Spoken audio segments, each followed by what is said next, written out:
It's your birthday today. No way. Happy birthday. I would have never guessed.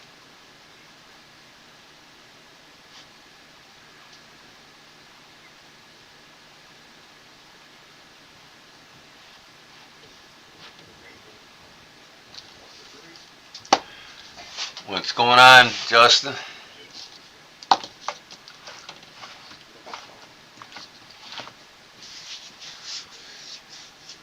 Oh, man. Another long day.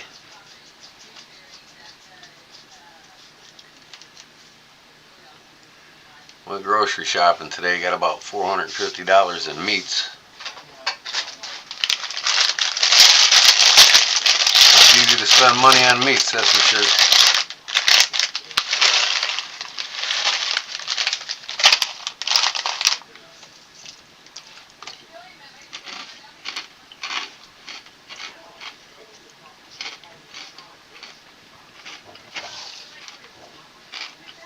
I made a video just now upstairs. I don't know if you're friends with me on Facebook or not, Justin. It's getting ready to post now, and I'll have it on my YouTube channel there too. In my playlist, I'm going to have a section of cooking videos, since I like to cook so much.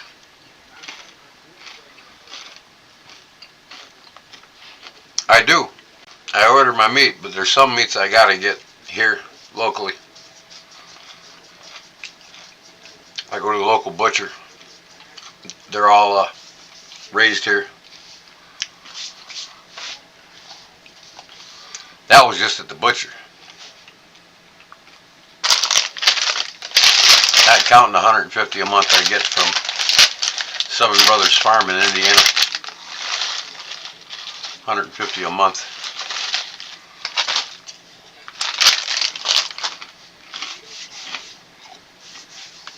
And it's all prepackaged stuff. So when I make certain meals,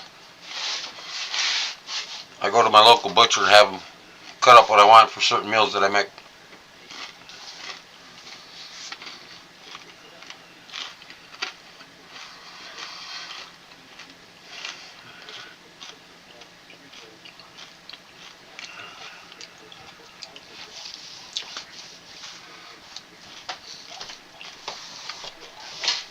Every 7 days a week, the butcher's open here in my town.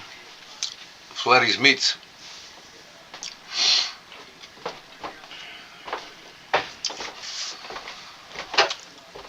It's a family-run business. They're open all the time. They make most of their money on the weekends.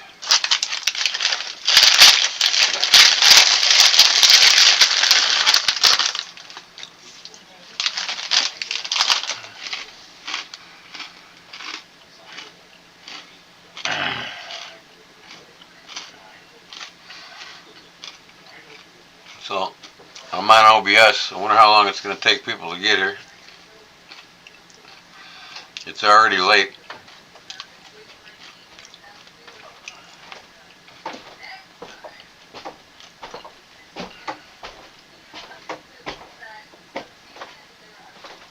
Wife's walking around up there.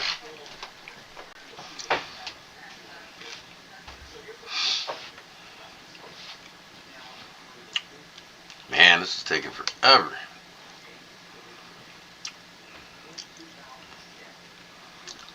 %28 loaded on YouTube. Like 30% loaded on Facebook. 70% loaded on Facebook. You gotta check out my video though. Reuben on rye smash burgers on the griddle. Oh man, buddy. I tell you what. I take corned beef and I chop it up, and then I take 2 pounds of that, chop it all up, and then I take a half a pound of bacon and I chop it up, and then I run it through my meat processor and make hamburger out of it. Then I smash it down with a plate, make patties, smash burger patties. Cook it on the griddle with some fucking sauerkraut. Oh man. I make a homemade Russian sauce. Well,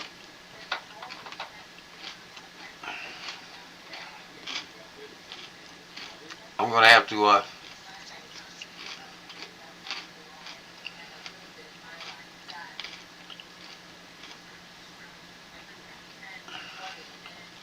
telling everybody I'm live.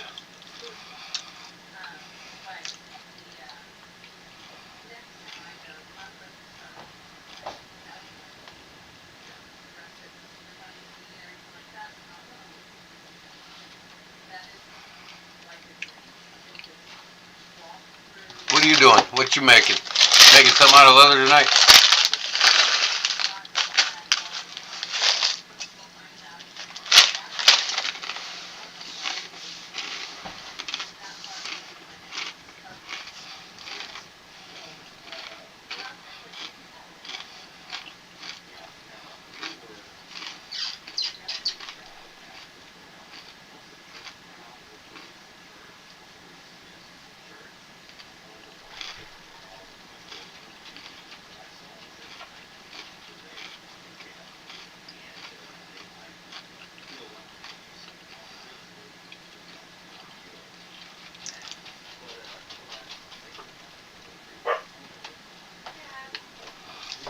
Man, I got to see and hold knives that cost over $1,000 to $5,000 each.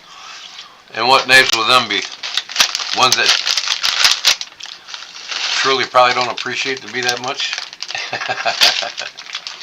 They got to be a modern folder. What in the hell?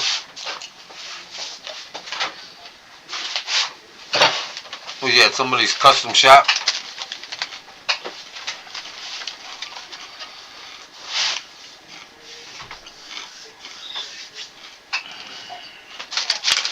That's a little too much for your blood.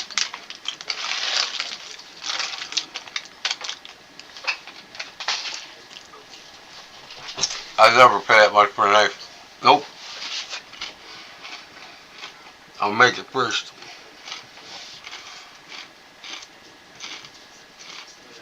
Yeah, that's what I figured, custom knives. But even at that price range, no way. I'll make them first.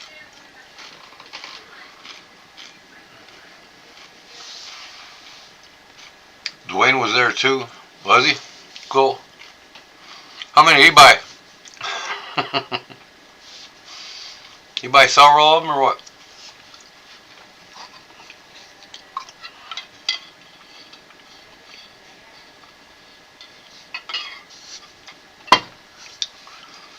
Yeah, what knives are these? What company? Who makes them?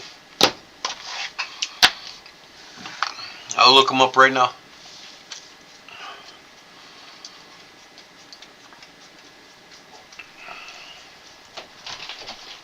I'm sure he's got a website or a Facebook page or YouTube channel. We want to see him.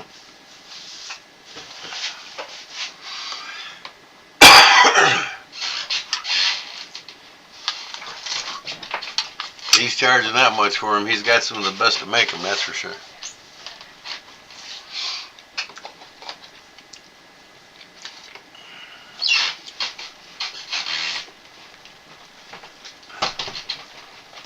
Fred the Lug, who's that?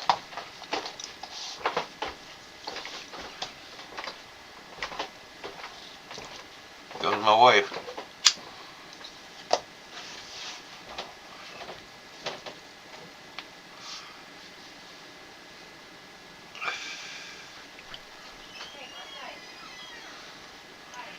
What's the name of the company? The guy that makes them?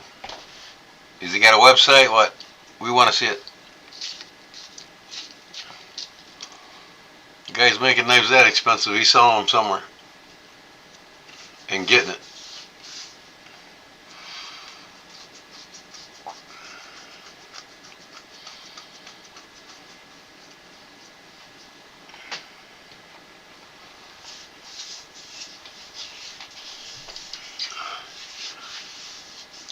What's up, Paul?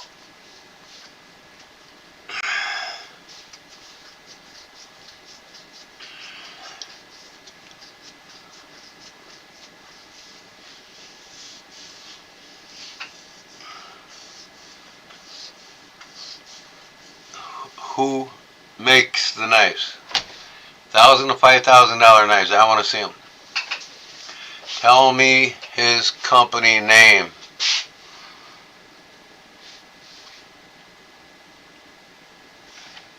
What's up, Todd?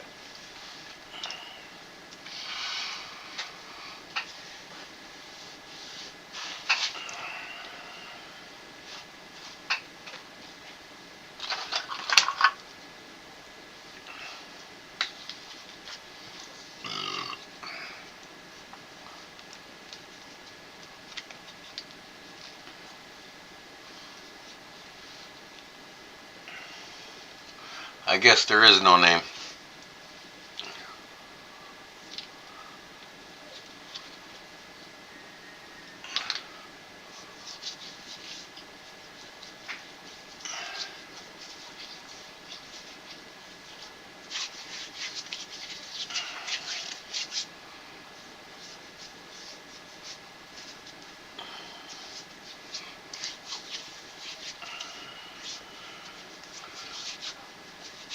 I'm putting hydrocortisone on my hands for that psoriasis.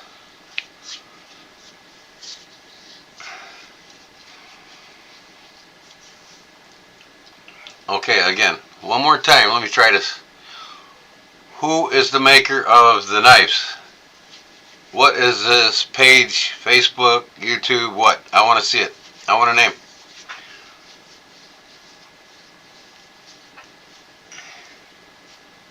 Fred who? What's his page? What's his website? I want to see these knives.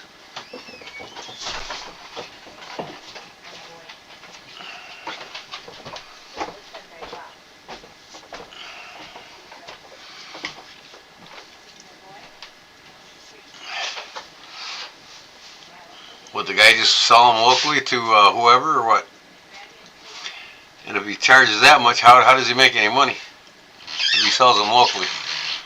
What is this page? What is the name of him? Fred who? Fred, the custom knife maker. Fred, who? Fred who? Fred Flintstone? What's the guy's name?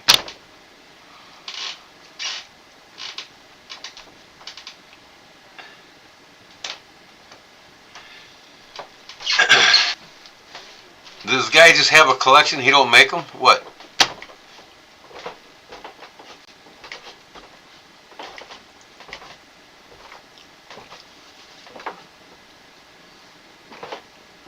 Okay, but that doesn't tell me who this guy is.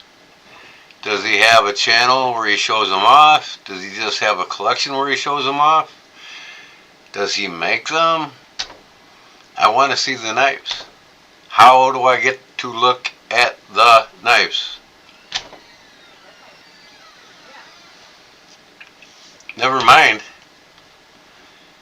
Never mind what? You don't know the guy's name? You don't know where I can see what he's got? He's just a friend that collects and that's it? He has a beautiful collection and he doesn't show them off, he just collects them. And that's what you're telling me. This guy don't make them. That's what you're telling me. He just has a beautiful collection.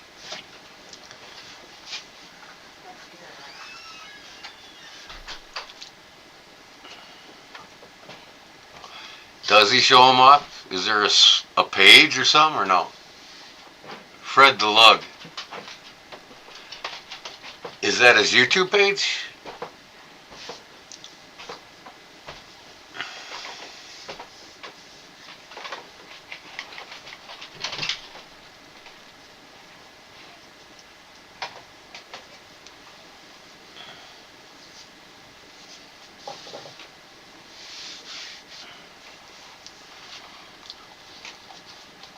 I'll look him up right now. Fred the Lug.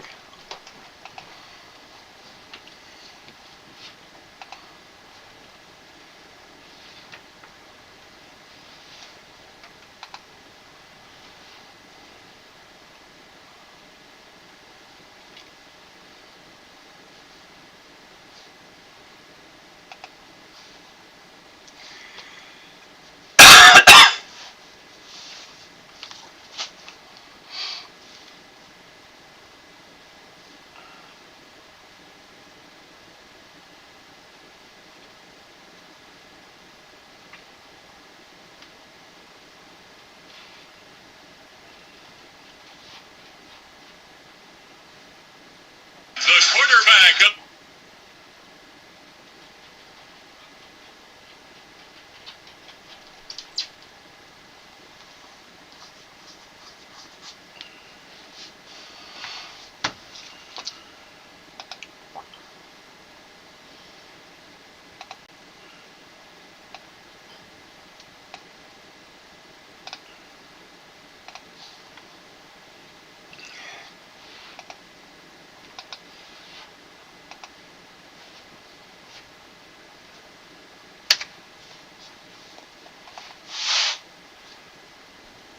He's got an Instagram page, huh?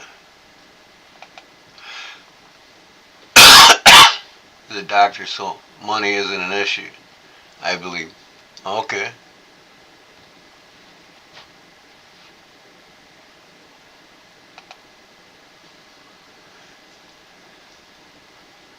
Fred the Lug on Instagram. 801 followers.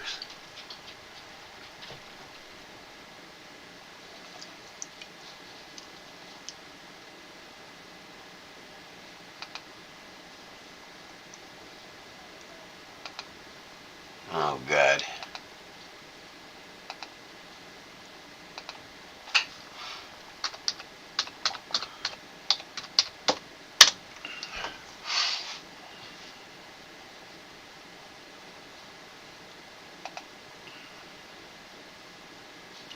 Well, I got him on Instagram. Okay.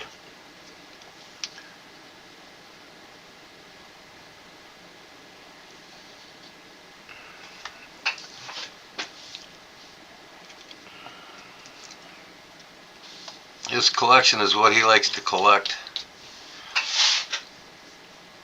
which is probably high dollar modern knives.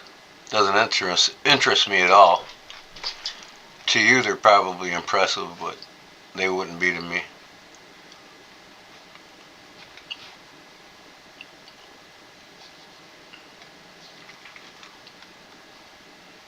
If money wasn't an issue with me, I would still stick with traditionals and fixed blades.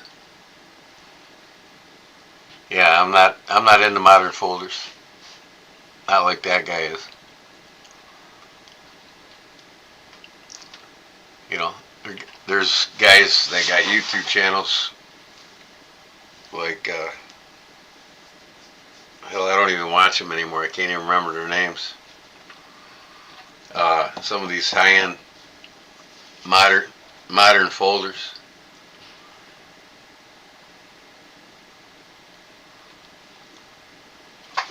Check out Sierra Bond on Instagram.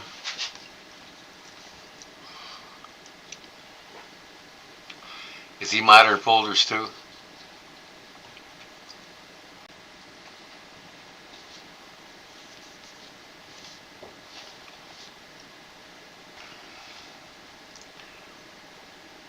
What's his name? The Chicago boy. I quit watching him. Knees Knives. I got bored with what he's showing.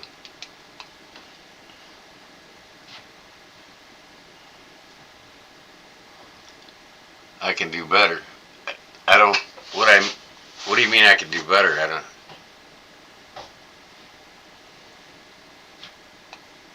Modern knives don't interest me.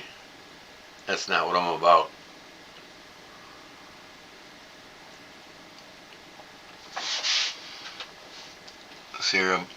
Sierra Bound. What's his collection, Paul? Is that all traditionals or is it all modern knives? There's guys out there that love modern knives. You know, I'm sure Justin, you're one of them, but I'm not. I don't. As far as I go, modern are the cheap Civivis and you know some of the Spydercos. And I don't really care for modern knives anymore.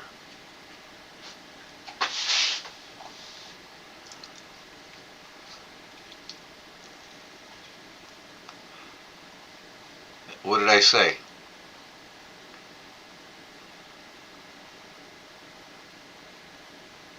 I could do better. I thought you were talking about the guy. I said that I don't No, I don't. Do better what? Collect better than him? Make better knives than him? I don't even know the guy. How could, why would I say I could do better? Better at what?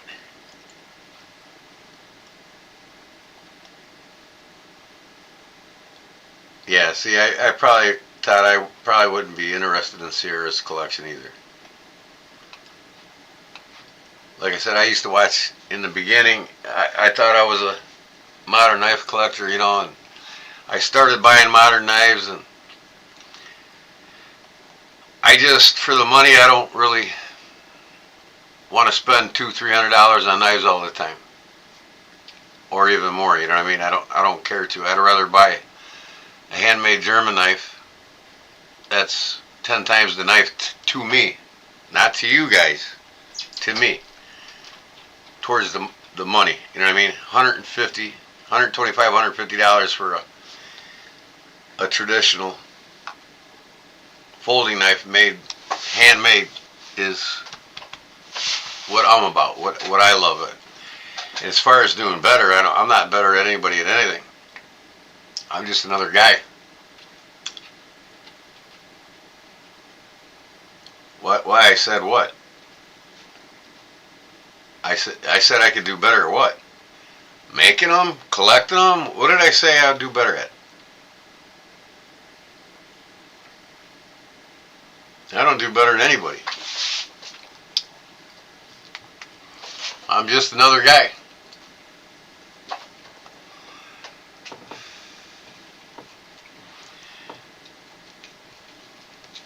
And like I said, personally, to me, it's just me.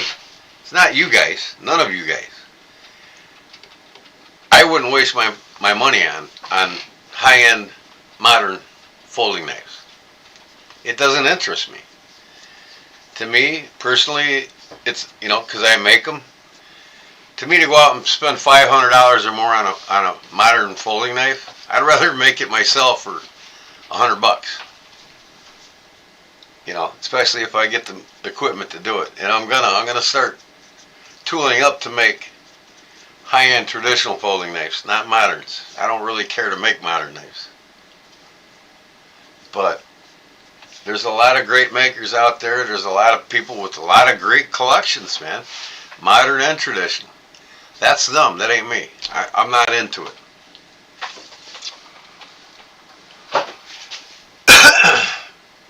I'm still trying to figure out what I said, how I said it.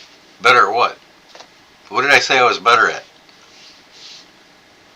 I don't know why I said it either, so tell me why I said it. Better at what? Collecting them? Making them? I don't make modern knives. I just don't follow what you're trying to say. He had some high-end German knives? Well, most German, high-end German modern knives, yeah. But see, even the high-end German modern knives don't interest me. It's not my cup of tea. What's up, Cosman?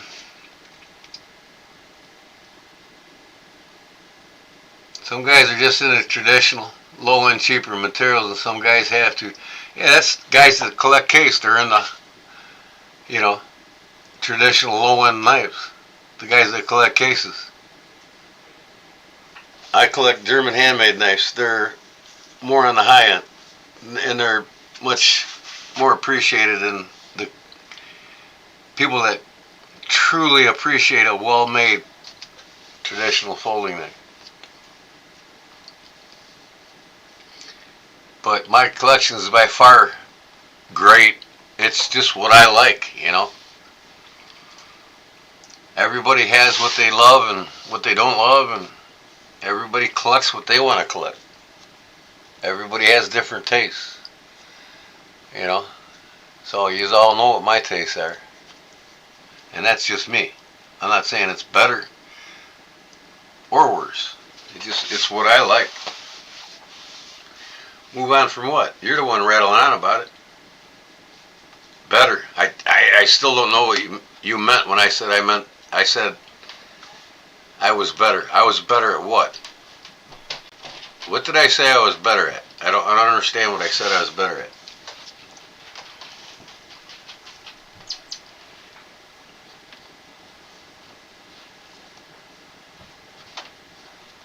What am I better at?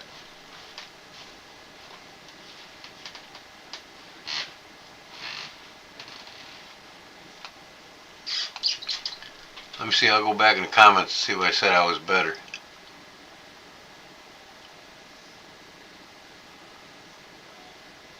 Uh, Actually, I didn't post anything. I must have said it, but I don't know what I'm better at. I have no clue.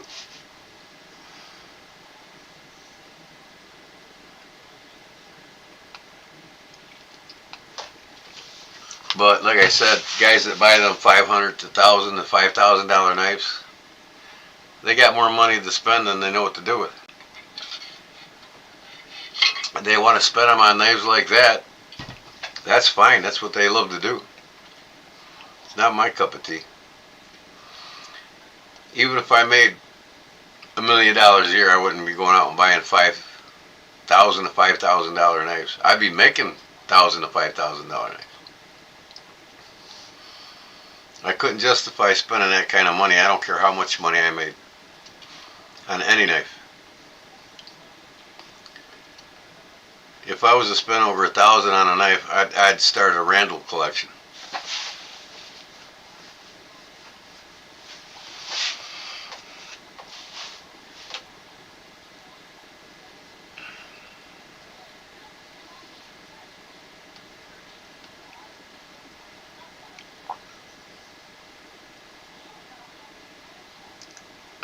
Cosman, what are you talking about? A 3.5-inch traditional knife or modern knife?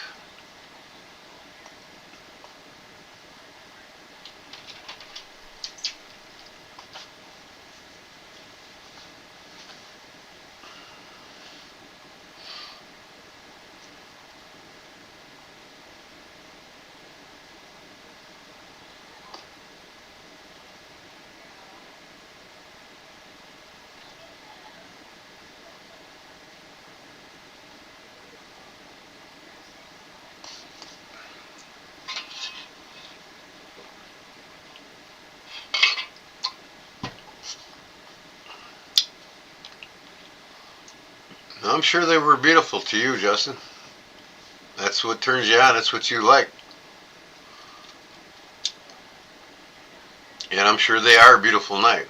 But there's no way in hell I'd pay that kind of money for them knives. Nope. And you don't need to be either. You'll definitely be in the broke house. People with more than enough money play with. You know, it's like people that buy Rolexes. I'm not interested in a Rolex. I would take a Seiko 5 Sport over any Rolex at less than a tenth the cost, and just as good of a movement, just as good of a watch.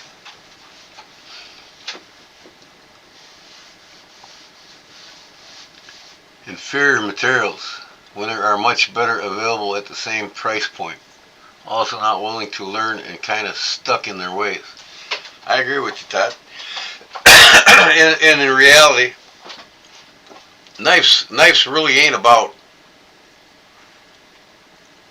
what material's better than what, really. It doesn't matter the material that the knife's made out of. What really matters the most is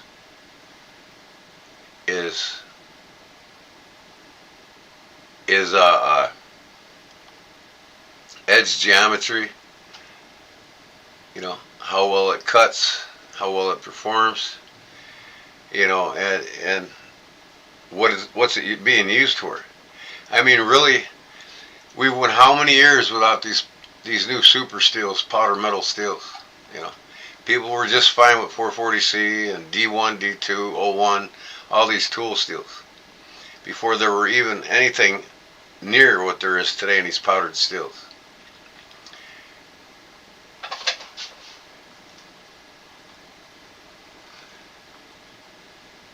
My nephew wants to make one, and I don't know how thick of an A2 piece to give him? Well, anything on, he wants a fixed blade. Regular wants to make one. I don't know how thick A2 piece to give him. Why, do you have a bunch of knife steel laying around, or A2 or D2 tool steel, or what do you?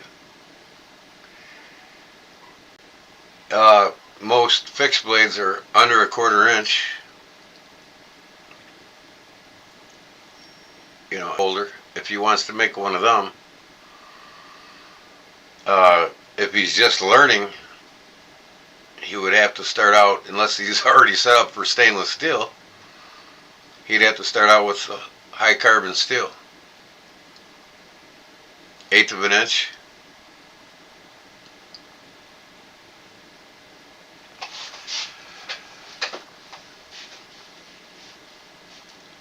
Yeah, right, Justin. I mean, why in the hell would I want to buy a $10,000 Rolex when I can buy a Seiko 5 Sport with just as good of a movement from Japan as any Swiss movement there is? For $275, I could buy a Seiko 5 Sport watch, fully mechanical, automatic, $275, top of the line movement from Japan. And to me personally, Japanese movements are superior to Swiss movements now. But and the only reason why somebody would pay 10 grand for a watch is because they got more money than they know what to do with. They got enough money to spend on anything they want, and they got to say, hey, look at me, I got a $10,000 knife. I got a $5,000 knife. I got a $10,000 watch and a $5,000 watch. Who cares? I got a $275 watch. I got a $1,000 watch. That's about as much as I'm going to spend on a watch. And this thing will perform just as well as any Rolex for 10 grand. What's up, Charlie? How's it going, man? I'm like in relax mode tonight, man. I just don't even really feel like doing anything. I've had a long week. I'm wore down. I'm thinking about getting some stuff together because I got to clean the shop a little bit. And I think I'm going to go live again tomorrow night and do a Sunday Funday live again on Monday. I actually want to make something tomorrow night and give it away. I'm just not into it tonight for some reason.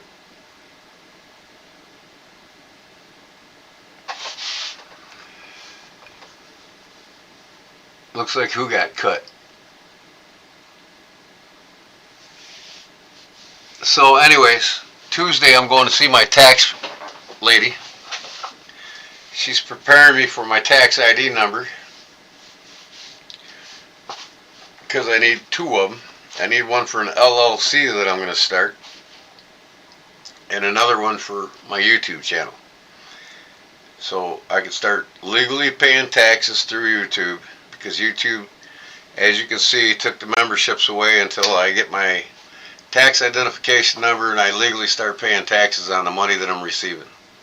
That's why you don't see your memberships next to your name. And I'll make sure you all have a month free on me if they don't give you the remaining of what you had left for that for the following month. So I'll make sure everybody's taken care of once I get my tax ID number.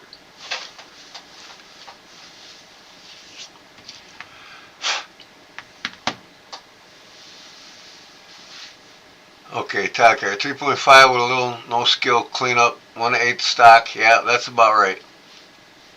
Would be fine. 3/16 if wanting more a slice. Yeah. Around 1/8 inch is a good start, but high carbon steel if he's just learning how to make it. Because he ain't set up for stainless steel, I'm pretty sure. You know, I would stay away from the tool steels. 01 or D1. D2 is fine, but, or D1. I would just stay away from them because, you know, 1084 would probably be the best for him to start to learn on, that 1/8" stock, because the quenching process ain't as uh, complex as the 1095, 1080, 1084. Lower in carbon, high carbon steel, it's quenching in normalization stages ain't as much as it is for 1095. But if he wants to make knives, and know what stocks to use and everything else, just YouTube is there for him. It's the tool he needs. It's where I learned how to make knives.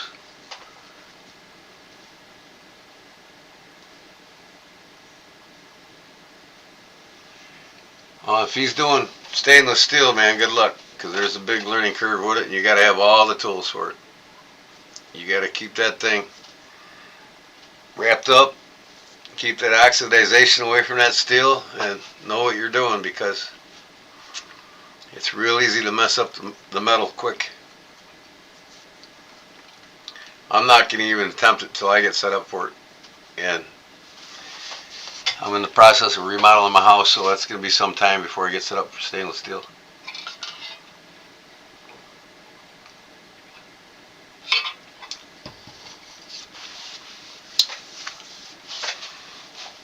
But he can learn anything he wants to learn about making them knives on YouTube with stainless steel or high carbon.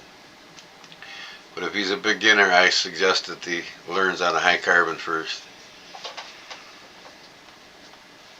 He's just dipping his toes. We'll see how it goes. Yeah, like I said, YouTube's there for him to learn. YouTube University to teach him anything he needs to know.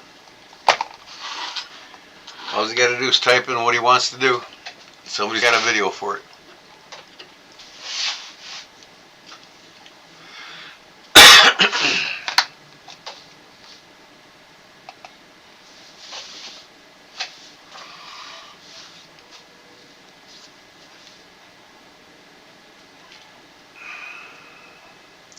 So what do you guys all think, man? And tomorrow night, I'll go live and I'll make something cool. I got to get the shop clean, and I was going to get to it today. I never did, but I will tomorrow and get prepared and have everything ready. I don't want to spend 4 hours making something, because it'd be like 2 in the morning. So I'm going to go on early. In fact, I'm going to pre-post it before I go on.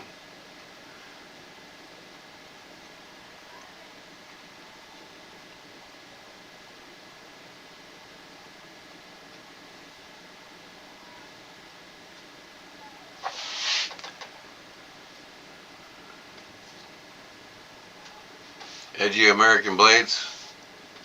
That's cool. No Louis again tonight, huh? He comes and goes anymore. He's hiding in the shadows of the knife industry, or the knife world.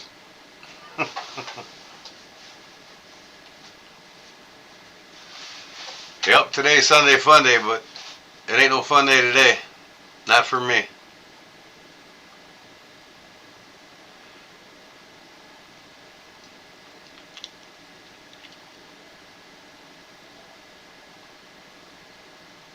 You want or you won't? Well, then you're just going to have to watch it after I record it.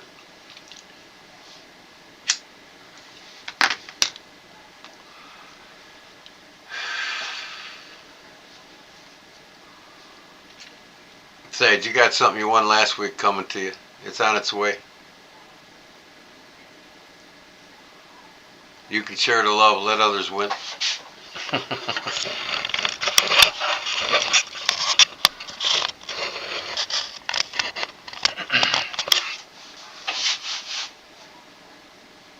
Nothing's wrong. I'm just wore out, working on my parents' house all week, and just wore out. Done a lot today.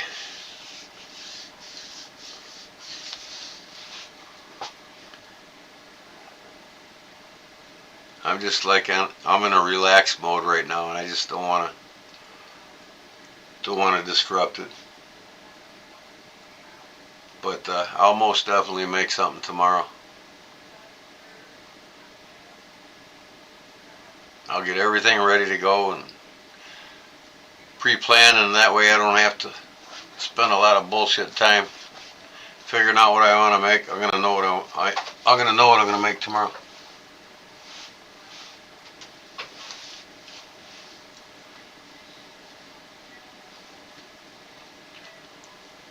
Yeah, I'll feel better when I get up and start working. That's when I want to get up and when I want to start working. Usually I go to my parents' house about 10:30, work on it till about 5:30, and then I leave. So I get up when I want, I start when I want, and I quit when I want. But being at my age and doing what I've done all my life and my career as a carpenter, I'm wearing down.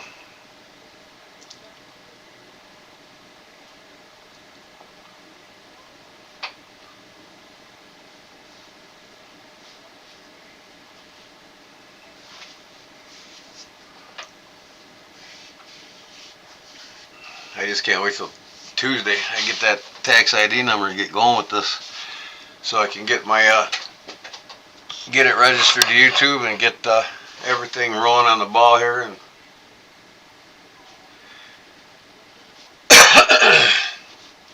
And get my account linked with YouTube, because I haven't been paid for nothing yet, because YouTube ain't gonna issue anything to me until I get my tax ID number in. But it's still sitting there, so as soon as I get my tax ID number in, I'm all good.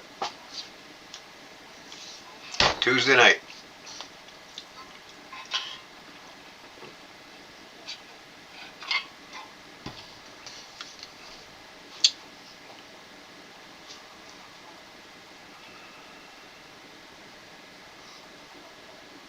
Because you're making money. That's why. You know, there's people that make $250,000 a year on YouTube.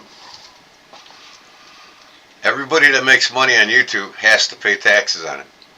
YouTube is not free, and they usually take between 27 and 32% of what you're making between the taxes and their cut.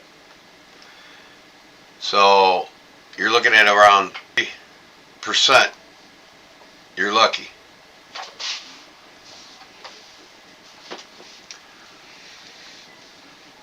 Was this a restart, or did it just come back up? What are you talking about, Todd? My live tonight?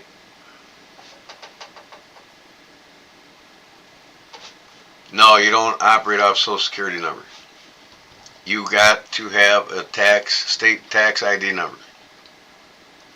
I don't know, some states might be different. Some states don't pay taxes. I don't know. But in the state of Illinois, you got to issue to YouTube a tax ID number, because YouTube handles the taxes for you and everything.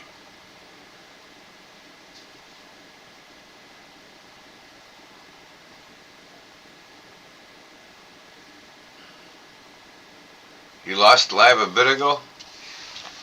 No, I don't think it's been disrupted. I don't see any.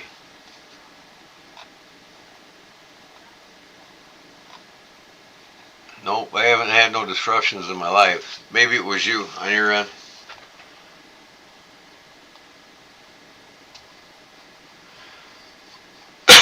Sometimes that happens. I lost it twice last night off my laptop. And then I lost my volume on my light tube.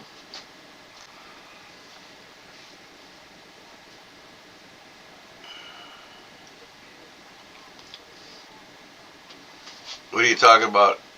Illinois Canarum, or is that how you pronounce it? Canarum? Bottom line, in Illinois, you need, with YouTube, you have to have a tax ID number. You got to legally pay taxes on any income that you're making through YouTube.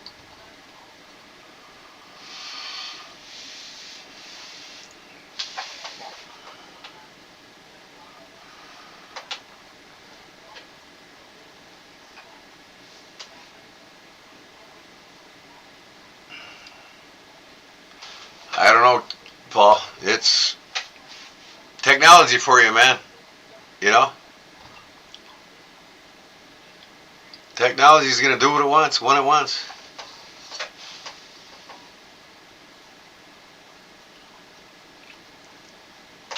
Right. The LLCs. My LLC is going to be separate from my YouTube. My LLC is for my other business that I conduct business with. It's not going to be linked to YouTube. I'll have a separate tax ID number for YouTube.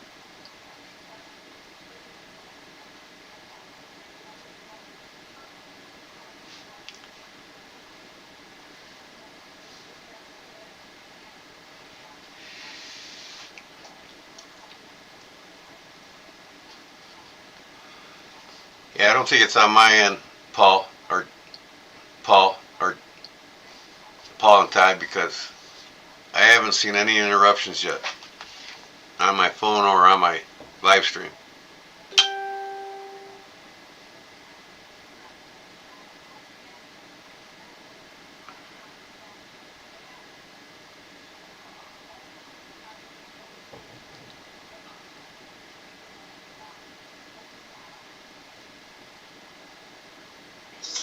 Okay, folks, today this is how you make homemade ketchup, and it's better than.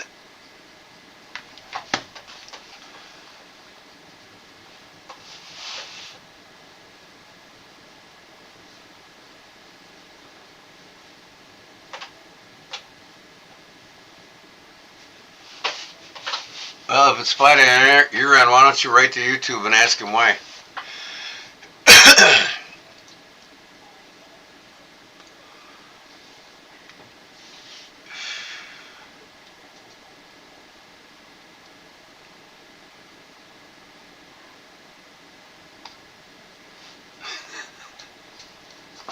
Where do you guys come up with this shit, man?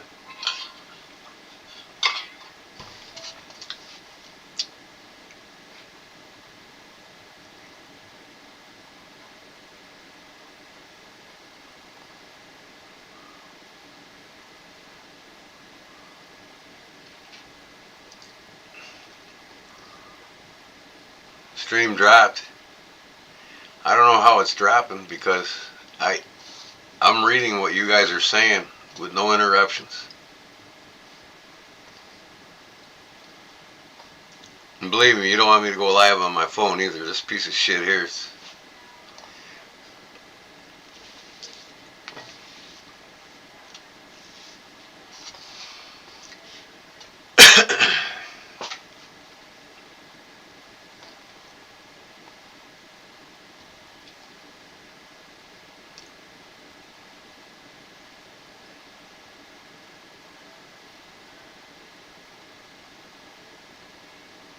I can't do that on... I don't know how to do that on OBS, Justin. I have no idea.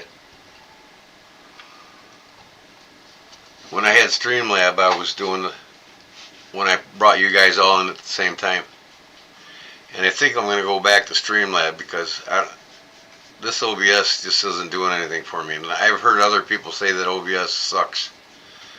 So I think I'm going to get back with Streamlab, pay the little more costly money to have it, because there's way more features with Streamlab than there is with OBS.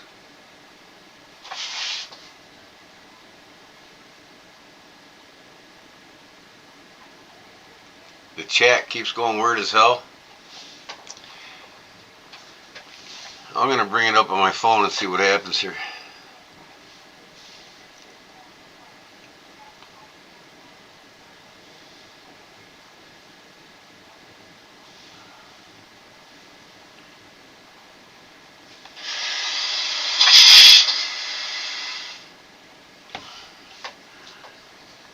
Okay.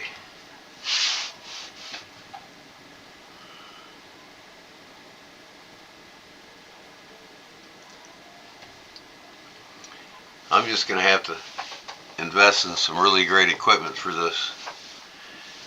You know, just go ahead and get me like a Wi-Fi booster or something. I can't send you a link. I don't know how to do it in YouTube. If I did, I would. but I don't know how to, or not YouTube, but I don't know how to do it in OBS.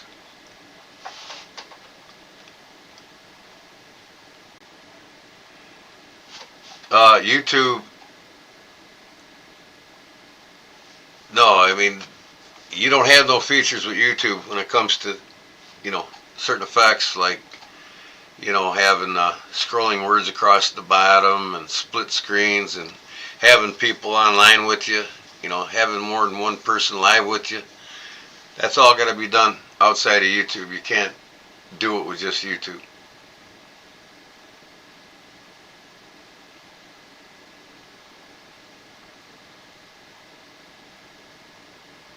Do it on my phone. Yeah, I'll get right to it. I'm an expert at it, let me tell you.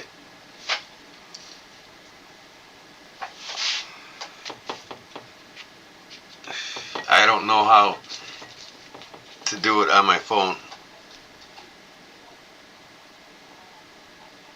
And if there's a way of doing it with YouTube, I'd like to know.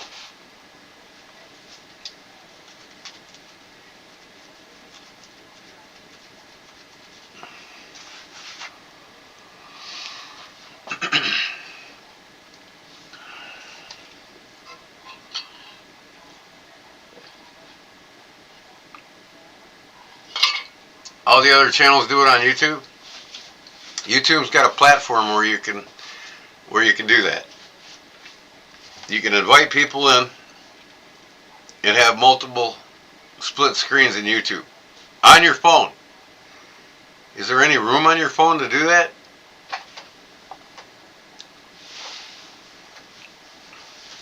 If you know it so well, then how come you don't do it?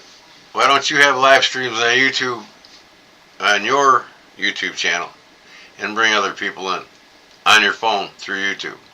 I've never seen one.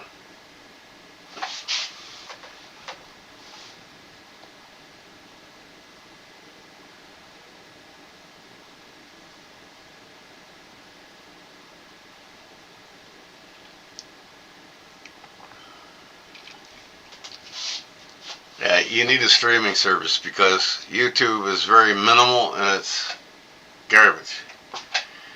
And I'm just not liking this OBS anymore. When I had Streamlab in the beginning, it was excellent. I could bring others on, and it had the scrolling features and all the bells and whistles.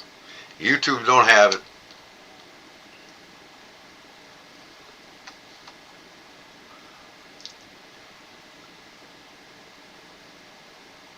Okay, well, no, don't invite me because I don't want to do it.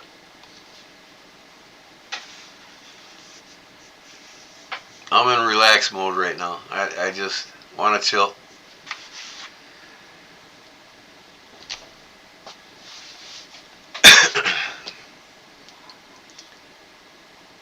But I don't want to do nothing with my cell phone because you guys seen the last time I was live on my cell phone, it was breaking up a lot. I got to get this phone changed out. I think tomorrow I'm going to call up Verizon and get a total different phone. I don't want this Z Fold bullshit anymore. Because even if I get a new Z Fold phone, it'll probably break again. You know, the split screen on it. I didn't even have this phone a month, and the full screen, it just started cracking up the middle here, and the picture just completely went away. When I open it, there should be a picture right now on it.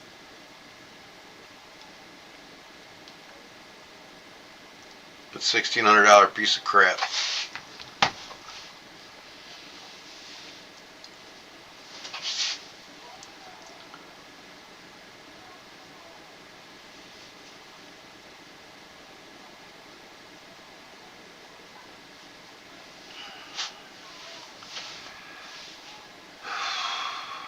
What's up, brown sugar?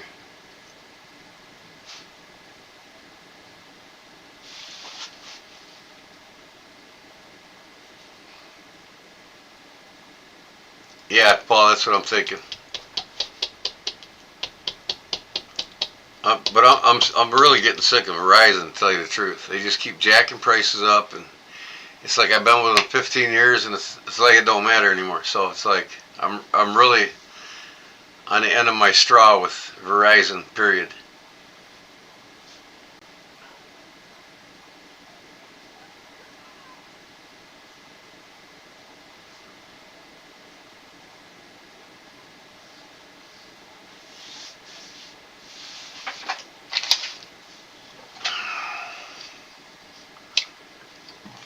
I didn't even. So I'll probably start on this Tuesday or Wednesday. A lot of sand is gonna go down on this thing. A lot of sand.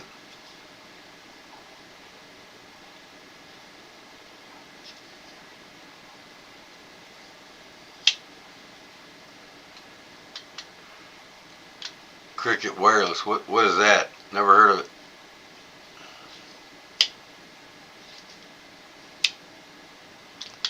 S25 Cricket Wireless. I'd never heard of Cricket Wireless. Is that some service that you guys got down there or what?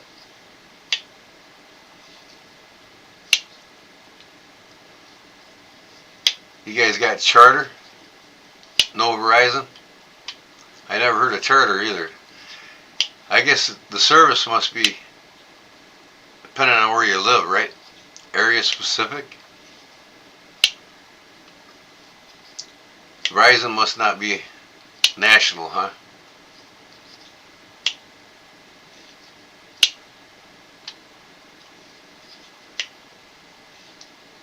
I never heard of Charter.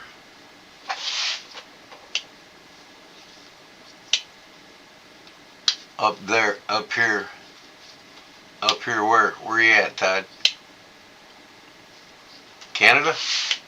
You got Bell and Rogers.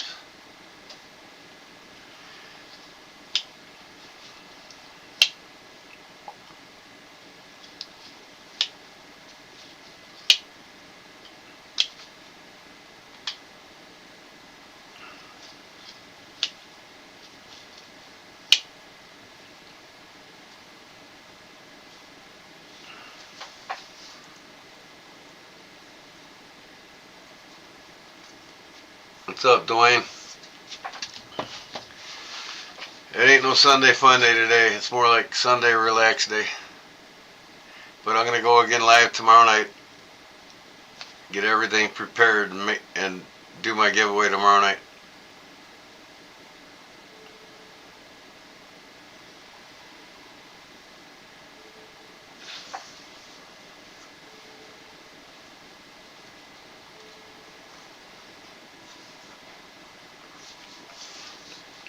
It's just, it kind of makes me upset because it feels like everything's going to shit with my channel.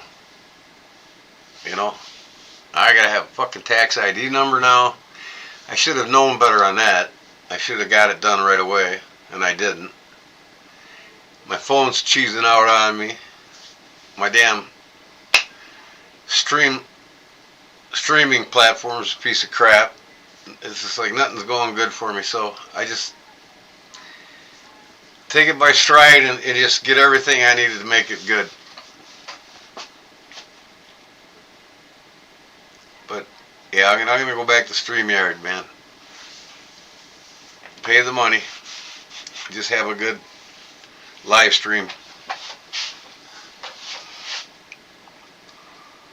Get me a good phone, and then I want to link up my phone with my PC so I can have dual cameras. So if I want to walk around in the shop and show you what I'm doing or anything, I could just have the live going on my stream on my PC and my phone wherever I want to go mobile. I want to get it all set up, start making it better.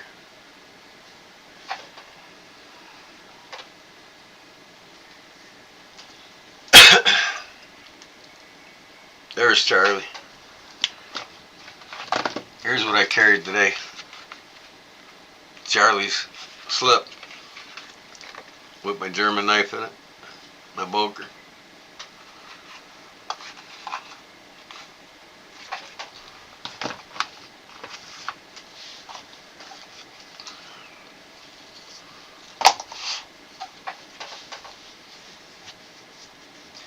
Yeah, it's growing pretty fast. I mean, I'm averaging probably 100. It says I'm averaging about 70 to 80 some subs a week. My goal is to get 100 a week, but it's starting to grow faster now. I want to get it up to 10,000, but I'm in a slow period right now. It's like ever since I hit 2,000, it's like it's creeping now. I'm at 2,089 right now or something like that. So it's like that next thousand is gonna creep.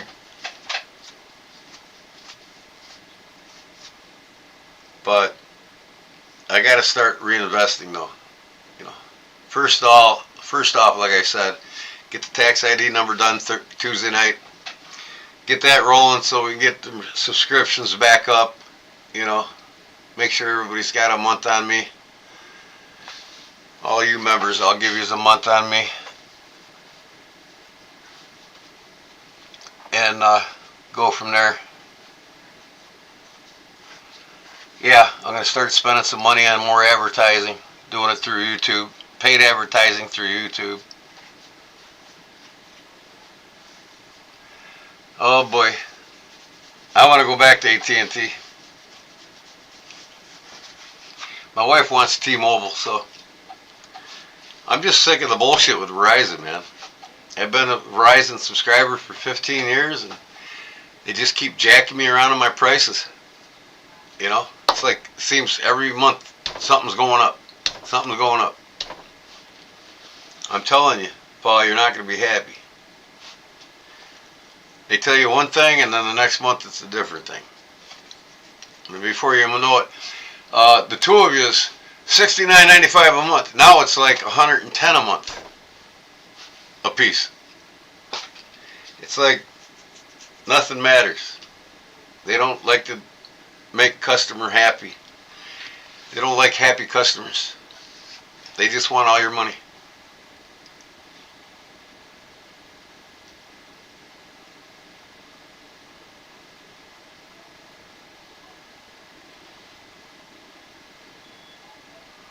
I've been dealing with Verizon for 15 years, and it's getting worse and worse. I mean, I pay almost triple of what I paid 5 years ago.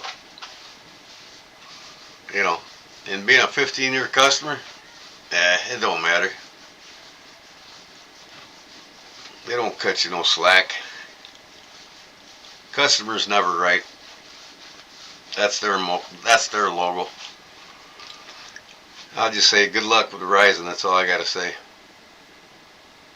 I mean, I'm just about at my straw with Verizon.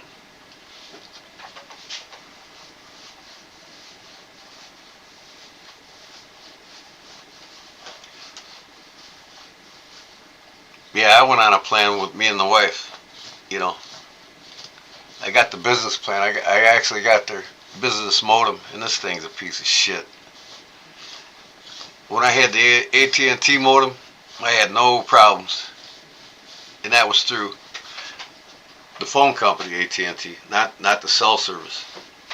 Now I got a Verizon cell service modem here, business plan, and it's worse than the AT&T ever was.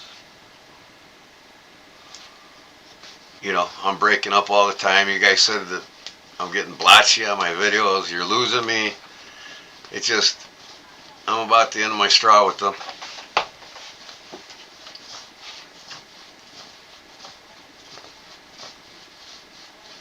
I might get a hold of AT&T tomorrow and tell them, come bring me a modem back up.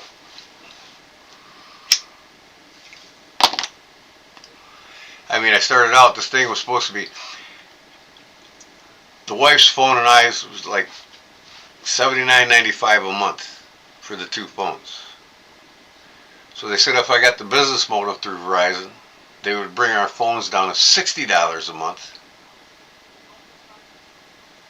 So that's $120 for the two phones and the modem. Well, no. well, anyways, it ends up now I'm paying 130 for the business and like 85 a month per phone. So that just totally went out the door. I'm paying double what they promised me 2 years ago.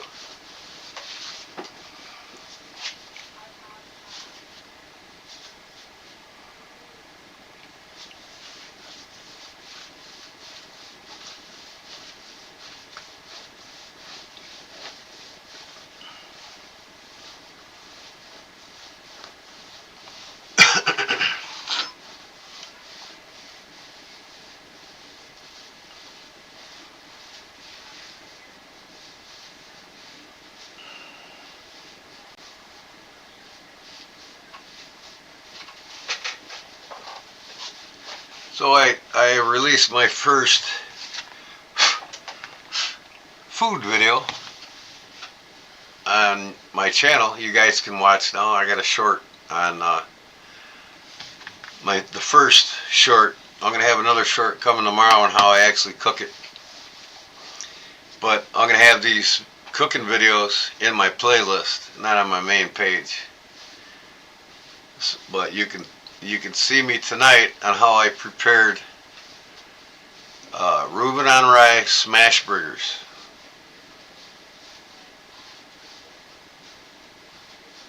If you guys want to watch me make Reuben on rye smash burgers, you can go watch my first video.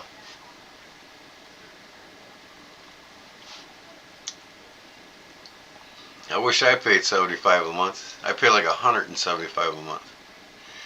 But that's with the business modem and then our telephones. I think our phones are costing us like $135 a month, and then I'm paying like $79 or something for the business modem. And it was supposed to be at $60. Well, that went out the door. What's up, Yukon Bob? You feel like Arnold, huh? Schwarzenegger?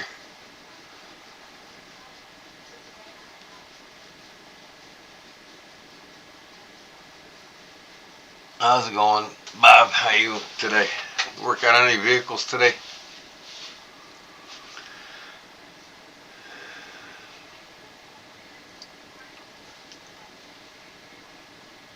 So, Paul, you don't have a modem either through them. Your internet service isn't through Verizon, just your phone. Just one phone.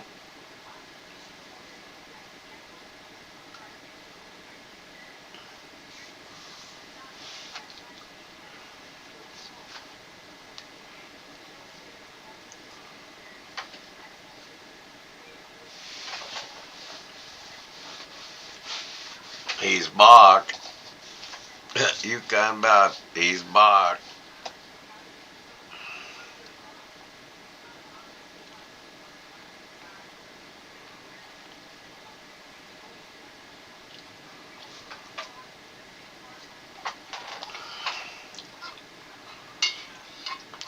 Yeah, just one phone.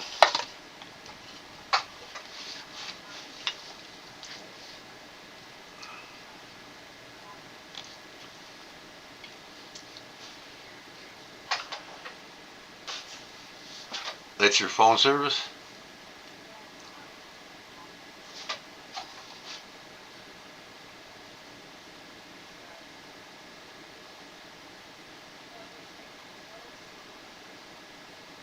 Grandpa, are you building anything? No, I'm not. Why? You don't want to watch anymore? Because I'm not.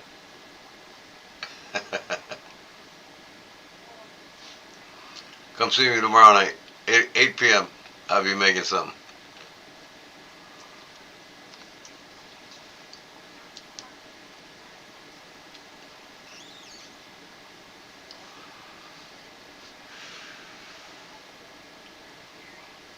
But I think when I get off here tonight, I'm going to go back to StreamYard and get that going. Get my subscription going on it and get back with it. I like that platform.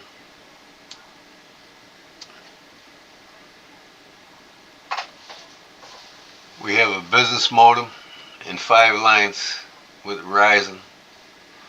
and pay $379 a month. Yeah, see, that's about right.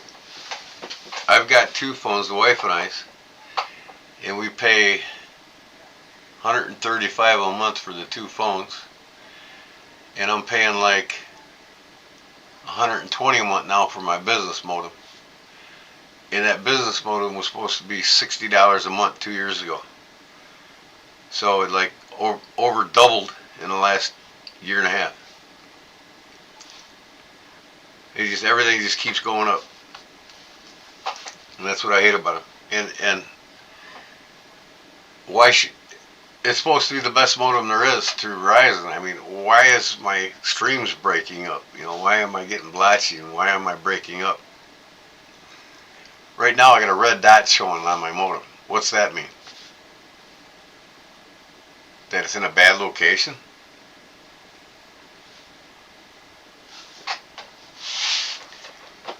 That dot should be white, not red.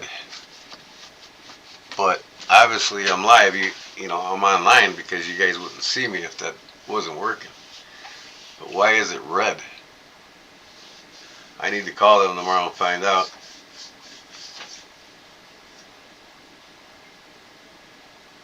See, I live out in the country, so it's like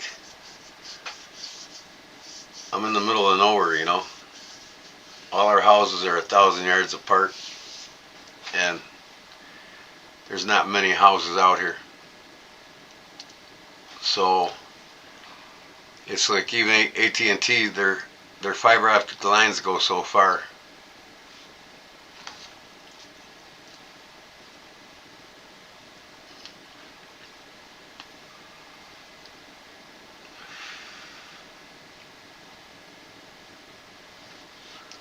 But I've never had any problems with AT&T's modems, ever. I've never had any service drop, bandwidth drop, nothing.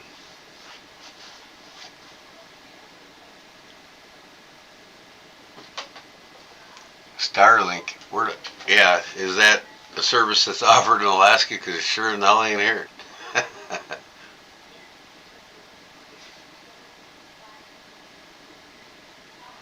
Frontier sucks.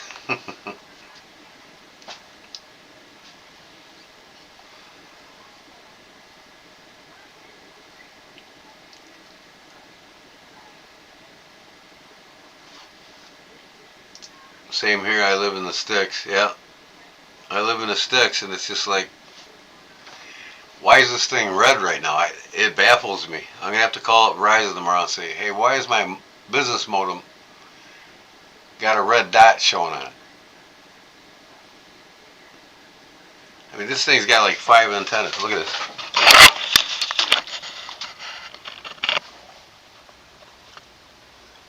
See the red dot?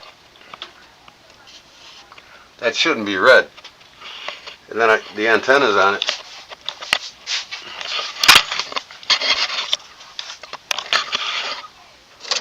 One, two, 3, 4. This is my security camera. But these things don't even stay in place, man. It's like they're loose.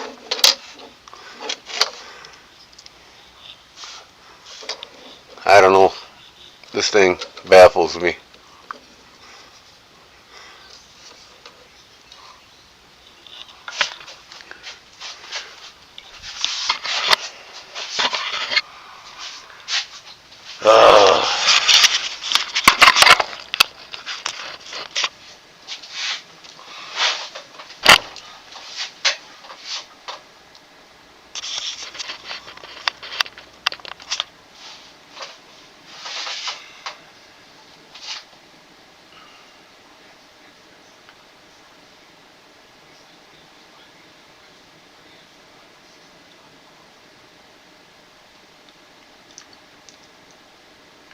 Playing around with the Tristat. Right now I have the Tristat some credit. This knife is butter. It wasn't happening for us here. We've had Verizon for a long time. It wasn't happening for us here. in the country, so we switched to AT&T.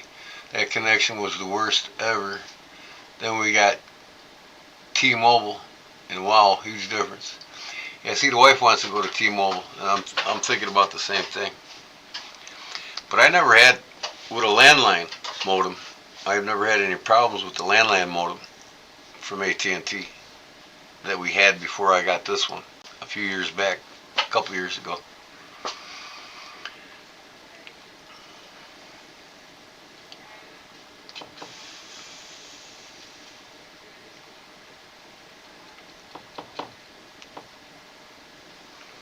Yeah, I'm thinking about trying T-Mobile.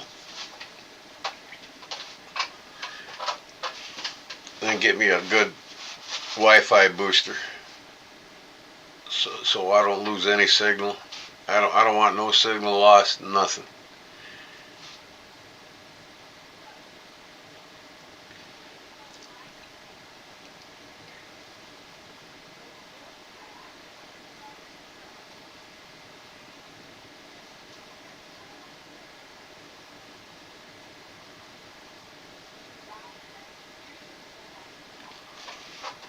The Tristach. What's the Tristach?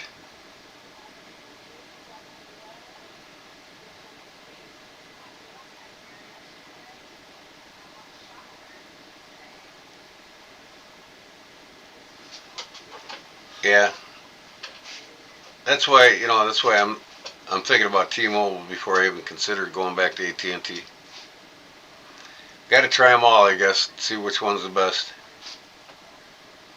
I'll drop them like flies until I find one that's good.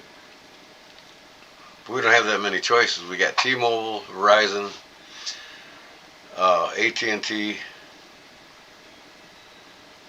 and some other one. I can't remember the name of it.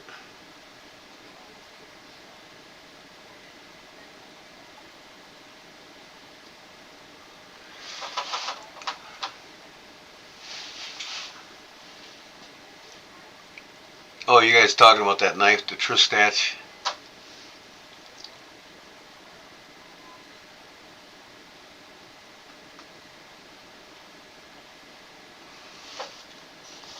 I'm going to talk to the wife tomorrow about that T-Mobile.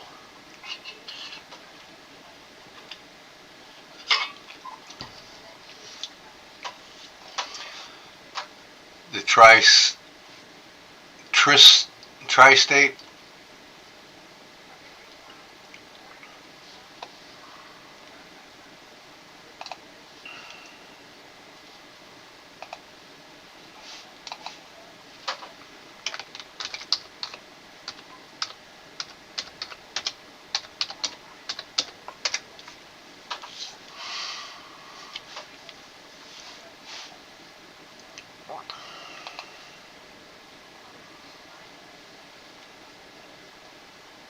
Hello YouTube, my name's Tri-State EDC, and Tri-State. Tri-Stash.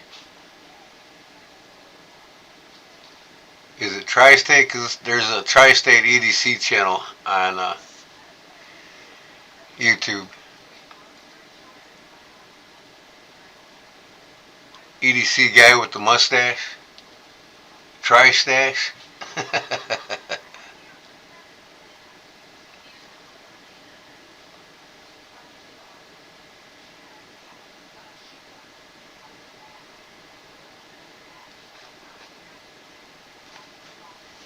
This guy's got 19,000 subscribers. Is that what you're talking about, Paul? Is the Tri-State EDC the channel? Or the knife? Is there a Tri-State knife?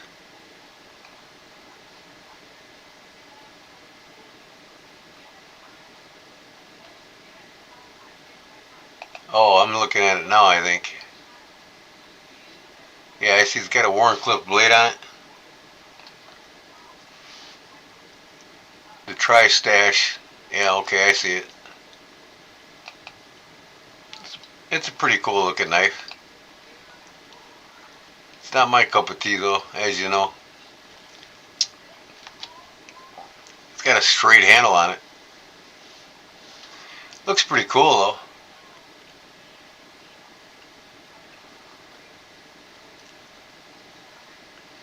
Company started by Ben North.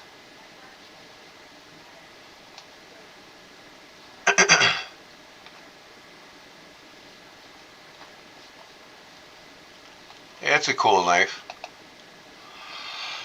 I couldn't ever see getting one though, because I'll stick with Civivis. You know what I mean? One of these days I'll break out and make myself a modern folder. Or maybe even offer to make one. Kind of designed it and was named by Best Tech, a Chinese OEM. I got you. Oh.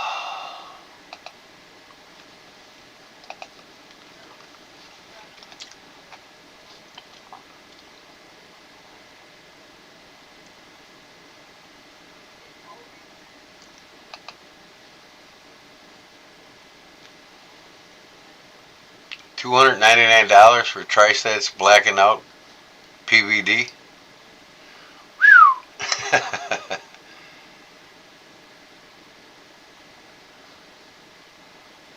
That's a little too much for me. I'll stick with the Civivi Elementum.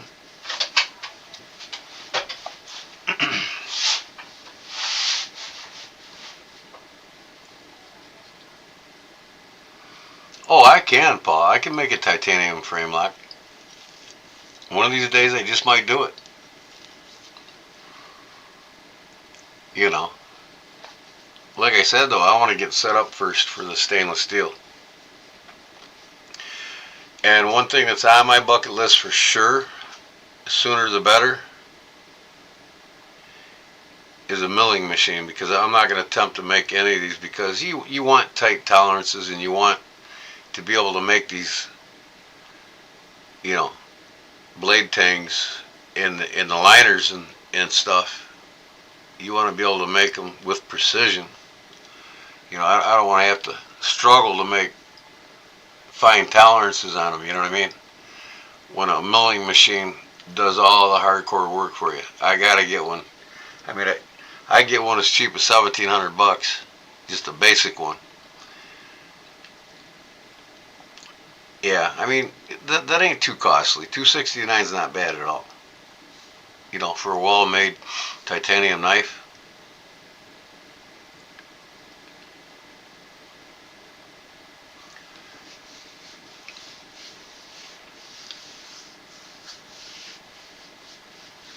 But, yeah, I mean, once I get that milling machine, then I can make any kind of folding knife I want. Because it makes it so much easier. You know, you're not jacking around with all these different power tools to do the same tasks that one machine can do.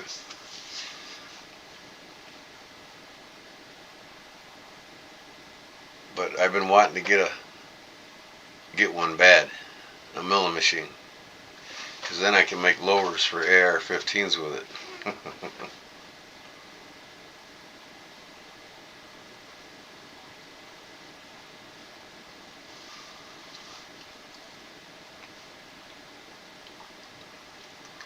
You know, I'm still learning and growing. You know, I've started out making knives over a decade ago, and I just been always old school with the fixed blades and the basic traditional folding knives, you know. But even with the traditional folding knives, I want to have that milling machine to make some really great, you know, blades and liners and handles. I'm gonna get set up, but my wife ain't gonna let me buy much of anything till I get this downstairs here started. I gotta get going this year on this. Where I'm sitting right now is gonna be the kitchen area. She wants me to finish her house. We need more room.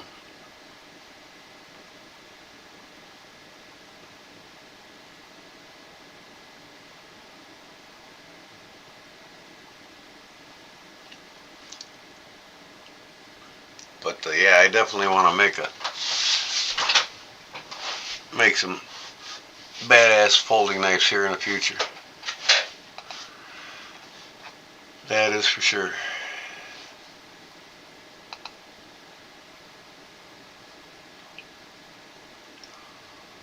Oh, Yeah, I definitely want to make come on, shut up. That was too loud.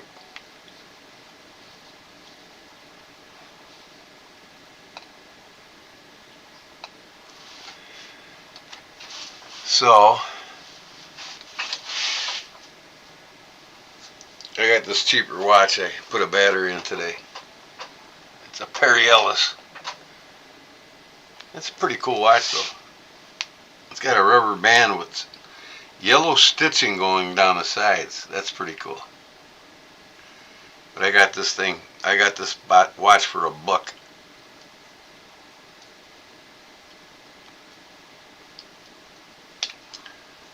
So I'm starting to post more watches on my eBay channel. If you're all interested in a watch, I got a few of them on there now. I'll probably post this one on there too. It's a nice watch. It's brand new. I just pulled the plastic off the back. But I'm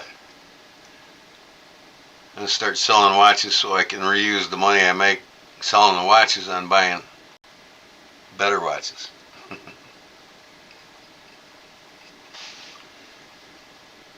Your mill makes a huge difference, but you have to think about power and placement along with operating costs and initial costs as well. Yeah, I mean, like I said, a basic milling machine. You know, my buddy's got one in his basement, and he makes AR-15 lowers with it. And I want to get one just for doing the basic tolerances on blades, where you got the cutouts in them, and, or I can drill them for making spring-assisted blades, and a lot of the tangs are thinner than the blade itself, so that it doesn't rub when it comes inside the handles and the liners. There's a lot of different things. It doesn't have to be a really expensive milling machine, just a cheaper one, $1,700, $2,200, somewhere around there. And then just start there, and as things pick up, then, I start making money with it, then I'll start getting in the $8,000 range on the milling machines. But first I got to get the basic one and learn from there.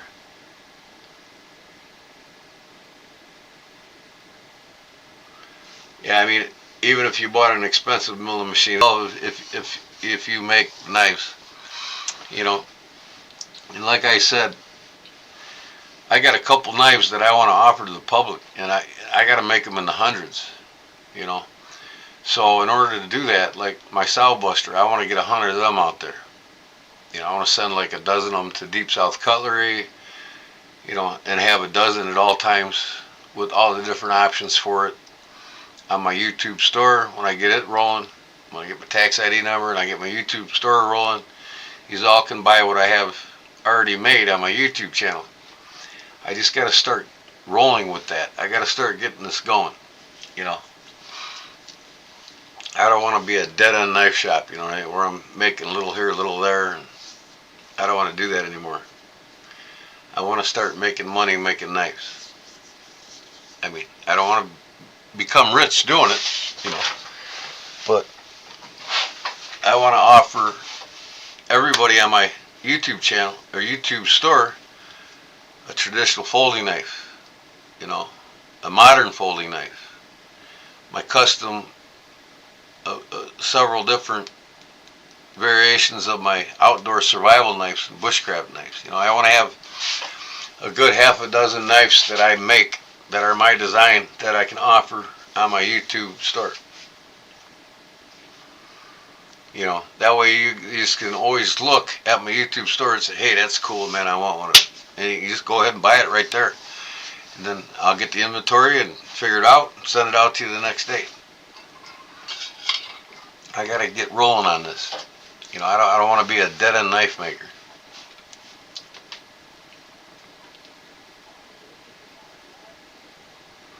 I want to get an extruder machine for HDPE so I can recycle pieces. That's cool.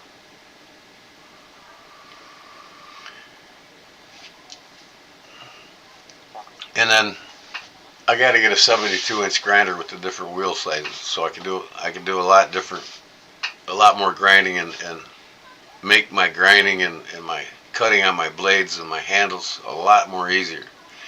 I don't know why I don't have one now. I mean, I got a 2-inch that you see me use all the time, and it doesn't have the power. And like, if I want to do hollow cut grinds on my blades, I need an 8-inch wheel, because most of your hollow cuts are done with an 8-inch wheel. You can't use a 6-inch wheel or a 4-inch wheel unless it's a really small knife. But most blades, like most hollow cut blades, are done with an 8-inch wheel. So I got, and I want to be able, with the 72-inch grinder, I want to be able to turn the platinum this way and that way, and just have all these different surfaces where I can do things right.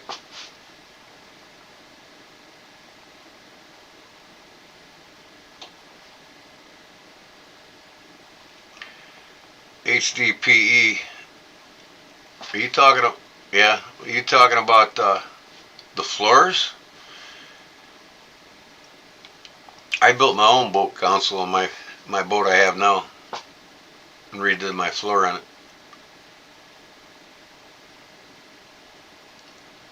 Good evening, Aaron.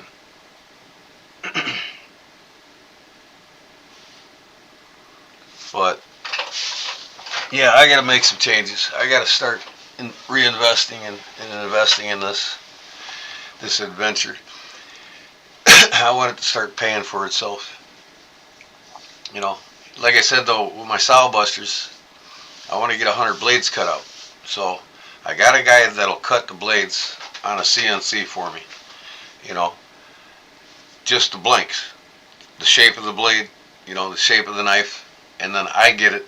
I cut the grinds on them. I heat treat them. I design and make the handles for them. So it's still going to be my knives because it's my design. He's just cutting the blanks for me, so I don't have to do that anymore.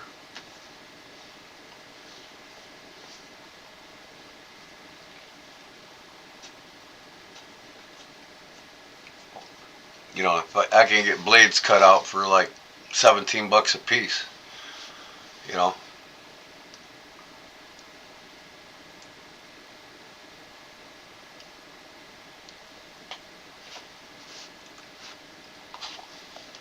lots of things I want to do, but time and money. Like I said, I'm on a limited income now. I'm retired, and I get a check once a month, and then anything I make on the side, is my spending money.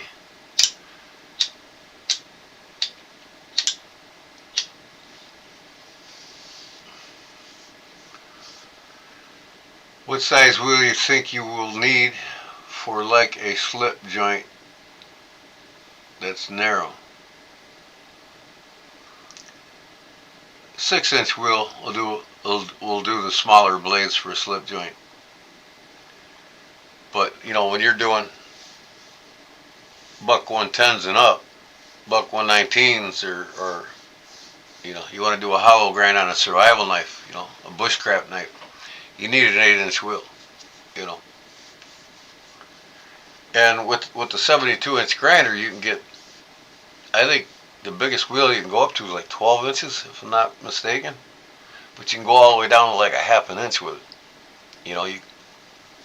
You can grind from a half an inch all the way up to 12 inches on it. Different size wheels you'll put on it. But now, oh, good night, Charlie, if you're going to bed. Thanks for stopping in, bud. I hear you, man. I want to get up early tomorrow too myself, so I think I'm gonna cut out at midnight myself, and then I will go live early tomorrow night. So be watching for it, and I'll already pre-plan what I'm gonna make.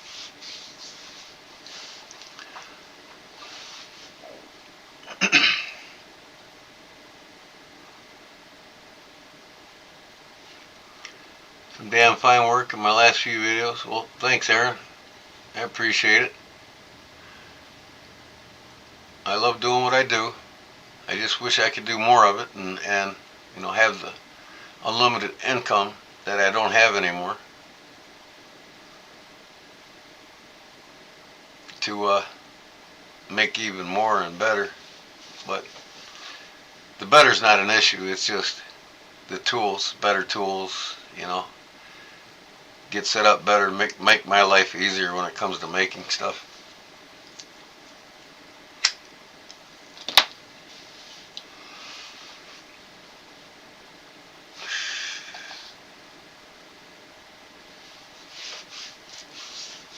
And I'm working on doing custom 110s, Everybody loves the Buck 110.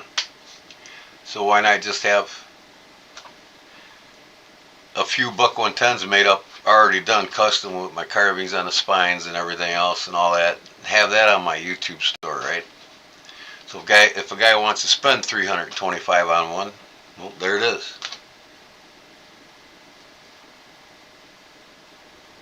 Good night, Charlie.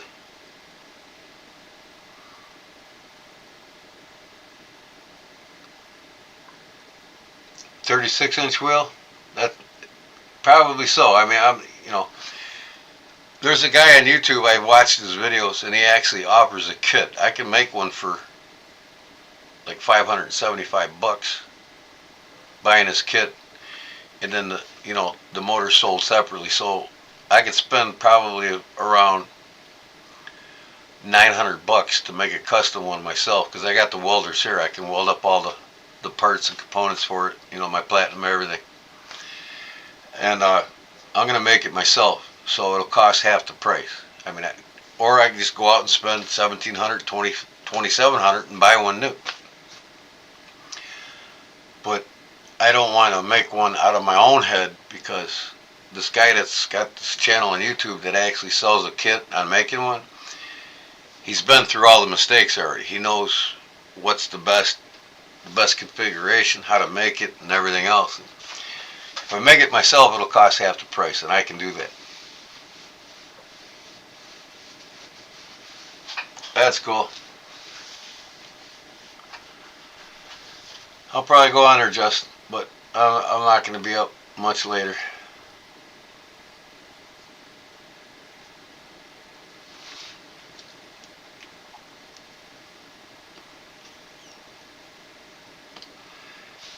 Yeah, I'm trying to stay the course. I just want to do more, And like I said, with a limited income now, I mean, it's not like I'm working out of the hall still. I'm retired now. I mean, I was working these 7-12 jobs, and I was bringing $3,700 a week home clear, And now I'm getting $3,700 a month.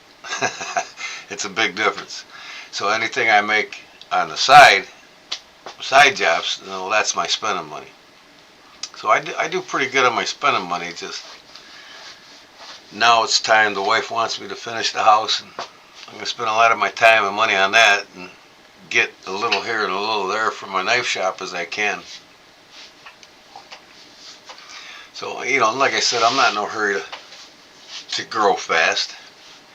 I still got a good 20 years of my life to enjoy.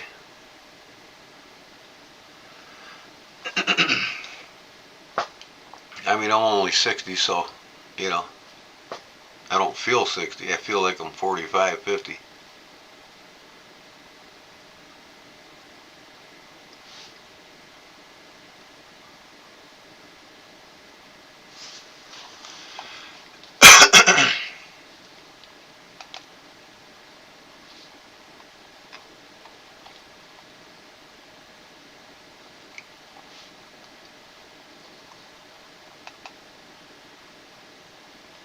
Where is Fat City? Did he come in at all?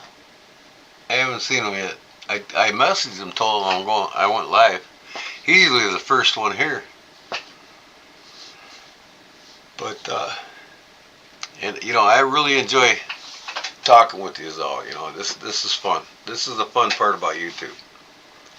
Getting to know you, and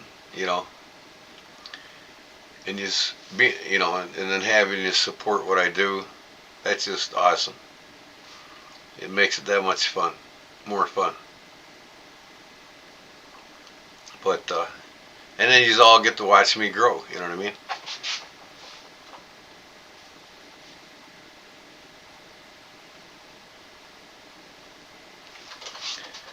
Well, I try, Aaron. I do lots of different things. Fix knives, repair knives, clean knives, custom mod knives. I can make just about any knife, but I'm not set up for stainless steel. But I can make knives with stainless steel blades. I just order the blanks. I've made several stainless steel knives already, but I didn't heat treat them. I put the grinds on them, I put the handles on them.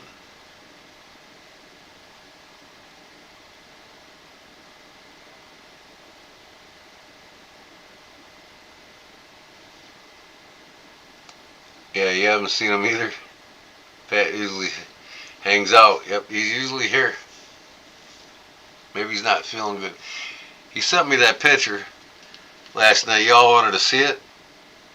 I got it in an email here. I'll just put it up to the camera. He's a good little artist, I'll tell you. He reminds me when I was his age. I used to draw like that all the time. I still occasionally do. Let me bring this picture up.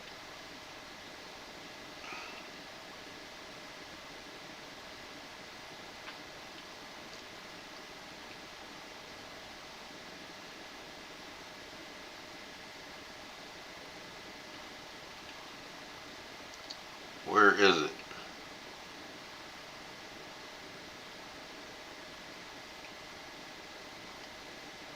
Here it is. Can you see the picture?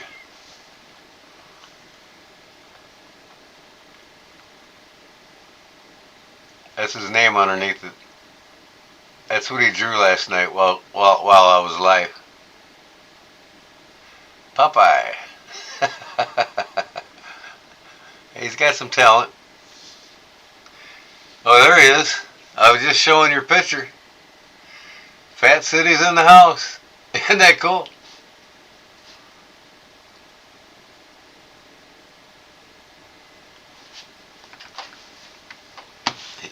His ears must have been ringing. We were talking about him. Yeah, that's pretty cool, Fat. Yep. Oh, well.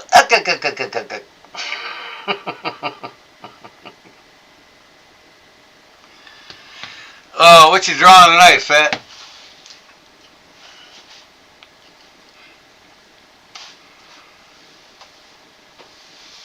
Yeah, he's got some talents.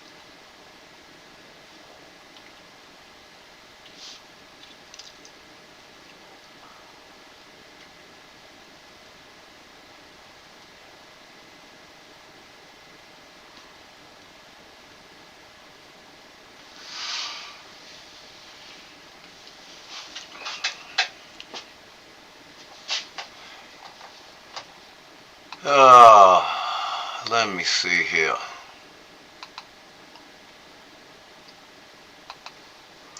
I'm just in chill mode tonight, Fat. I'm not into anything tonight, man. I'm just relaxed and don't want to move.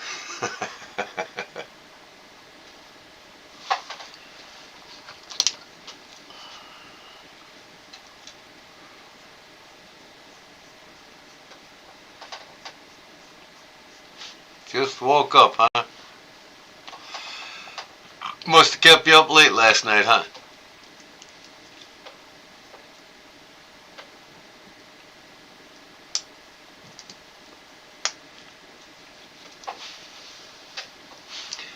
So I think I'm going to post a few modern knives that I have I want to get rid of. Because the money I sell the knives with,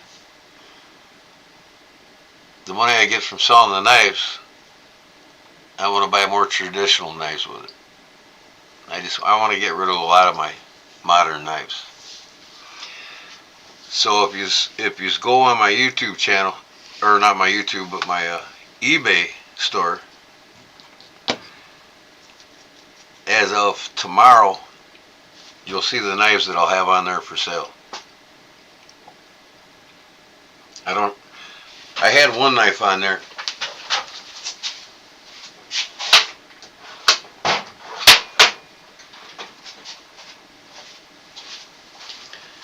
I tried selling this 4-Max Scout, and I had it on there for $225 and nobody would buy it. I don't know why. I mean, it's $100 knife, but once you customize them, they double in price. You know what I mean? So I mean, really, who wouldn't want to pay an extra $100 for one of a kind, 4-Max Scout, right?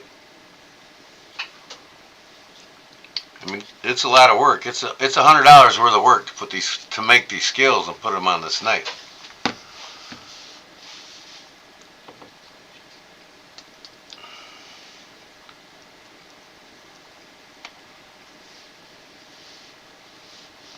Yep. Well, that's it, Bob. I want to be worthless tonight.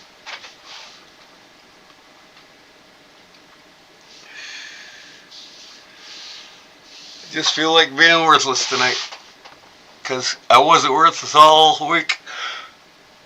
I just need a break. I was like, man, Sunday I'm just gonna relax the whole rest of the night when I got home.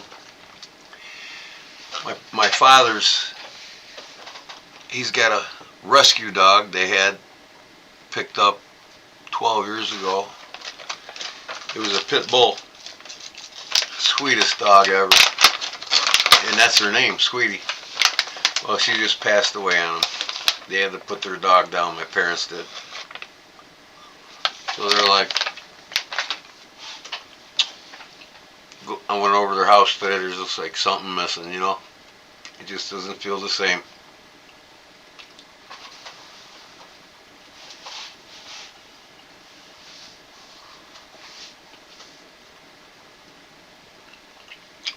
Eating a piece of beef jerky.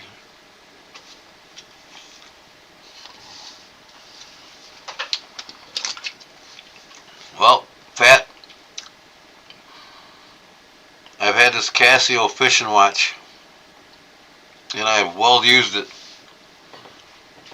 for a decade and a half, if not better.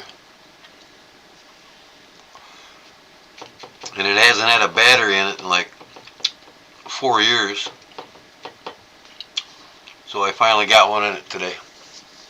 Look at how old this thing is.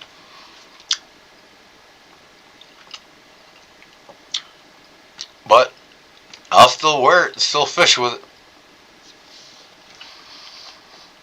It's one of my oldest Casio watches. It tells you the moon phase and everything on it.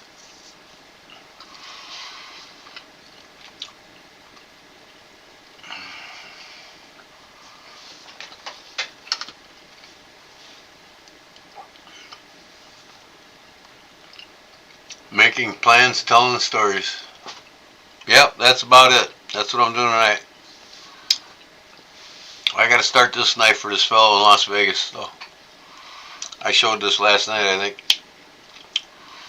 Look what they did to that blade, man. Ain't that a shame? This is a Schrade Walden folding hunter from like the late 60s. Both sides. Look at that blade, man. Looks like somebody took a Dremel tool to it. I mean, look at how they just skipped around with it. So I gotta get out the hand sander and get it going. Green River Works Deadly at my local antique store a couple days ago. It's missing the badge. I don't even know where one is. Russell Green River Works. I wish I could help you on that. I've never even seen one. J. Russell though, I know his knives well. Green River knife.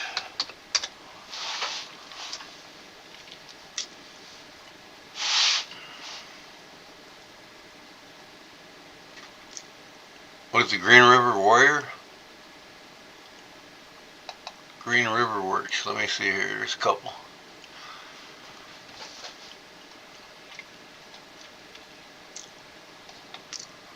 It's like a butcher knife, ain't it?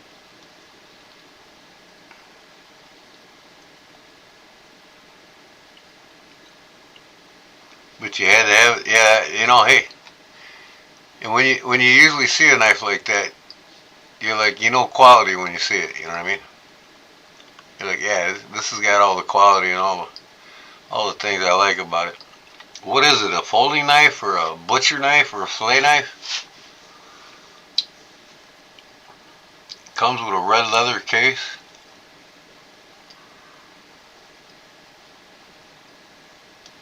Here's the Green River Works here. Let me see here. I'm looking for a red.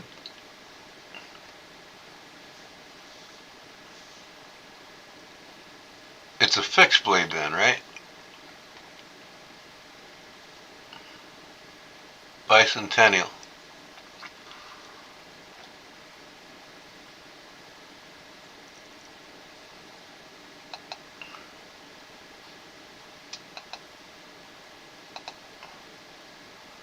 Does it look like this?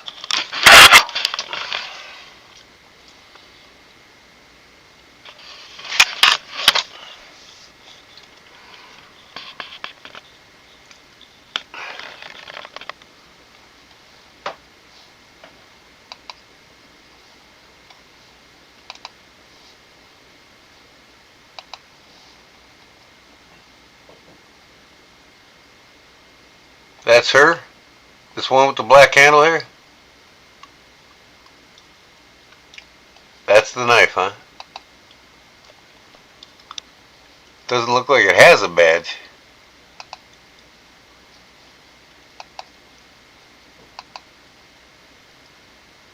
That looks like a custom sheath too. Part of a 3 knife.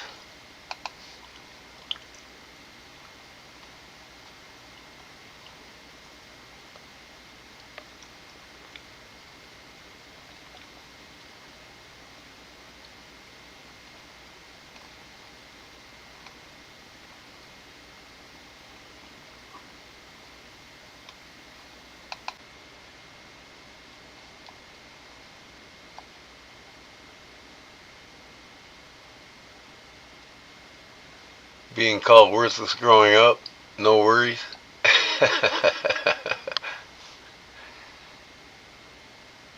eBay don't have any examples. So here's what I looked up. Tri-State EDC. No, this is Tri-State. What? This ain't the one that I looked up. Thought this was, yeah, Russell Green River.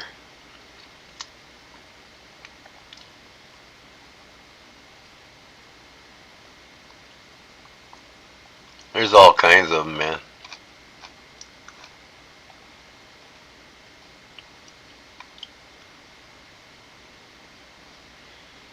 Dexter Russell Cutler, Green River Tactical.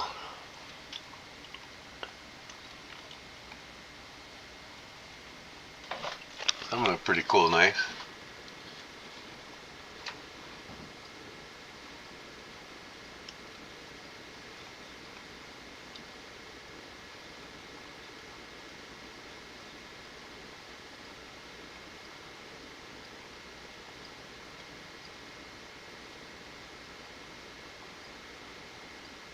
Huh.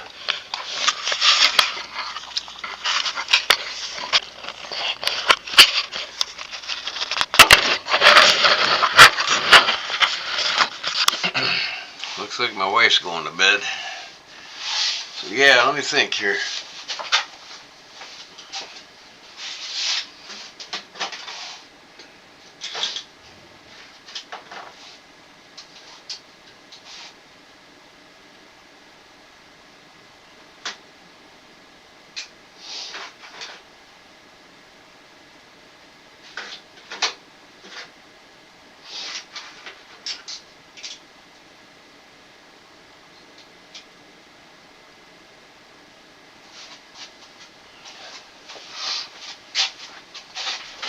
I was thinking about putting these on eBay here.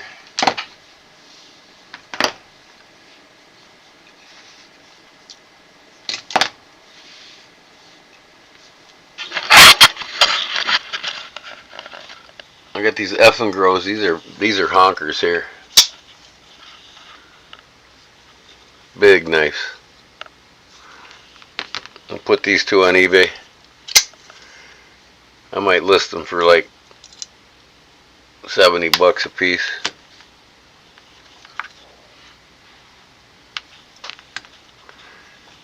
Then I'll put these on probably for $50 a piece. Kershaw Flash. This is another Kershaw, I think, but I don't know what it is.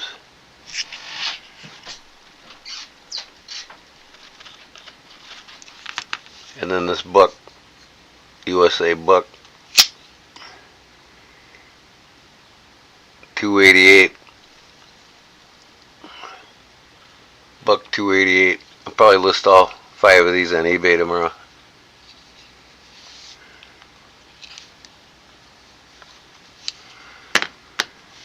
So,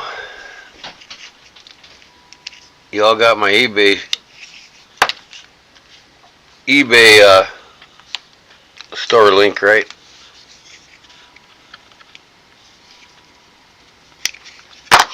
And then there'll be more. I got a lot of traditionals I want to get rid of, so I can, or not traditionals, but modern folders that I just don't really want to have in my collection anymore. I'd rather have traditional folders.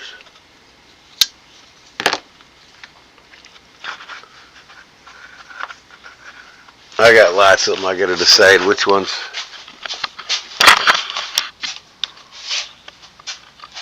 I want to go. Mermaid here. Boker Mermaid.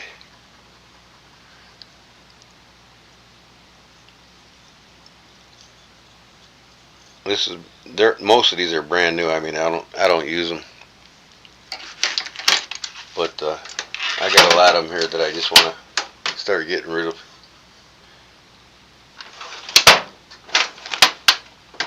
Like this thing. I'll probably put that on the store for $25. Big 11-inch blade on it. I don't need it anymore.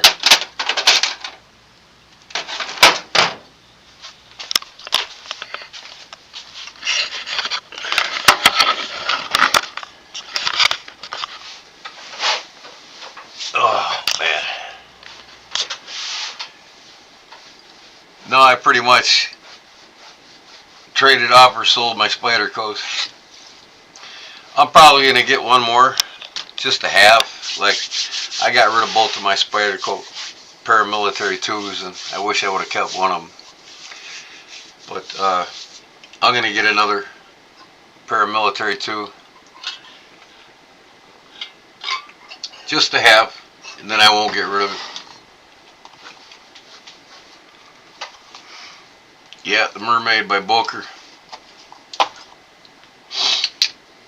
So I'll have these 5 knives listed on my eBay channel. I'll have some more watches up too.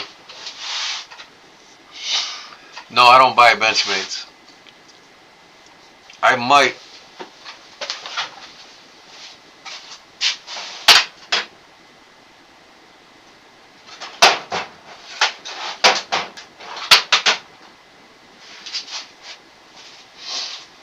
I might put this one up, see if I get any takers. This is the rare one I was telling you about that Emerson designed for Benchmade when they were called Bally Song. This is where Emerson got to start with Benchmade, Bali Song Benchmade. It's got Bali Song on the butterfly and not Benchmade. But if you can even find one of these on eBay, I think they're going for like $300-400. So I'm gonna probably, I might offer this one on my store, see if I get any takers. I might bid this one off with a reserve price of probably $300 on it.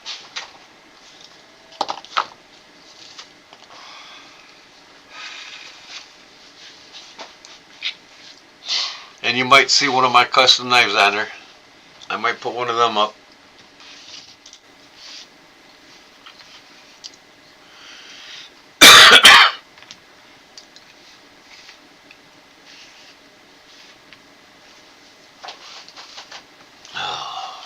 Man, I'm cold. Turn my heater back on.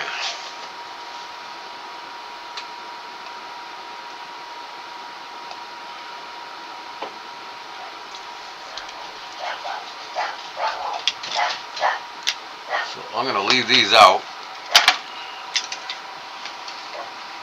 so I can list them tomorrow.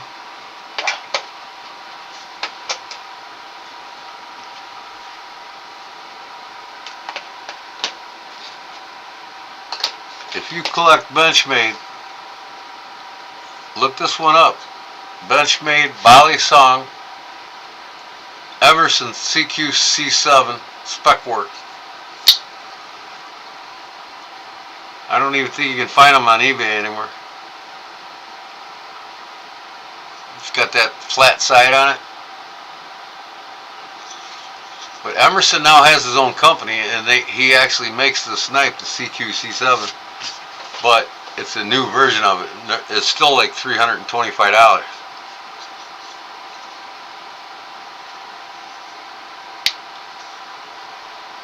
But this is a rare one if you're a Benchmade collector.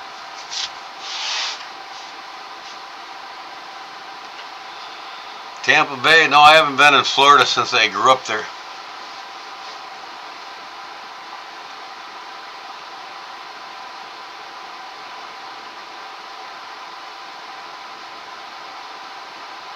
This is the only Benchmade Bali Song that I got. And like I said, the butterfly has Bali Song in it, not Benchmade. Benchmade's on the pocket clip. And the Benchmade's underneath the butterfly. But in the butterfly it says Bali Song. I don't know if you can see it or not. See the Benchmade under the butterfly? And that's what, like I said, Benchmade started out making Bali Song butterfly knives. And they didn't change that butterfly till like after the 90s. I don't know exactly what year they started putting. You all probably know better than me. When they started, I think it was in the mid 90s, maybe late 90s, they started putting Benchmade in the butterfly. Ulu? I can make you one.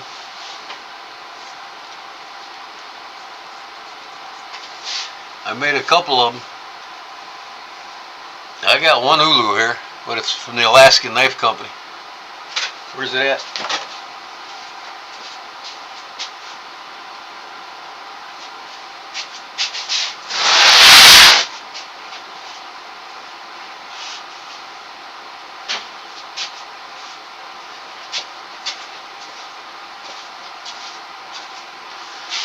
Here we got it in the back. USA.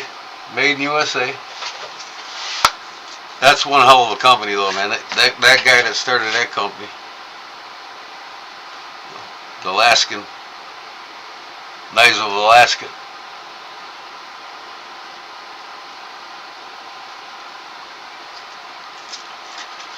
This is, I think, the only knife of Alaskan knife I have. Knives of Alaska stamped on the front of it.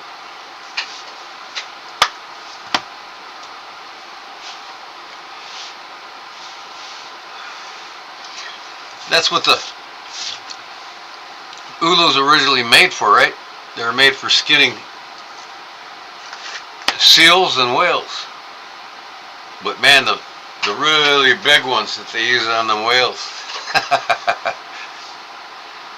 Yeah, I mean, the Alaska Knife Companies. Knives of Alaska, that company's a great company. That guy's a hunting guide there too. He started the company. I want to get his set. I've been looking on eBay for it.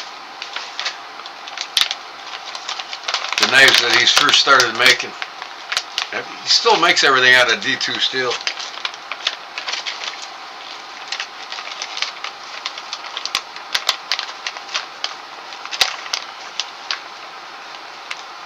Blubber knife? What's a blubber knife?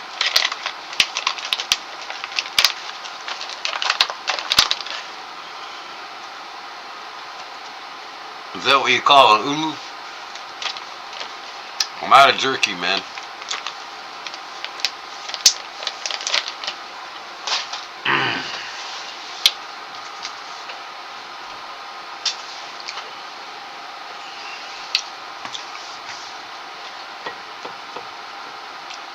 No butter knife? Oh, butter knife. No, this ain't a butter knife. I'm sure Yukon Bob knows what Knives of Alaska are. A big company over there. I saw on your Facebook page.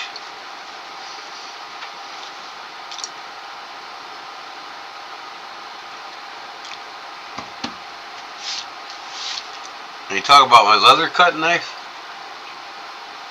It kind of looks like an ulu.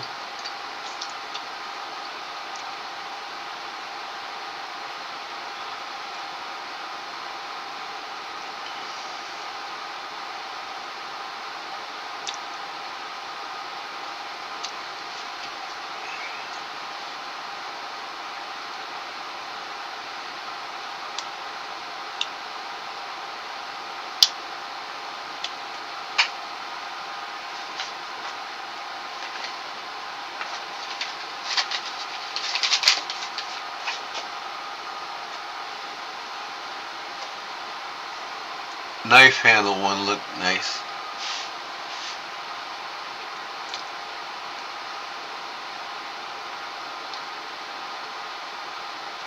Yeah. Oh, this one here? I'm sure you've seen Knives of Alaska, right, Bob?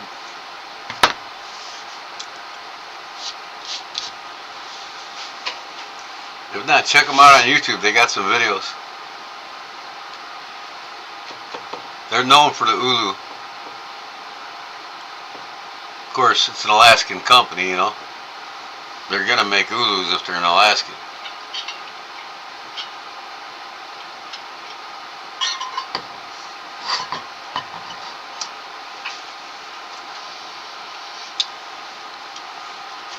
I got some pretty cool skinning knives.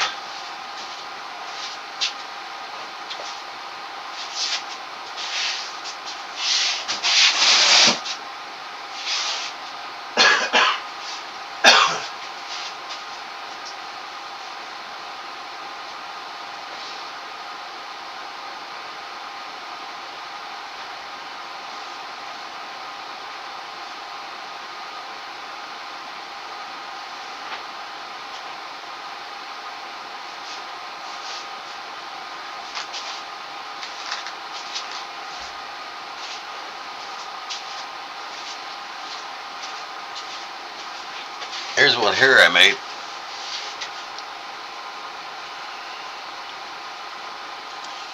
Now that's a skinning knife. That'll skin anything you need to skin in Alaska. I'm yet to make a sheath for it, man.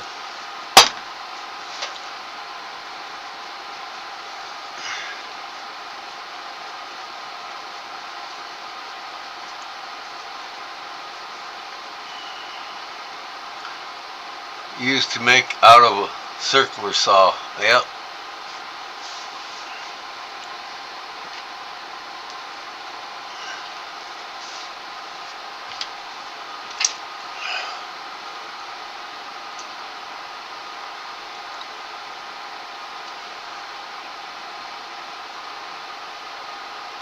It's a great skinning knife here, boy. And it's sharp.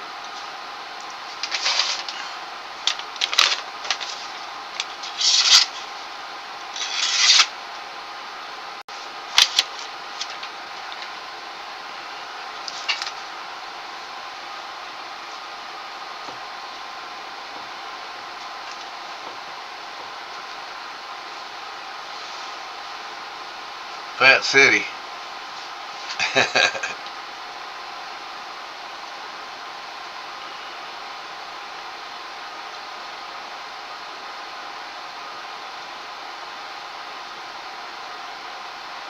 You like my shirt today, Fat?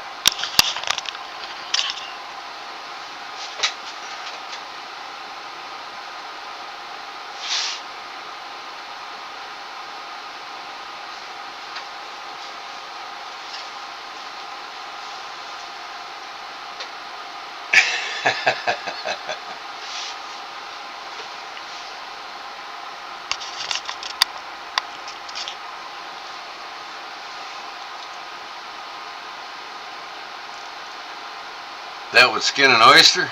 Oh yeah, I'm sure it would.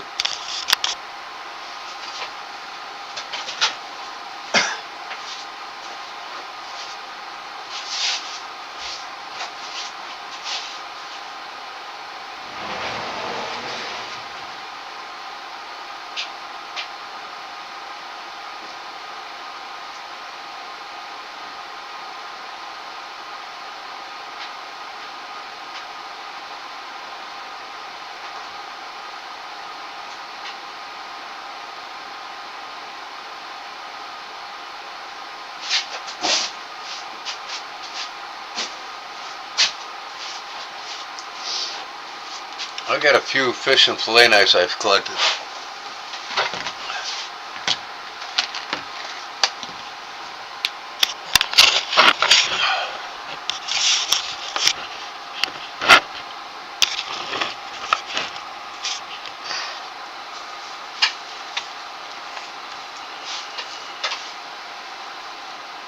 Not about how sharp a knife is, but how long that edge will last. That's important. Yeah, edge retention.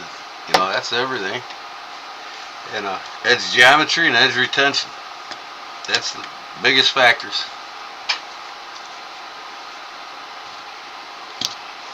But here we got this is a 1965, same year as me. The year I was born. Original sheath. Of course, it's J. Martini, made for Rapala. It's an oldie but goodie here.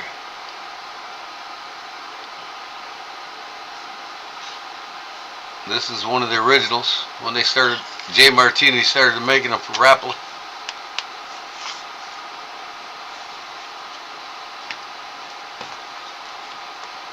Interest a few of us at Alaska. Maybe I'll come up with something, Bob, then, and have it on my eBay store for your Alaskan friends. You just tell me about what you want and how you want it. Now, this is a J. Martini, his Normark company from Finland. Same guy that, you know, designed and made the Rapala fillet knife. Well, yeah, I mean, they're from Finland, so they're Puukko inspired knives, basically. I mean, they're not traditional Puukkos, they're fillet knives. But its style is the Finnish style from Finland of the Puukko. Puukko sheath, you know, Puukko handle design.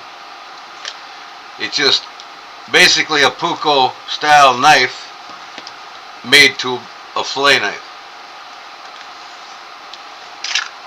You know, you can see finish in it big time.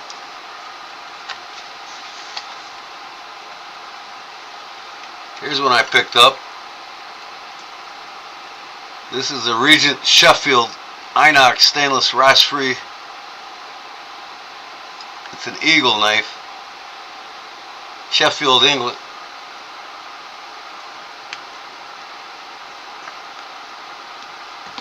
I found that somewhere, I don't know where, but I liked it, so I got it.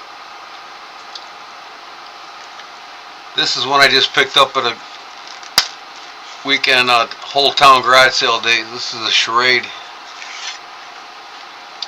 This one's cool.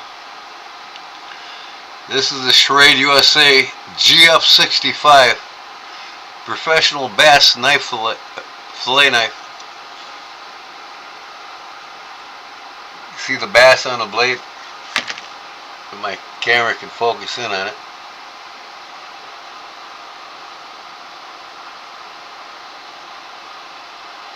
It's pretty cool. I like it. It says graphite on the badge.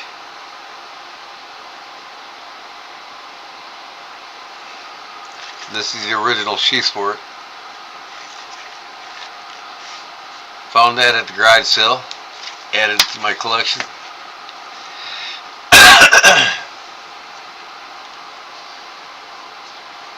Yeah, basically longer and thinner blade. But you see, like this is a Puko sheath here that I made. And I decided to put this Cutco fishing fillet knife in it. Remember the Cutco knives? This has got a bass busting on the blade, if you can see it. With the patent triple D edge, they call it, by Cutco. Western, yeah, 1970 they found inside. Well, hey, it fits in this Puko sheath that I made. I didn't put no dangler on it yet or nothing, but in fact, I made this left-handed. I screwed up.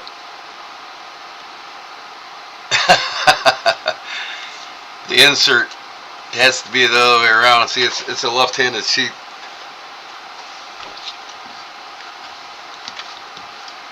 And this one here is called a Sharp by the Sharp Knife Company.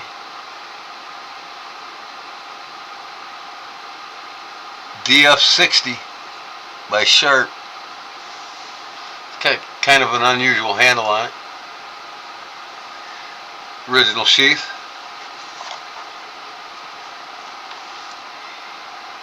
I'm digging the fillet knives. You know, I've been a fisherman my whole life, so here's a case made in USA. Case fillet knife. I think Louis sent this one to me.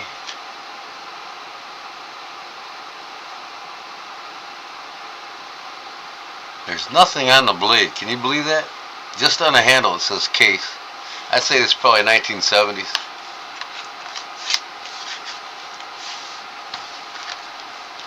Yeah, and then the Cutco. Yeah, this is the Normark companies. You know, by Martini in Finland. He's the one, like I said, that designed and made the knives for Rapala. Both Finnish companies. Definitely Puko design.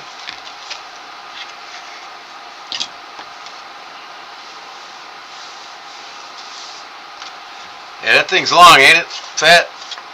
It's a long daddy. This is probably for filleting a tuna. But it's seen better days, but hey, it's still worthy of being in my collection because it's a case, right?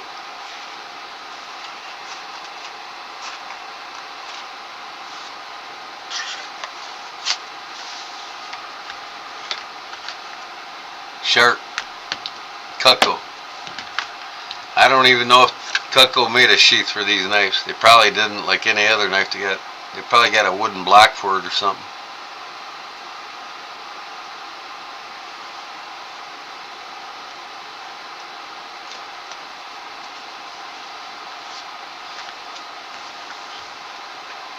You got a custom long fillet knife for halibut? Oh yeah, that's basically probably what these were used for. Man, I love halibut. I need to go get me some in North Carolina here soon.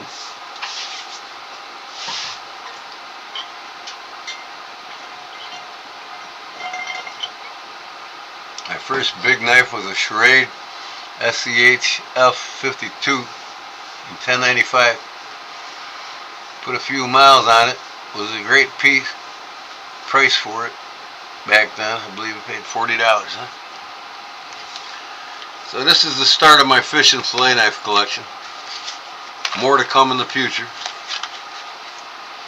That's why I want to sell all these moderns so I can buy more stuff like this.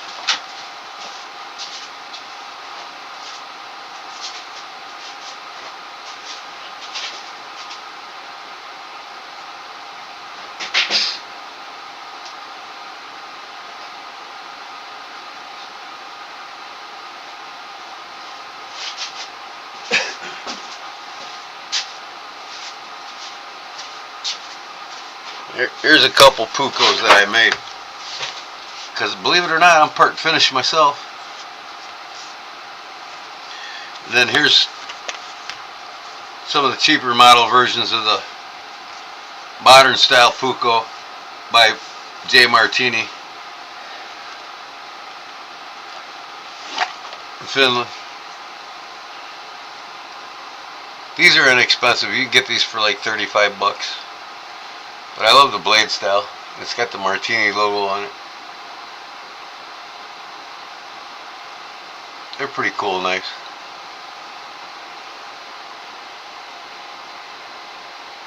Martini, Finland. This is the bigger Puco style. More modern. Here's the smaller version. So you see the two knives. Two different sizes here.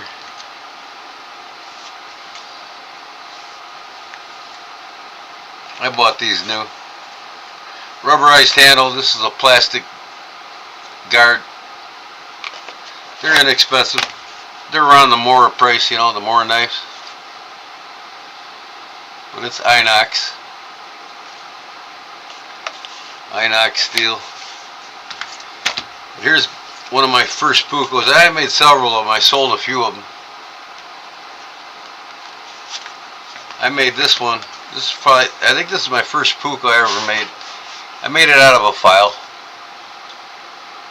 You can see the serrations of the file up top. But this is the way they made them originally, you know, over a couple hundred years. But they use reindeer antler. I just use regular whitetail antler. Brass, whitetail antler, and stacked birch bark, ironwood, stacked birch bark, antler, and brass. And then this is your typical traditional Puco sheath here that I made with the dangler on it. Get this camera up a little more. You know, the dangler sheath. I made the wooden insert in it and everything. I don't know if you can see it in there or not.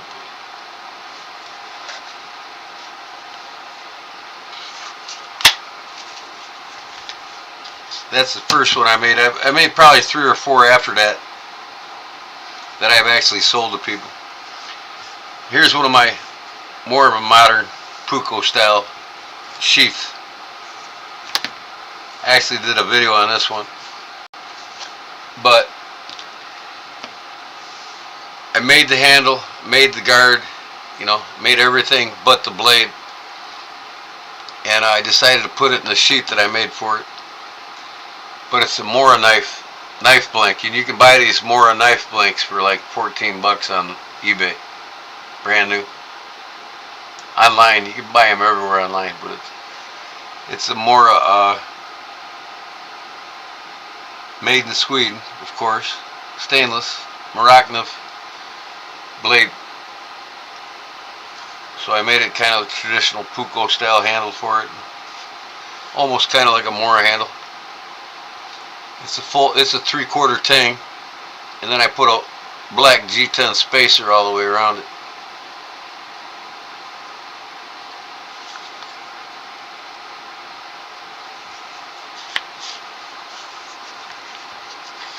Oh yeah, the Mora's got a wicked edge, that's for sure.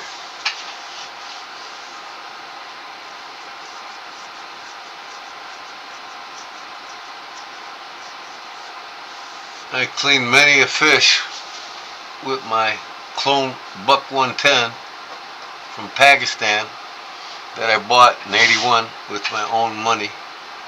Best knife I ever bought myself. 9 years old, still have it.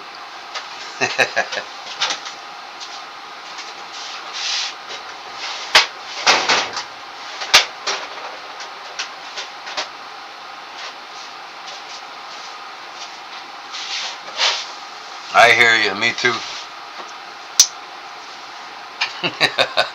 These things last a long time, man. I'm telling you. I've had this thing probably from the '80s.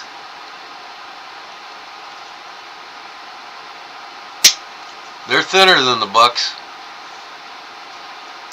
They're great knives, man. I mean, them things lock up rock solid, man. They always have, you know. We couldn't afford the bucks, so we'd buy these. And I've had that one since freshman in high school, I think. I'll never get rid of it.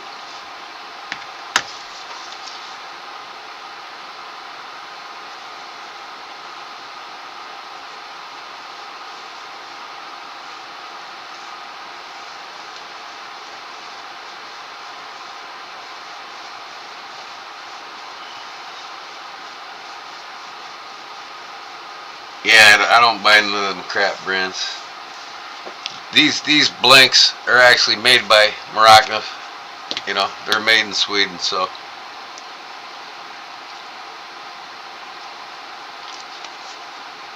But it's a good way to make a nice, quick puko knife, you know what I mean?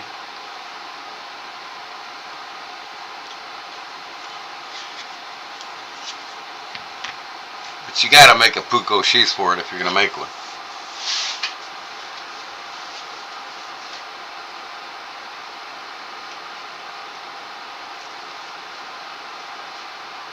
I'm itching to make another Mora knife. If you look at my Facebook page, Kodiak Edge Facebook page, you'll see several of these Moras that are pukos that I've made.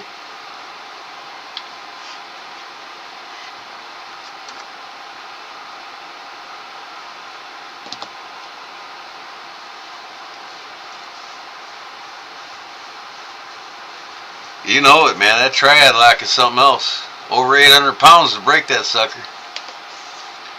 That's why I like cold steel too. You know, that's what put cold steel on the map, is that triad lock. Here, put this oldie back.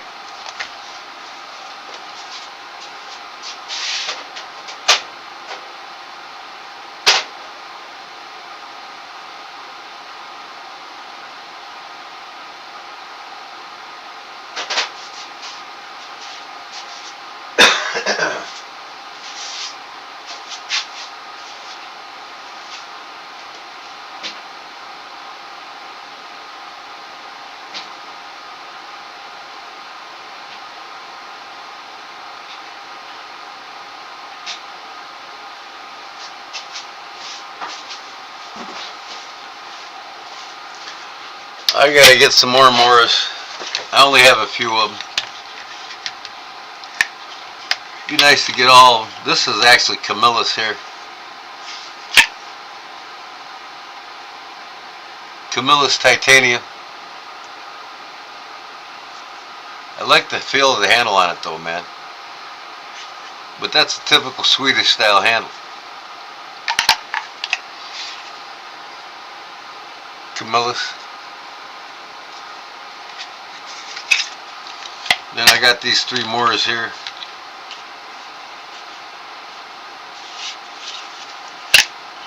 Man, that thing's dirty.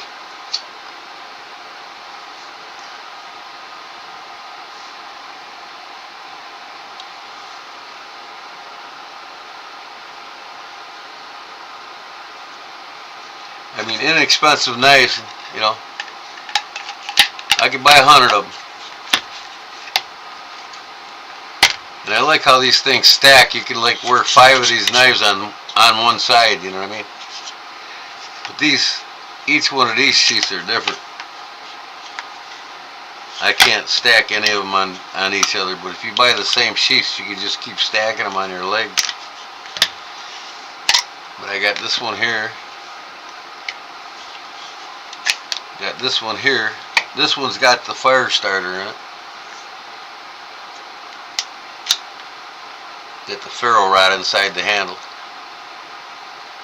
And I think it's got a whistle. Let me see. No, maybe not. No, this one's just got the ferro rod in it.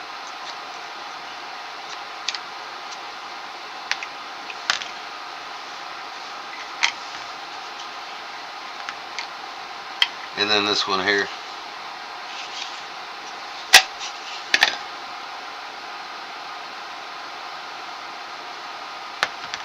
So I got 3 of them.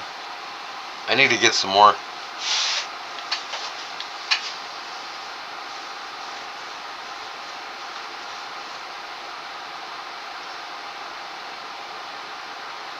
Yeah, you can pick them up in places cheap.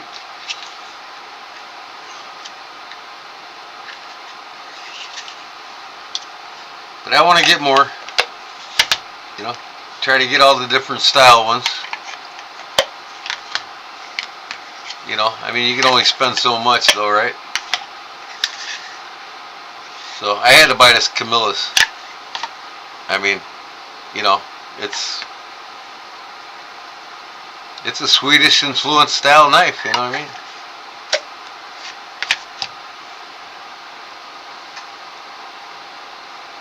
mean? More to light my fire, yep, that's what it is. It's even got a flame on the sheath right here.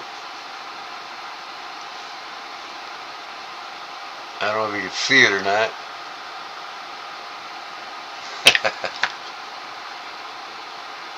Yep. They got them really small Moors, man, and them things are like expensive. I think one was like $79. I seen another for $100 and some. Yeah, check them out, Paul. I mean, these Scandinavian grind knives, I mean, they're slicers, man.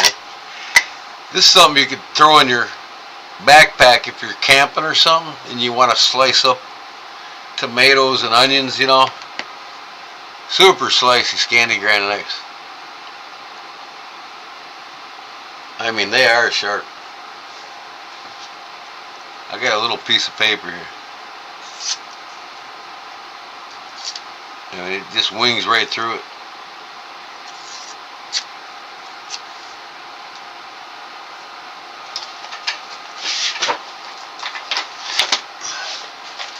They are slicey.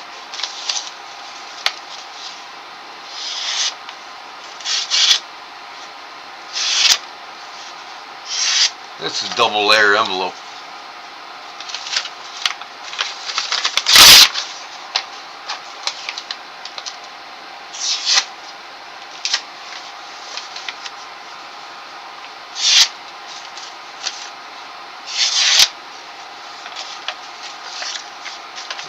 Through the single layer, they cut pretty sweet.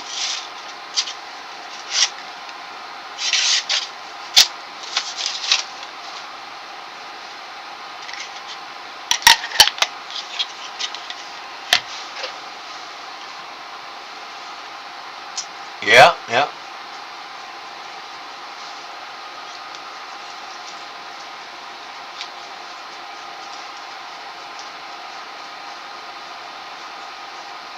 Scandis are very slicey. And you know, Scandi is just basically the style of the blade. These are all, Morocco's is Swedish. You know, a lot of Puko influence in the blade style. I like this one here. It's got a double beveled edge on it. That's pretty cool. You know. Now this one here by the Camillus, this isn't a Scandi grind. This is a regular beveled grind, and it's a hollow grind. It's not your typical flat Scandi grind. This is a hollow grind. but all around shape is Puko style shape. These are all Puko style shapes.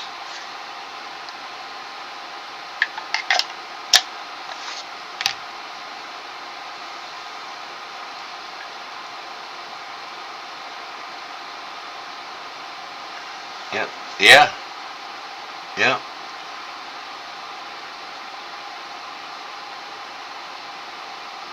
These are all stainless here, every one of them. I want to get a carbon one.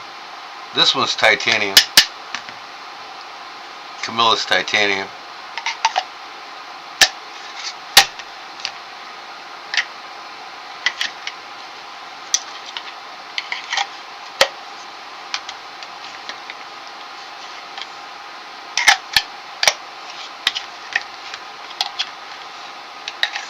But I always thought this was the coolest thing here though, man. See, you got this back catch latch. You could twist on. You could put 6 knives together and hang it on one belt, you know what I mean? Just keep adding the knives.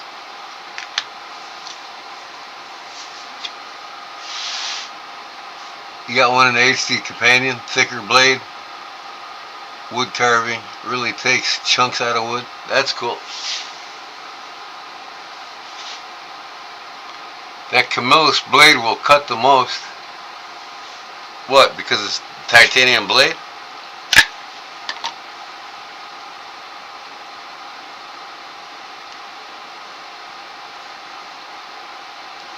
And the titanium blades ain't all what they say they are, you know. It's just a catch gimmick by Camilla's. I've got a couple of their titanium blade knives.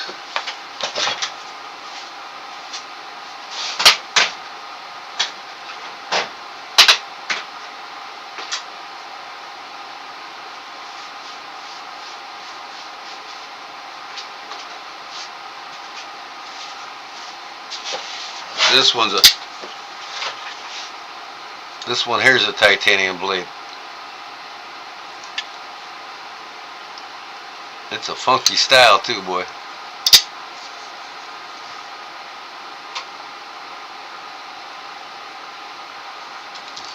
Then this is the other lockback, Camilla's titanium.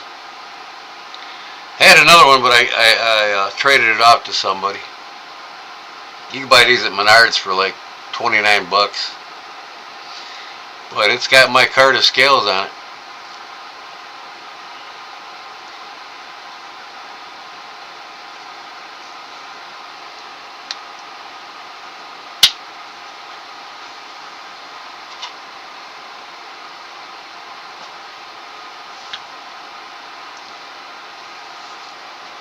It'll cut the most. Why? Because it's a hollow grind. Because of the design of the blade, hollow grind. You think that hollow grind will cut better than a Scandi grind?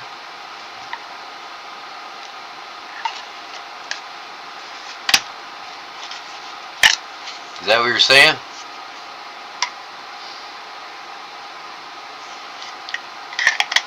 I'm gonna have to do a test run for you all on these knives. I'll test this against this. We'll see. Titanium coated over cheap surgical steel. Basically it, Todd, yep. This one actually here says 440 on it. Now is that 440 stainless with a titanium coating on it? You know, it is a titanium coating, but 440, is that the model number of the knife, or is that a 440 A, B, C? Well, it doesn't say anything. If it doesn't say 440B or 440C on it, then it's just 440, which is the cheapest of the 440 stainless.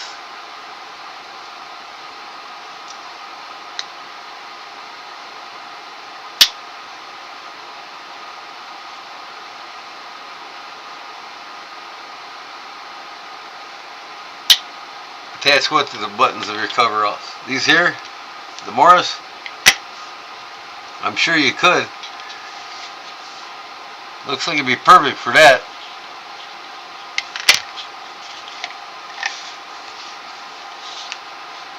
Never thought of that. But I tell you what, for the money on this $29 knife, it's well built, man. But like, you know, titanium coating on a cheap surgical steel. But, you know, hey, it is what it is. I might put this one on my eBay store. Both of these.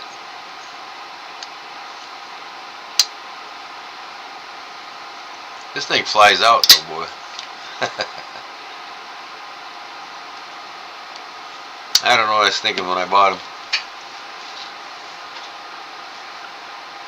Oh, you're saying hollow grind will slice better, allowing blade to pass through the materials easier.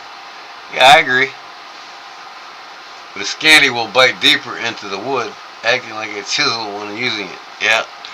Yeah, I mean, just the blades are a part of the tool, you know what I mean? What's the tool going to be used for, right? I mean, you're not going to use a scanty grind for everything, and you're not going to use a hollow grind for everything. You know what I mean? It's a tool. What's the tool being used for, basically?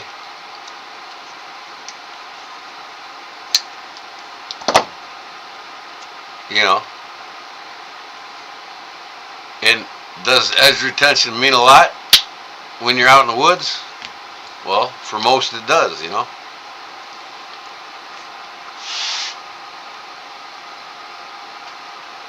It just depends on what you're using the tool for, and how it's designed determines how you get the blades you want.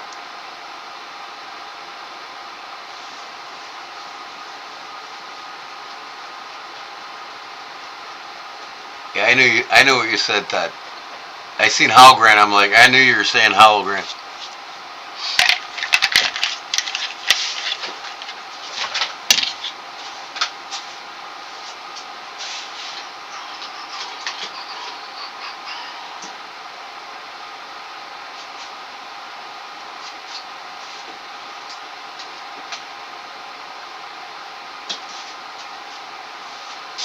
I don't really care for this knife here. This is probably going on my eBay store.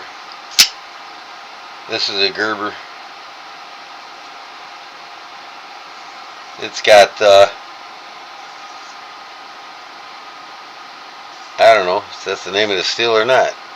466 12 19B. I mean, I don't even use it, you know what I mean? So it's going to go on the eBay store.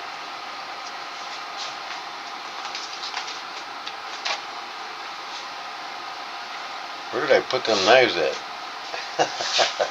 Oh, here they are.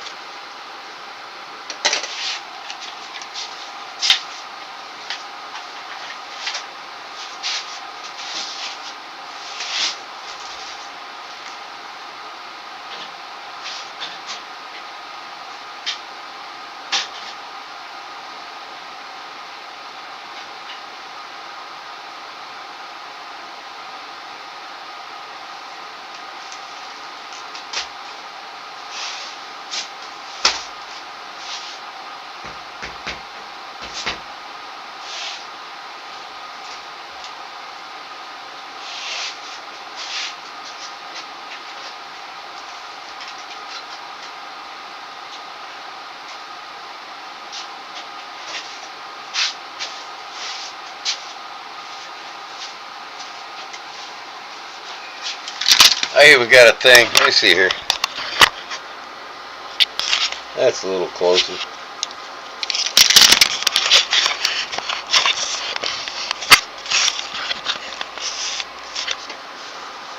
I even got a thing for older fishing knives. Anybody else like fishing knives?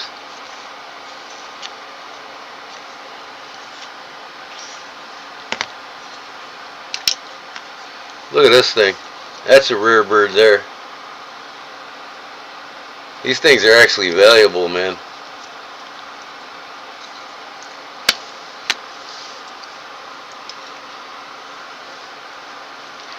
What you want for the last knife? Oh, the Gerber?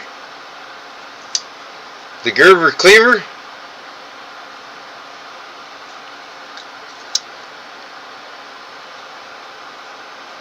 Yeah, I love fishing knives too, man.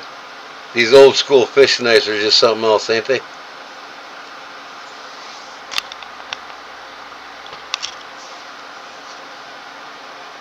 This is a pearl ivory or whatever you call it. I usually find the ones that's got cool looking scales on them, you know what I mean?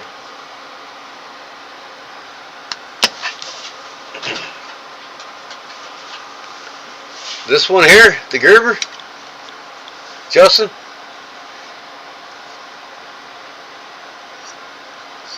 It's got a frame lock, cleaver. Let me see here. You can actually finger flick this thing if you wanted to.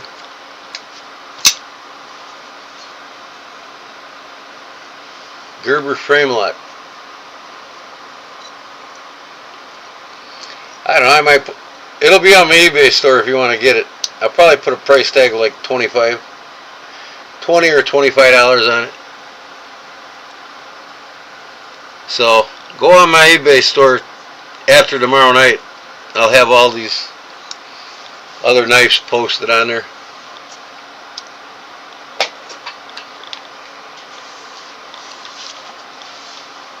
Yeah, I'm not big into them cleaver knives.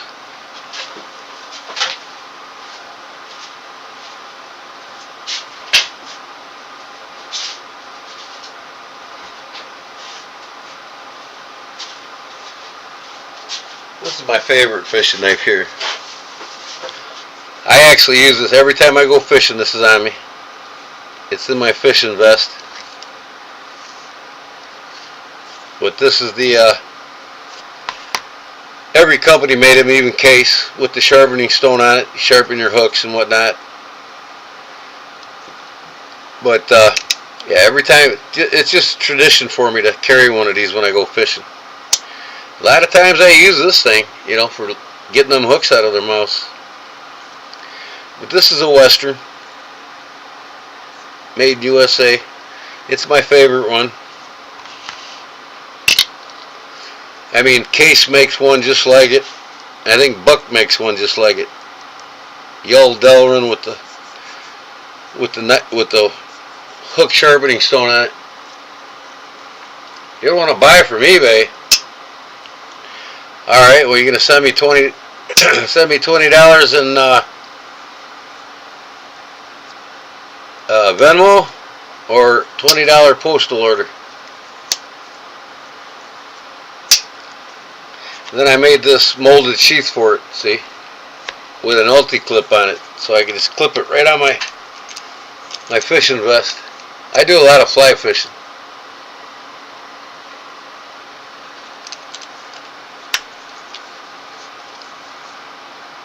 I should make some of these sheaths. You know what? I don't have no ulti clips on me though, but I'll put the holes in it.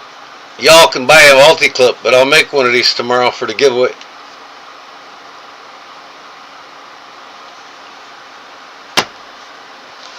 What do you think of that?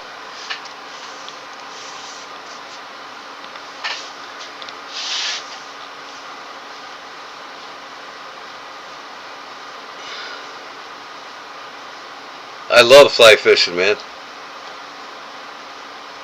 I make all my own flies and everything.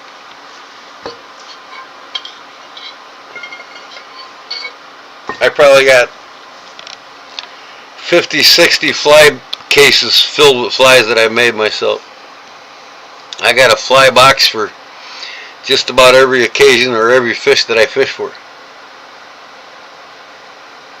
My biggest rod and reel setup is a size 13 reel, and I use that for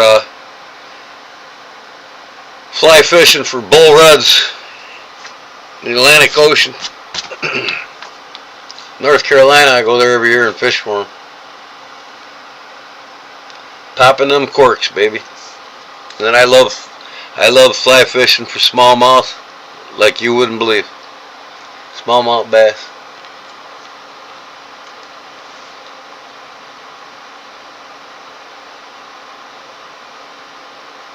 Fly fishing in Northern Cali, huh? You guys got the North Platte River go through there? I know it goes through Wyoming. I fished that a lot in Wyoming. I don't know. Does it head over to California too? I can't remember. The North Platte. I got family in Wyoming. I go there and I'll take my fly gear with me for the North Platte River.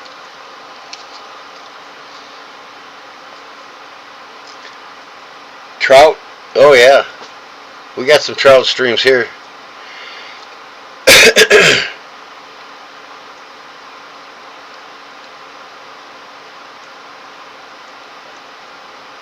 Well, you know what? I bet you a large toothpick would fit in one of these.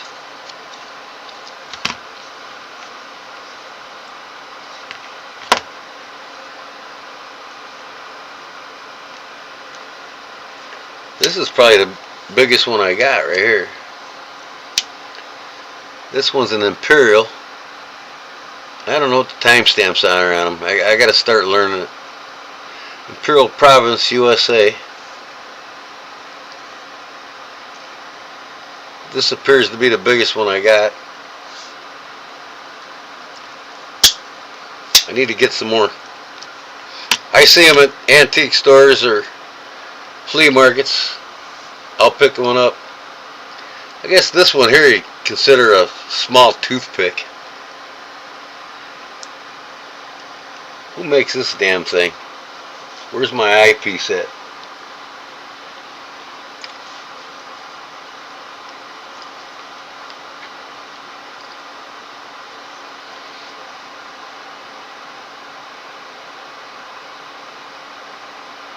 Oh, mackerel's a very tasty fish. You know it.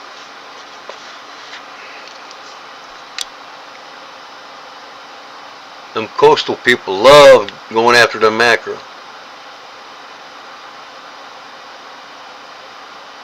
Huh.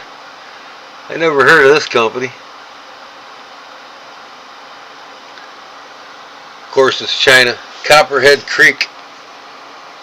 Tiny toothpick. It was there, so I just grabbed it. But yeah, this one here is a rare bird here. These are expensive. I've seen them go as a couple $100. Imperial Province. The ones with the bird dogs on them. These things are expensive. I don't know where I got this one. I think I might have found it at a garage sale. I didn't buy it online, I know that. But somebody told me to hold on to it because it's an expensive one.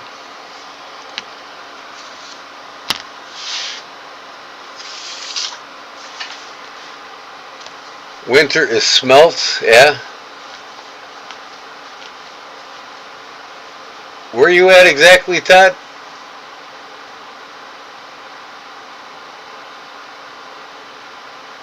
Fish knife don't fuck around.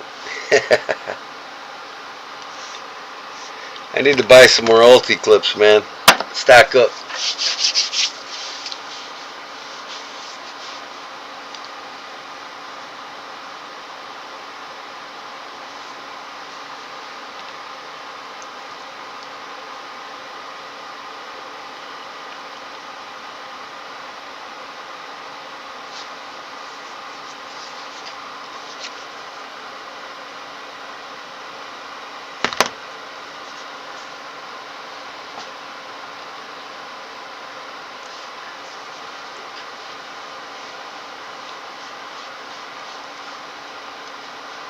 Yeah, you like the fish knives, huh, Aaron?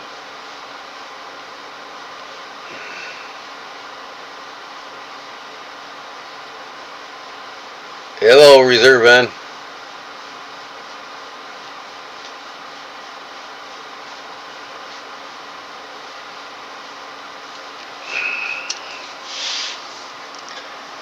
Oh, shoot.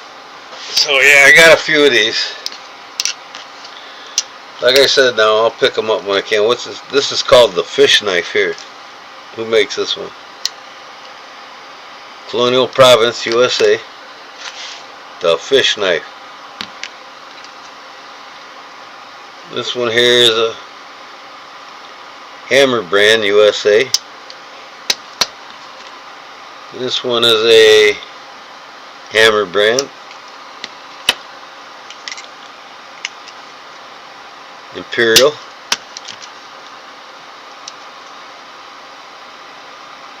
Imperial Province. And then this one here is the Imperial Province. I love them, man. I don't know why Case don't make the full Texas toothpick anymore. I'd probably start buying them if they did. But I guess we gotta wait for them to bring one out of the vault, right? I mean, what are they, hard to make or something? I mean, why? Why don't they make the tiny toothpicks?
I like the Scout knives too. I'll pick one up whenever I see one.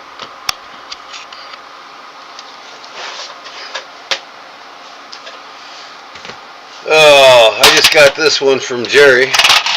He sent this to me in a trade. I sent him a Camillus titanium for it.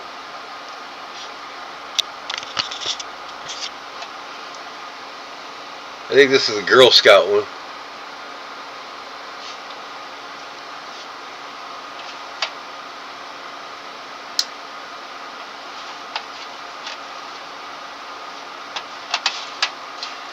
Don't need a license to fish from shore. I wish I could say that here.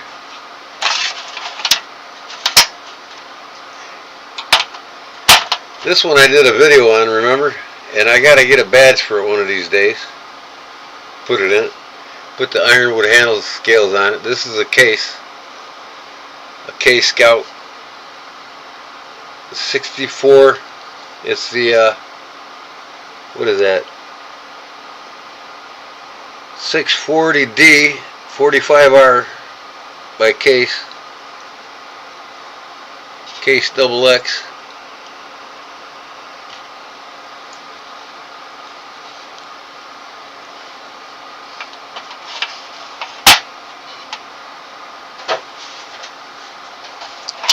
Here's two of my favorite Cub Scout ones, Scout knives.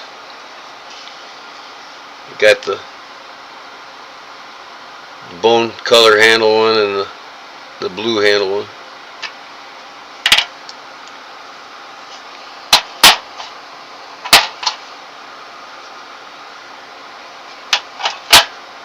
This is my display. I put them in magnets.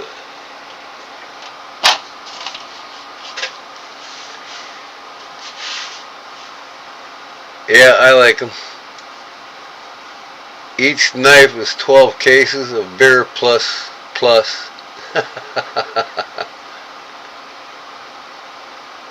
They just released the Pacific Tide Medium Toothpick.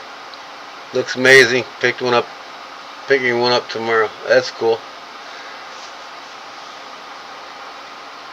Pacific Tide Medium Toothpick. Ooh, Case is releasing one? Released one?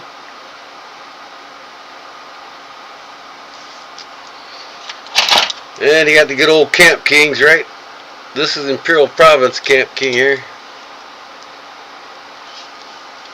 They made these things in Ireland and everything else. This one here, Imperial Province. This is an older one, but man, this is in good shape. I think this one's from the 60s.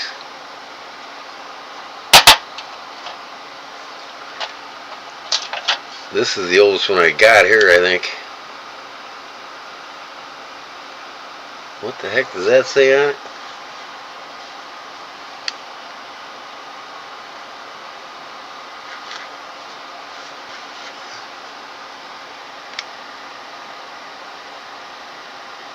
Royal brand, USA. This is a Royal brand, it's called. Two-bladed.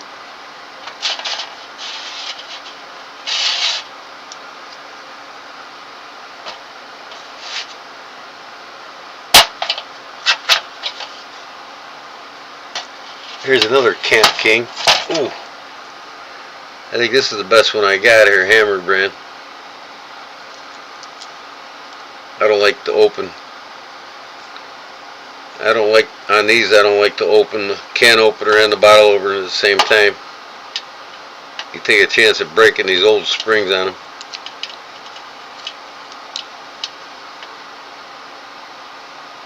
That's an oldie there.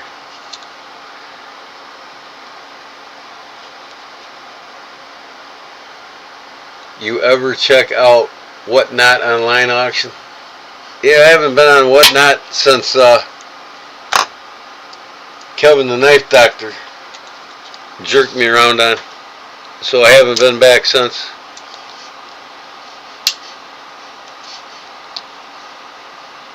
You know, I still can't get over what he did to me. Cannot believe it.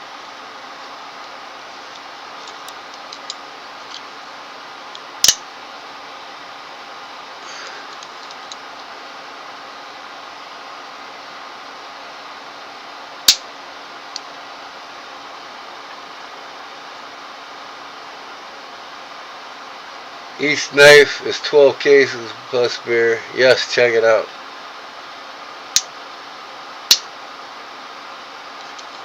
Yep.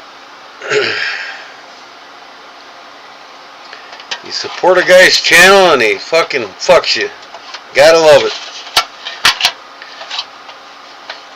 Wasn't even a man enough to fucking email me back or message me back when I called him. Whatever, pal. Have a good one.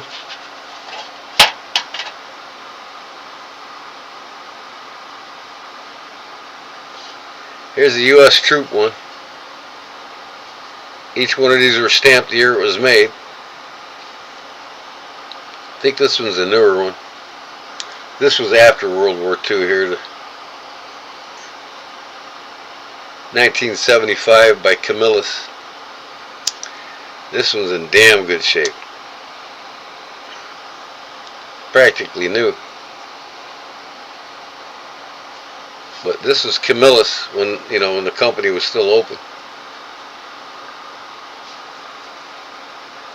Oh, man, is that tight. Oh, and then we got a World War II one here.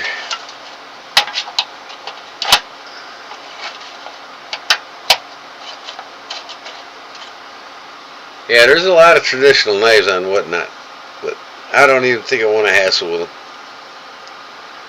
Because you got to create an account and everything else. And, nah. Made in USA. This thing is old. These were issued to the troops in World War II, American troops. It's got the easy out, easy open. That's an oldie but goodie there. Probably 1940. 1939, 1940, somewhere around there.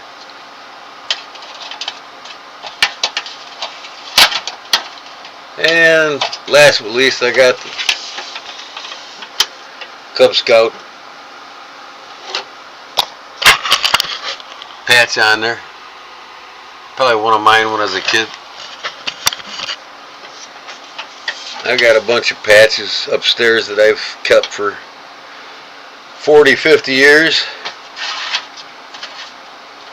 Never parted with them.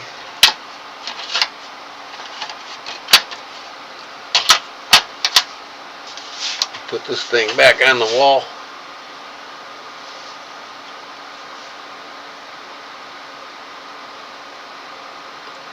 Yeah, you know, Aaron, one of the reasons why,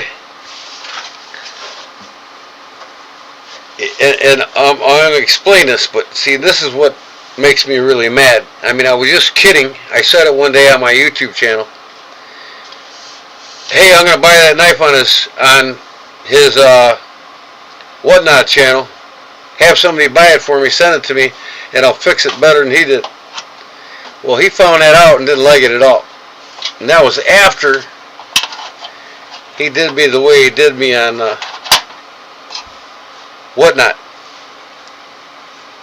So, like, whatever, you know. And I even called him and emailed him and everything else. No replies. No replies. And this is after me sending him 3 packages. Supported him 3 times. Gave him a bunch of shit free. You know, I sent him over 100 knife blades for fixing knives. You know, traditional knife blades. Over 100 of them. Sent him a couple custom knives handmade by me. You know, and this guy did me the way he did me on his whatnot channel. Blocked me. I'm like, are you kidding me? All right. And then that's when I said what I said about having a friend buy one of his knives and fixing it up better than he did. And I said that on my live, YouTube live here. And one of his cronies heard me and went telling him that after he done pissed me off. And I said on that live, they weren't on there long enough because I said, you know, I said that night, I'm not going to do that to anybody's YouTube channel or nobody on YouTube. I'm not going to fuck with people like that. I'm not going to go there. But, well, that person didn't go back there and tell him that. And if he went on my YouTube and watched it, well, you know, he got the wrong impression.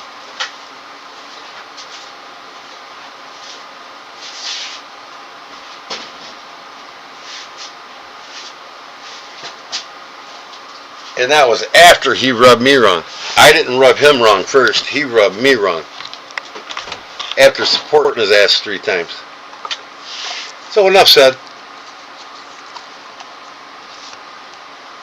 And yeah, I'll agree with you, Aaron.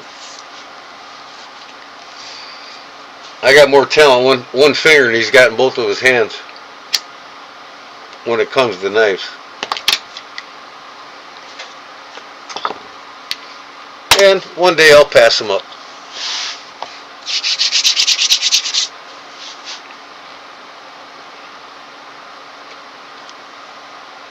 You know,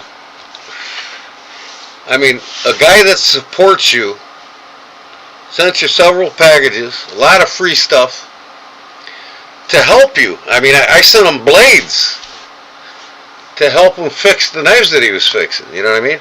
I sent him a custom, one-of-a-kind Damascus knife that I handmade for him, you know, and sent him a bunch of other knives in another package. And I said the word shit on his whatnot because I didn't know how to buy the knives. I couldn't figure out how to get registered. I didn't know none of it. It was my first time ever on whatnot. And he blocks me? Okay, have a good one, buddy. Later.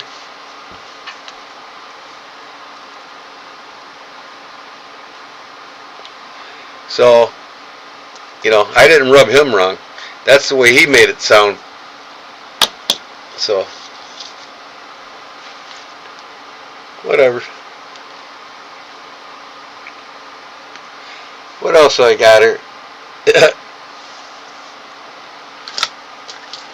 I got some 50-cent pieces.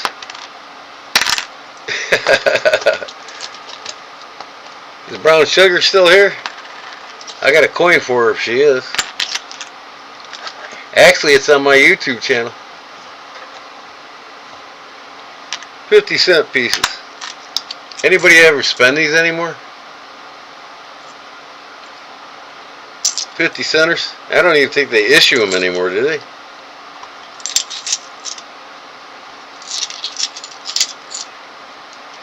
No.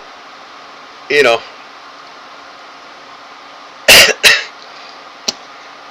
I know I'm not wrong, and you know what?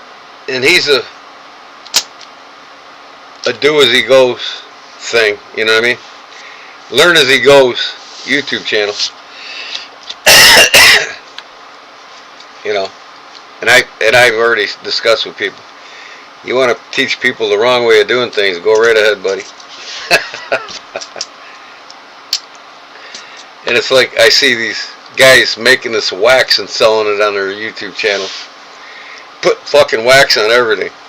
I mean, that ain't the way you do it, man. You don't put wax all over your knife either. It's hilarious watching some of these guys.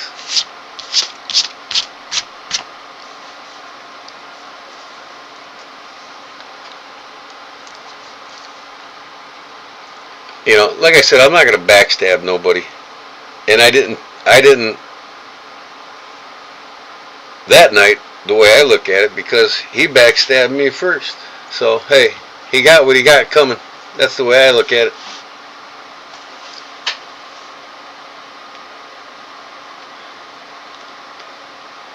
Oh, you didn't touch a nerve. I'm just, you know, you support somebody, and you know, and I was getting ready to do a custom job on a dagger for him, and that went out the door. I mean, he was all excited to send this case dagger he had that he purchased, and I told him I'll make an original handle exactly like the factory made for it, put it on it for you. Oh yeah, great, awesome, man, I can't wait to send it to you, blah blah blah. And then the next week he blocks me. I'm like, what? Come on, are you shitting me? Some people are just out there. Whatever. And he doesn't remember anything, you know.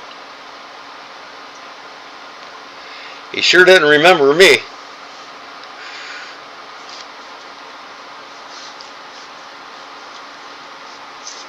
Well, I'm sure I'm not alone, you know. There's people that supported him that don't support him anymore because, you know, he's not like Big Jim, Barlow Jim, you know. He'll give you a big shout out if you send him something. You know, he'll do a video just on you. Not him. Give me everything you got, and I'll forget you tomorrow. I block you, oh well. So, and I don't care if his cronies are fucking listening to me now or not. He did me wrong. He rubbed me wrong. I didn't rub him wrong. He just got coming to him what he gave to me.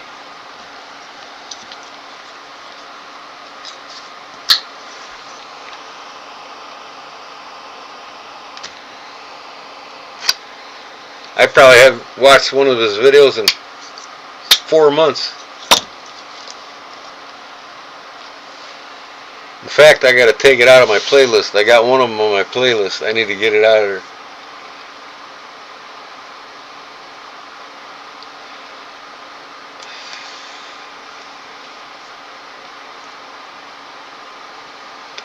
No, Justin, I'm not stopping. And don't tell me to stop either. Okay? Because when somebody rubs me wrong first, that's disrespect. For me first.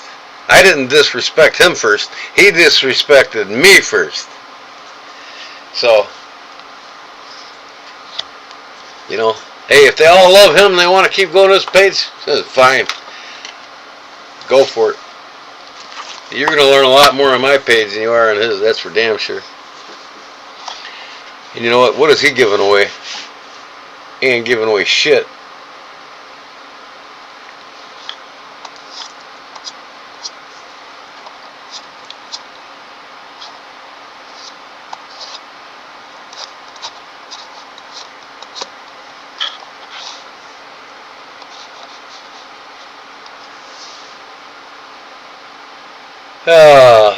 Anyways, yeah. I know it's a suggestion, but you know, hey, somebody brought it up, and I'm just, I'm just gonna talk about it. That's all.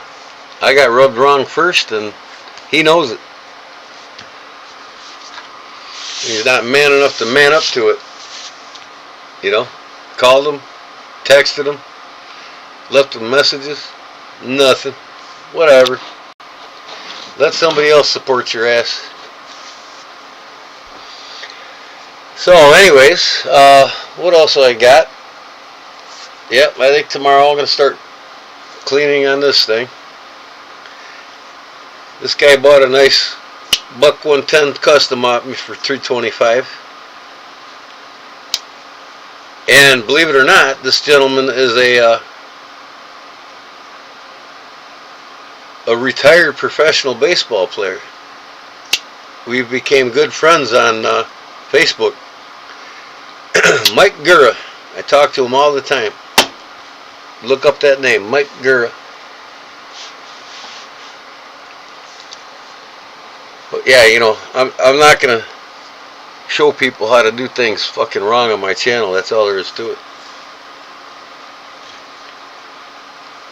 Just to get likes and subscribers. But anyways, yeah, that's a shame what they did to this blade, man. It's gonna take a lot of elbow grease on this thing. But you all see it. I think I'm gonna video this one for the restoration video of a Walden Charade.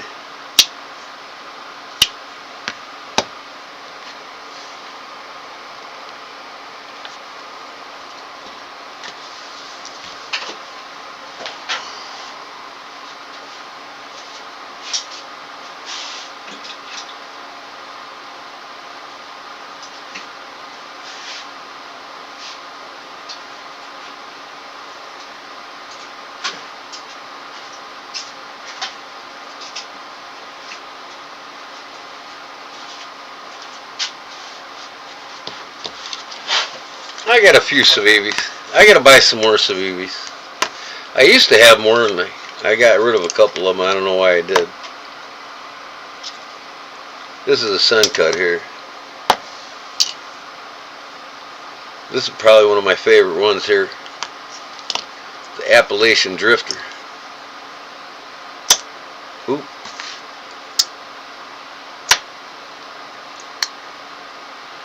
Shit's getting in my way here.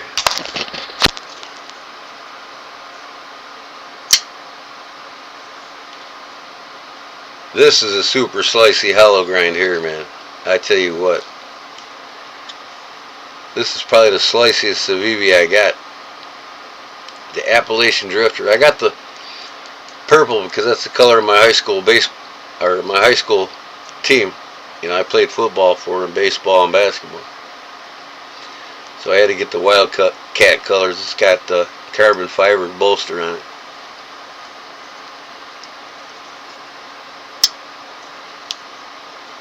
Mike Gura passed in 19 what? 92?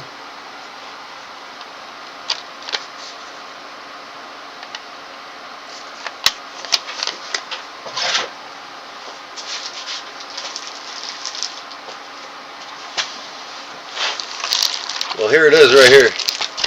Here's his letter from Mike Gura. Alright, this is the package he sent me. Gordon G. Man Holman. Here's the letter. Hey Gordon, clean and polish, Charade Walden. Thanks, Willie. Mike Gura. So Mike Gura's still alive. I don't. Maybe you're thinking of his father.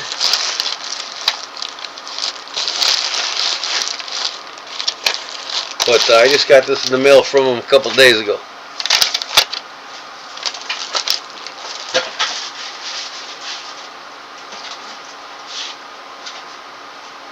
I know you all like to do a Google search, but you know what? Google's not all factual at all times. So I don't know what Mike Gura looked up.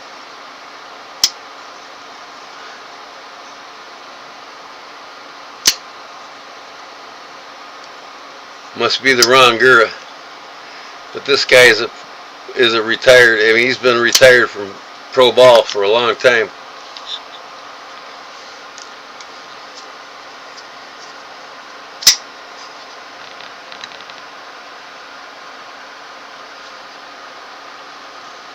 I got this one from Louis. Then I like the Elementums. I used to have an Elementum fixed blade, and I ended up trading that. I don't know why I did. But this one here, I thought I had the original. No, this is the original here, yeah.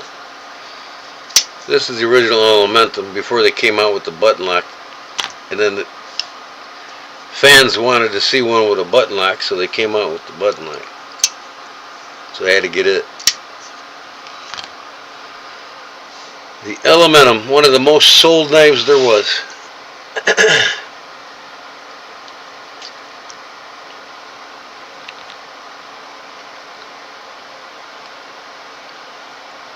Yeah, no, the Mike Gurr I'm talking about was a pro ball player, and you know, you could even go on his Facebook page and see photos of him when he's playing ball. Here's an old Buck USA. Actually, not that old. Let me see. What's the timestamp on it? About 1980. Little guy here. This is the Buck. What number is that?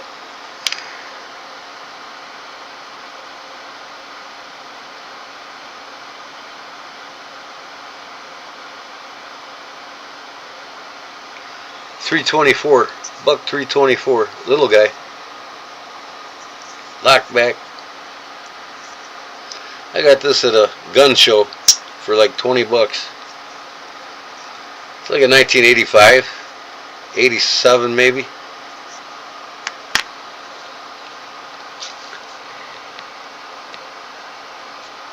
Look up Gerber BMF USA.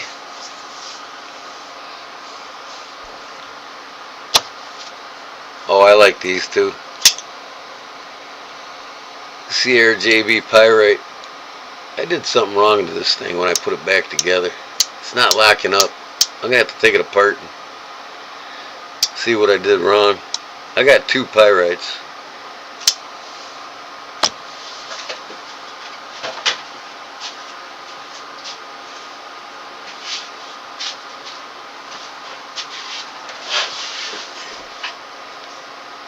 This is the other pyrite. That's the first one I bought.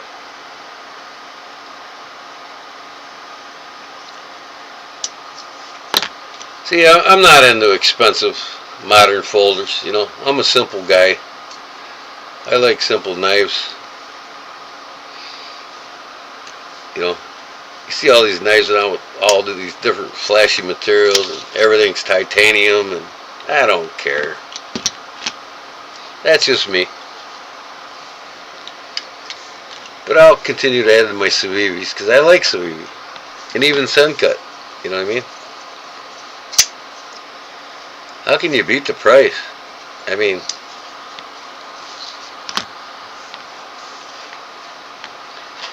let me see.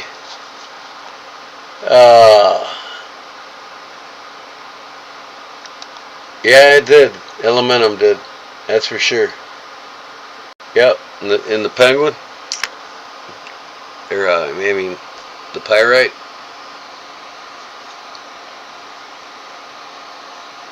I like that choil. That's cool.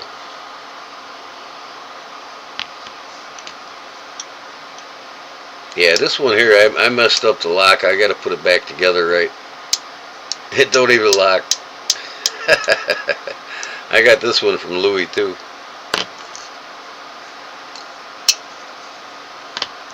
I got a couple more in there somewhere. I don't know where they're at.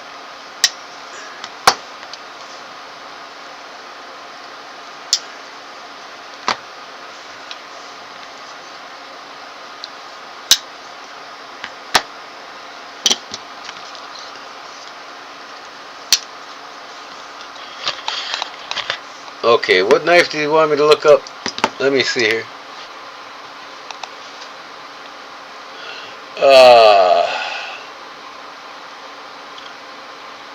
Gerber BMF USA.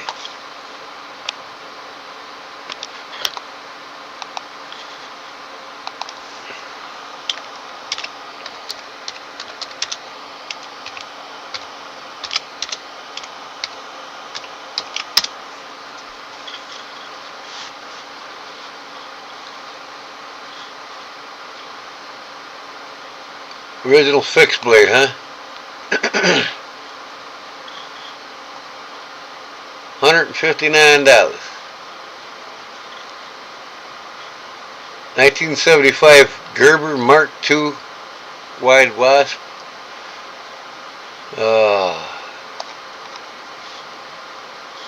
Wait a second here. The Gerber BMF. Here it is. Video on YouTube here. I need one. Looks like I do.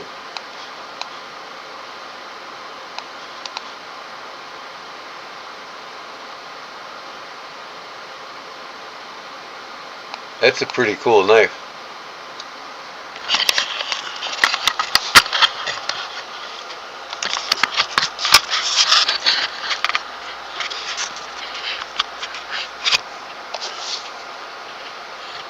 Come on, man. Let me just blow this up.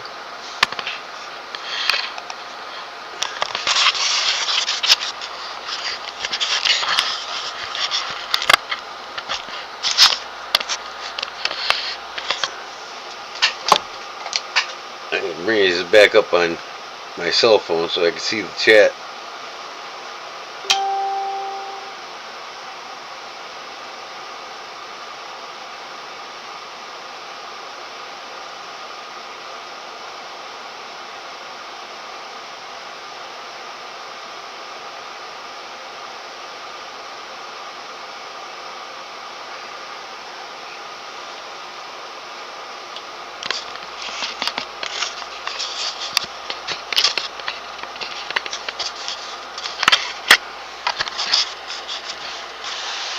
Trying to get it.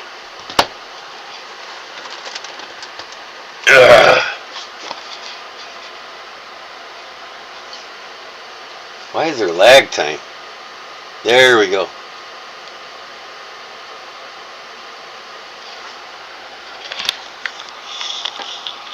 Might as well bring up the volume, huh?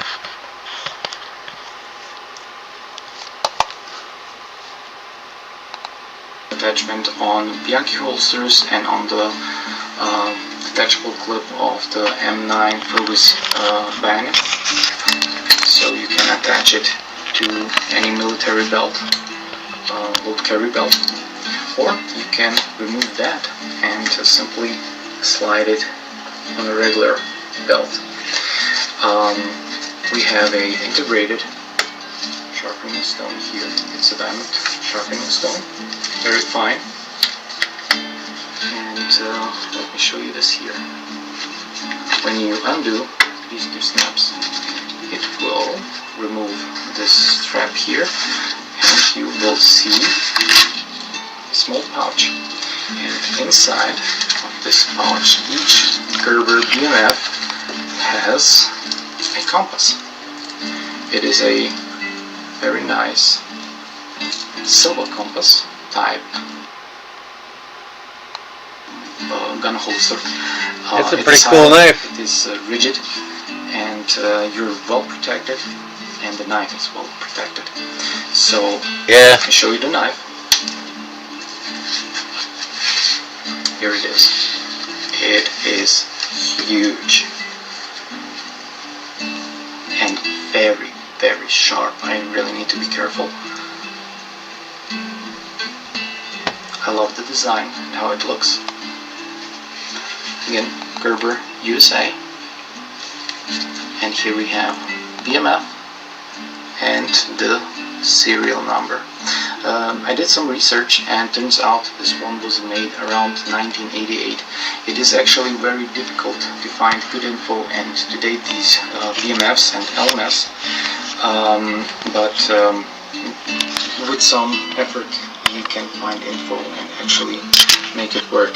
So this one is made around 1988, and the reason why I got it is because of this reference picture.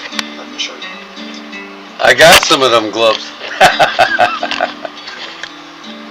Oh, come on, camera. A group of Force Recon operators, and the one you see has such a knife.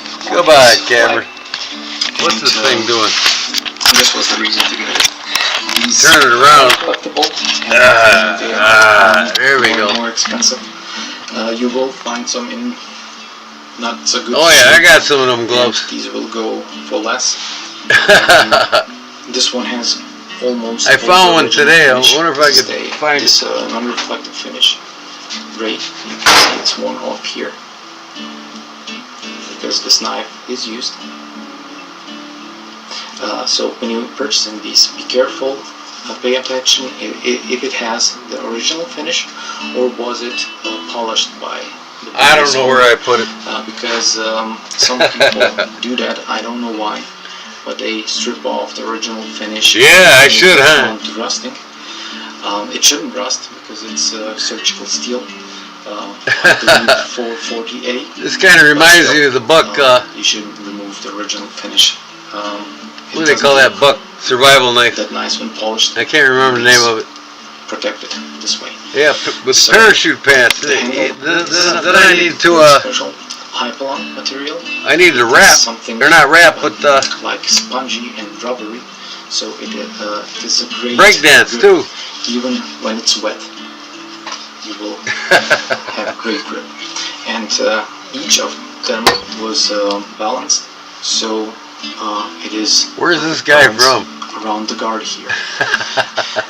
There is a shorter version. It's called LMF. Tales of Gear, huh? And, I really hope one day to get this LMF. Yeah, he's got more subscribers than me. In fact, apparently, according to some sources, these were used. Yeah, it's a cool knife. That's for sure. From what, 1975?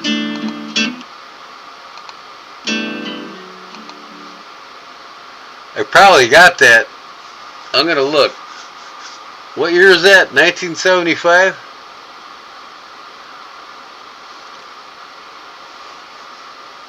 Let me see here. Gerber BMF. When did the knife come out? What year, do you know?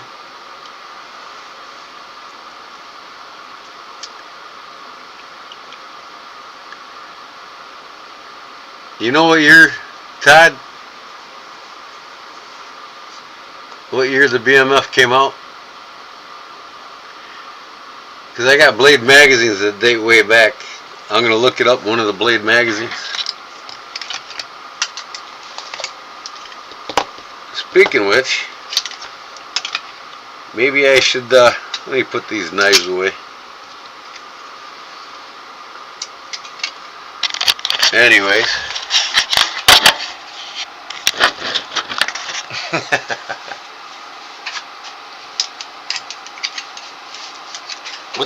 What year did that BMF come out?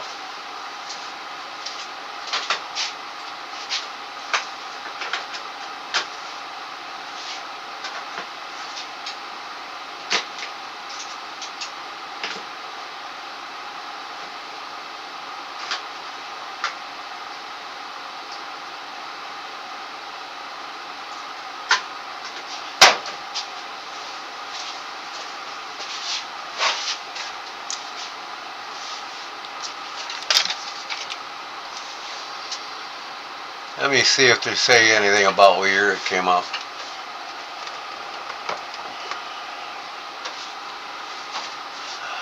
Man, gotta tilt my screen back up. Alright. Vintage. Alright, let me see what year this came out.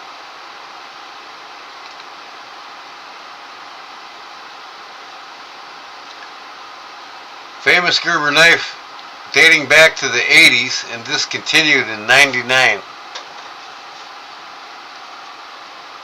Yeah, I'll have to look out for one. The knife withdrawn from the private collection. I like new condition, without cardboard box, checked, sharpened. Oh, this guy's selling one in Europe, the EU. Blade is Aus 8 steel.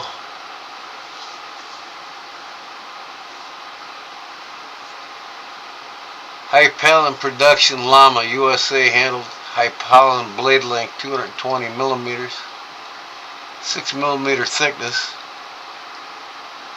Total length 372 millimeters. Weight is 465 grams. You going to bed, Chris?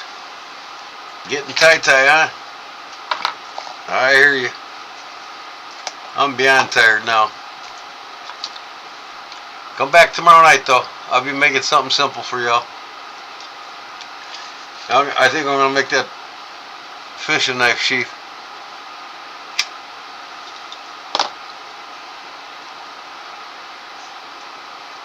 If you don't have a fishing knife, you got a Texas toothpick, you can put that in it too.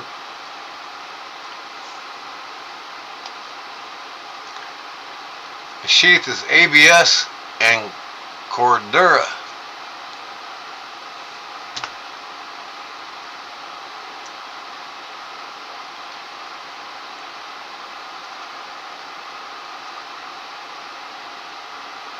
So, that knife was from the 80s.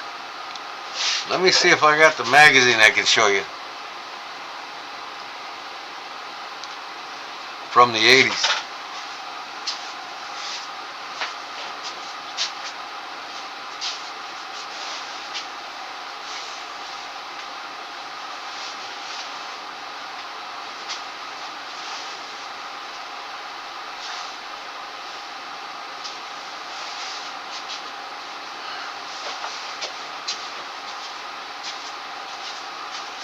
I've got several binders here full of magazines from different years, so I take a couple binders out at a time until I find the right one, right?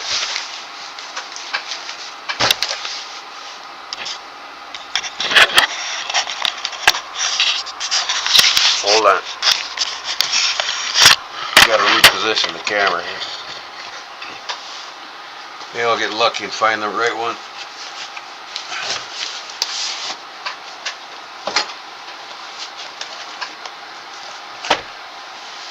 Okay. If there's anything you see you like, let me know. Alright, Father's Day 2017. That ain't gonna do it. 2017. Nope.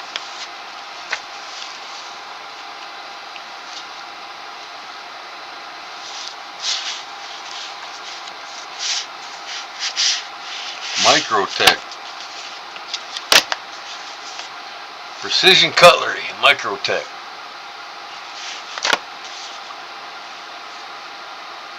Yeah, these are all newer ones here. What do we got here?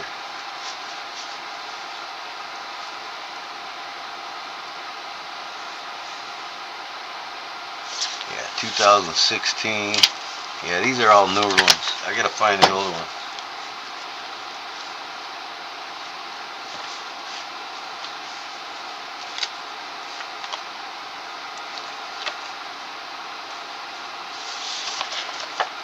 I got the Case Collector magazines here. Hold on. I gotta situate myself here.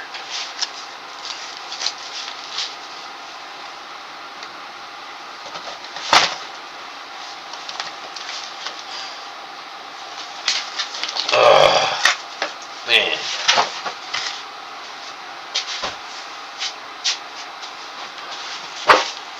This is the new Case Collectors, 2024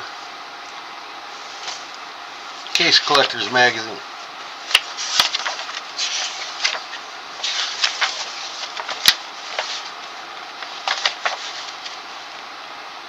That's pretty cool.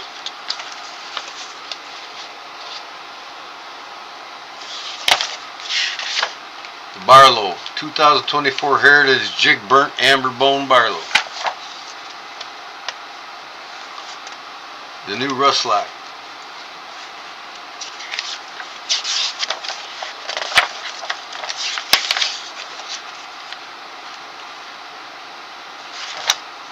Case Collector's Edition. Here's a 2022 product guide case. Robert E. Lee, that would be an awesome knife. Yeah?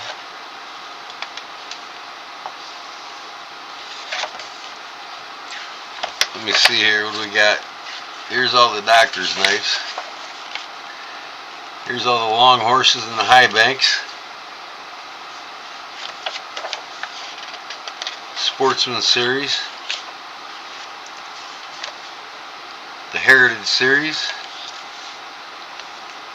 Buffalo Horn, Caribbean Blue, Navy Blue Bone, White Synthetic, Rough Black, Dark Red Bone, Blue Bone, Blue G10, Case 6.5. This is all the knives from 2024. All of them.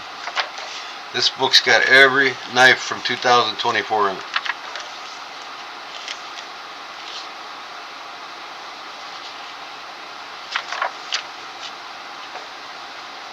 Here's the signature ones too. Folding Hunter. Jigged rosewood handle, genuine leather sheath. Smooth abalone, Star Spangled Banners, genuine stag.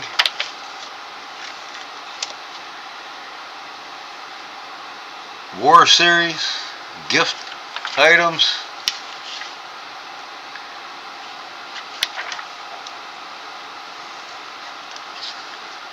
Here's the sporting knives coming next.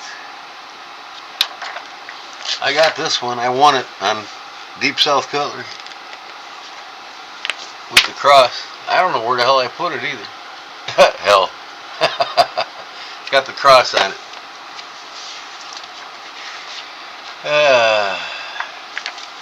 Alright, the Ridgeback Hunters. I gotta get this one with the texture synthetic forest camouflage.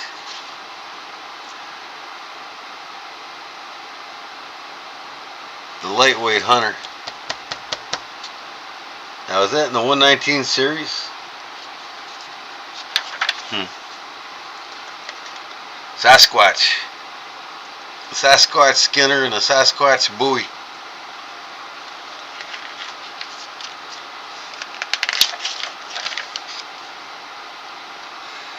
Here's Case's household cutlery. USMC knife from Case. Case astronaut knife M1.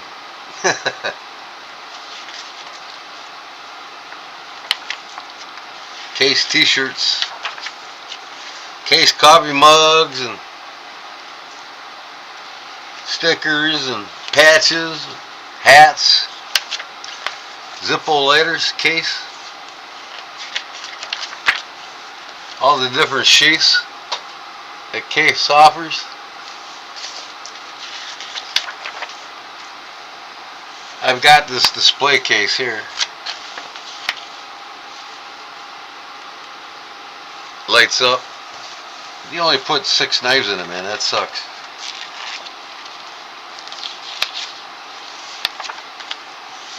Sharpening system. Sharpening rod. All their Arkansas stones with Case on it. Case oil, Arkansas oil. Alright, let me see if that other one's got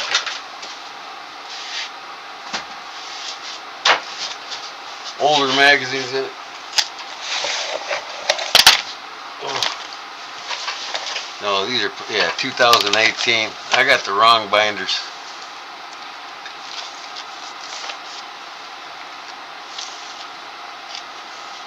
These are all Blade magazines. Collector's edition.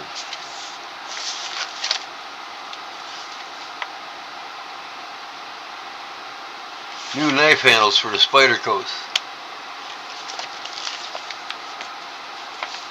Chop shop. Got a lot of blade magazines. The automatic Kalashnikov and the CRK M16 2017. Hottest makers, hottest knives. Oh, these ain't the older ones. I think here's an older one. Here, look at this Blade magazine. 1977 Blade magazine. You going to bed too, Todd? We'll see you later, buddy. Have a good night. Sleep good. I'll see you tomorrow night.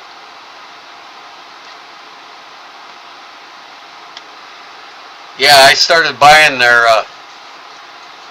Paul, I started buying their limited editions.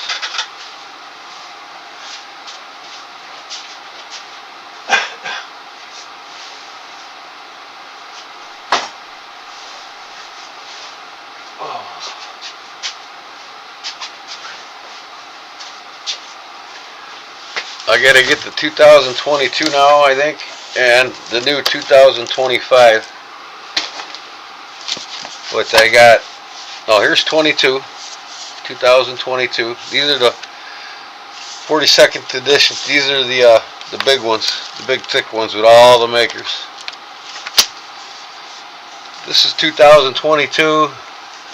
This one's 2003. This is the oldest one I got, I think.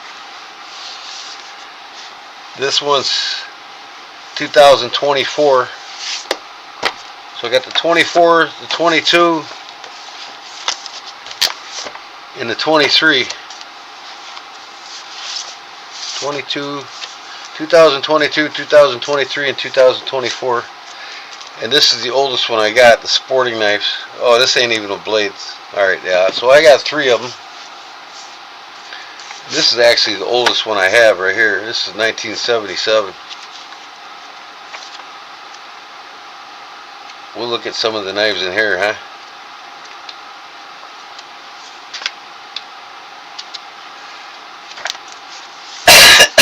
We'll go to the newest, oldest to the newest.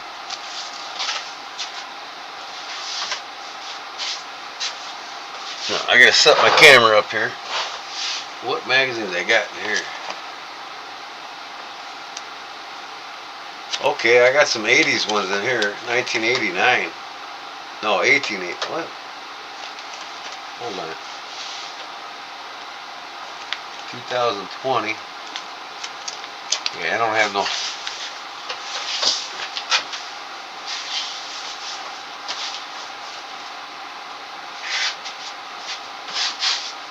So, let me see if I can find something to set my camera on a little taller here for you all.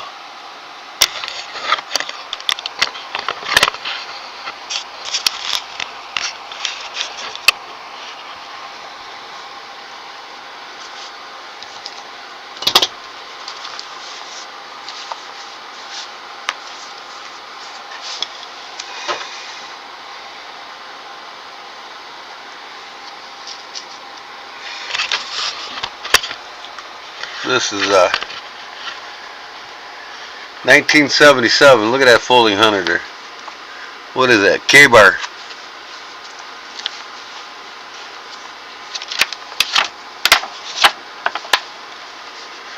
Oh, 1977. The Sting by A.G. Russell. 1977 boot dagger.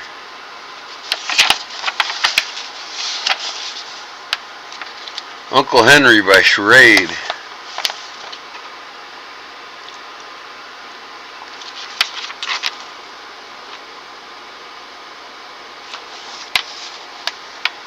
K-bars. Folding hunters. So all these knives were made in 1977. The Paul knife by Gerber. $55, satin finish, basic model. Here's the Ninja for $44.95.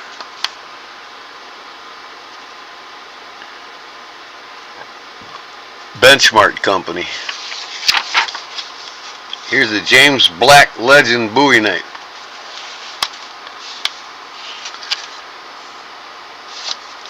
Three prop stage knives used in the movie's version of Paul Wellman's novel, The Iron Mistress.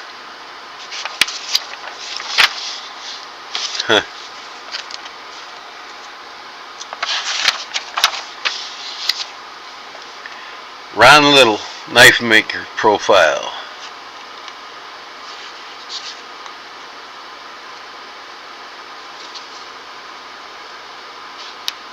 Ron Little makes knives that suit him, only folders. Knives that go in your pocket rather than in your holster.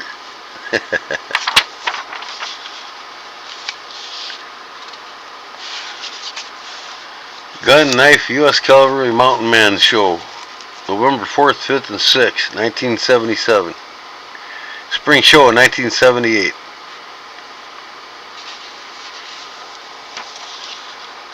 I was 12 years old.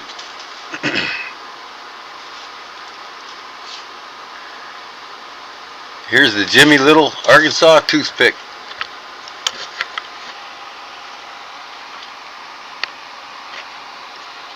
I'd like to find one of them in an antique store.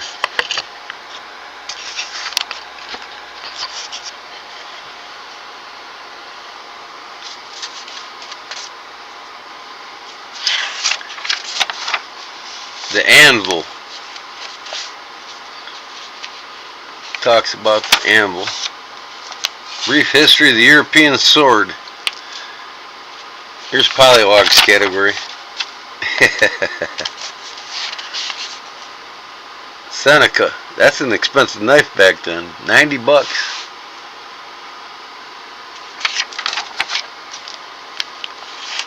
Here's Camillus lockbacks.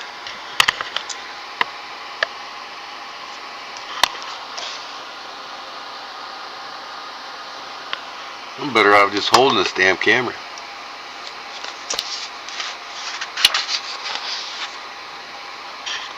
Y'all still with me? Nobody's writing anything. I didn't lose anybody, did I?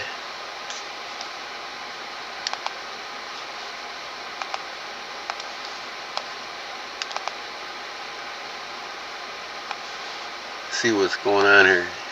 Am I still alive here or what? Y'all still here?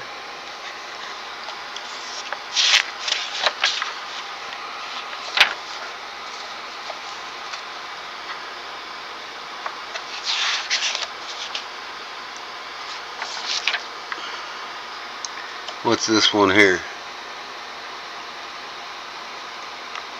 Yep, we're here. Okay, cool. Am I boring you with these magazines or no? I mean, this is history, right?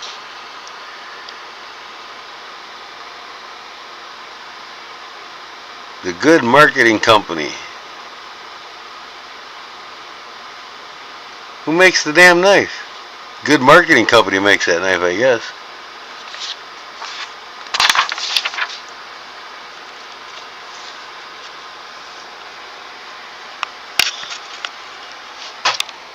Look at this old timer here, huh? Kershaw knife. They don't make them like that anymore, do they?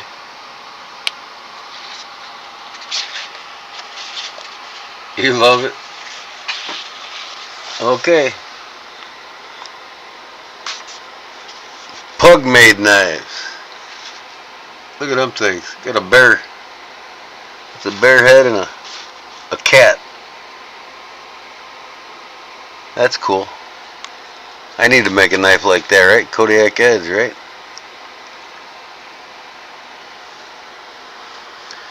I should bring that one back. Here's the Buck knives, 1977. Buck tradition, easy to carry knife. got the tried and true 119 series tempering logo.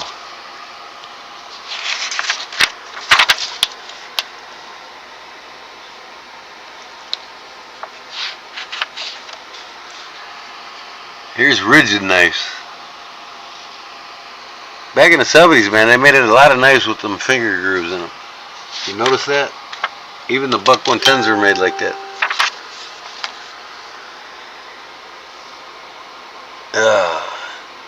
Taylor Adjay, okay. L.R. Hendricks. Some of these knife makers probably ain't even around anymore. Here's Western. That's cool.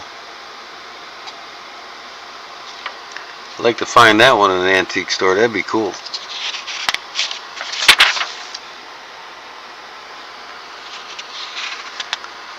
The Knife Shop. What's this one? Yancey. Handles knives, Scrimshaw. Estes Park, Colorado. Man, I've been there. Watching the elk come down into the town. Estes National Forest. Next to the town of Loveland, Colorado. Las Vegas Custom Blade Show, 1978. $35 per 6-foot table. Oh, I wish it cost that much now. It's probably $350 a table. Skeen-Doo by Tim Britton.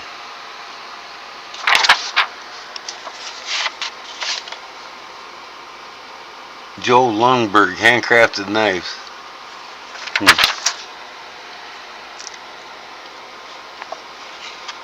Wow, tell me that ain't 70s, right? Look at that outfit.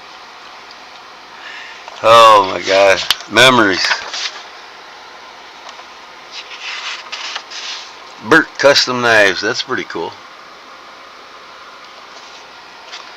Alaskan Hunt.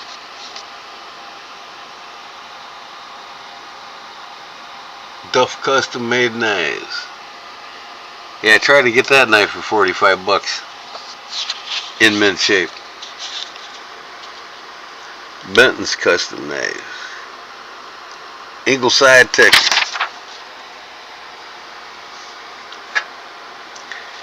W.E. Ankrum. Bone Knives. Bone, Lubbock, Texas. Tomorrow's collector's piece. Randall Made Knives. Look at that one. Wonder how much they want for that then. That's pretty wild looking there. Randall knife.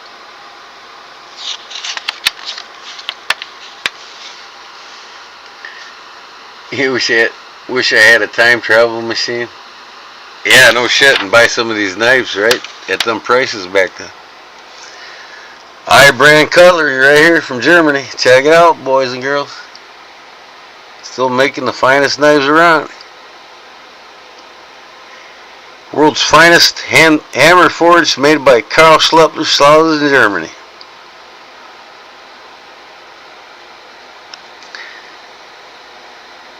The Regal 3 1/4. I want to get that knife.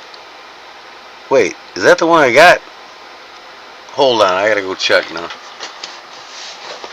Where did I put it?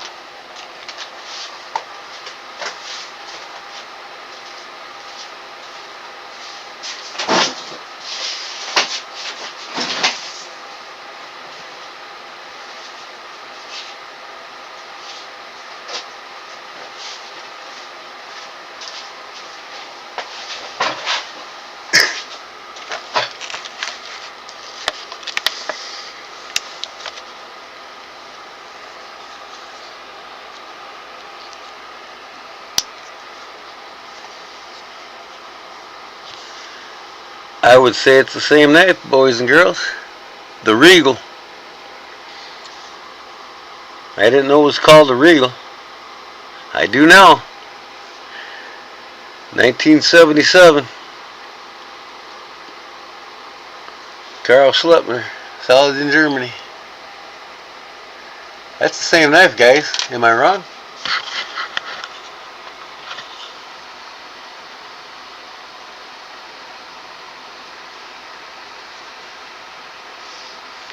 If you look at the tail end, let's get the point. Same knife. I don't have any Randalls. One of these days I'll break out and get one though.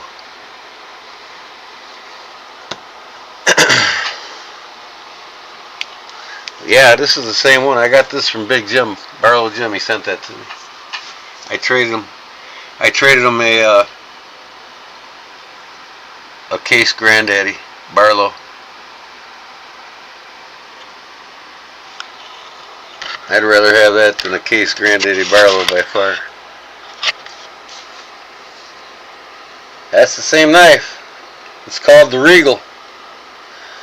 I didn't know what its name was because it doesn't say it on the knife, you know what I mean? That's pretty cool. 3 3/4 closed. Well, let's just check that out.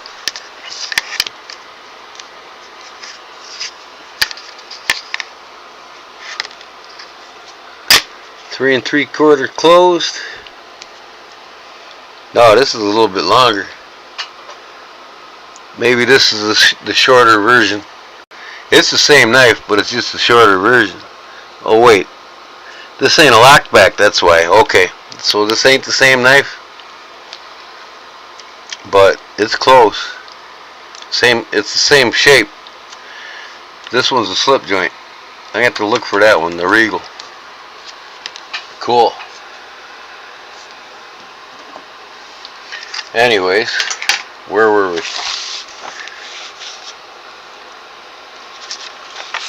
Okay. Well, that's the end of this magazine. What we got here? Big Timer. Charade Cutlery Corporation. The Big Timer. I got one. I got it from Louis. That's crazy, man. Where'd I put it? I think it's upstairs next to my bed. Yep, it is. But yeah, that's the one I just got from Louis. Yeah. That's cool.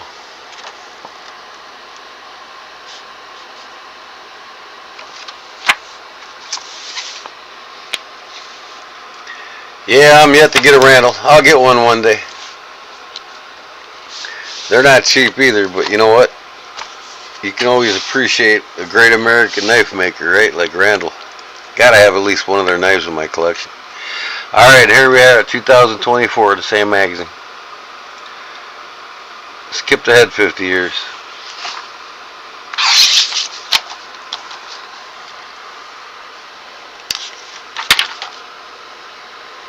All kinds of features and articles in here. The Wooden Swordsman. This is a 2024.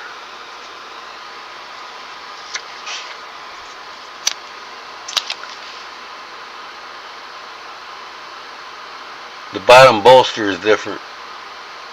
Yeah, and the knife, yeah, it was. Actually, it was pointy just like this one. It just didn't have the lockback on it. It was a slip joint. You know, I mean, typical body shape too. You know what I mean?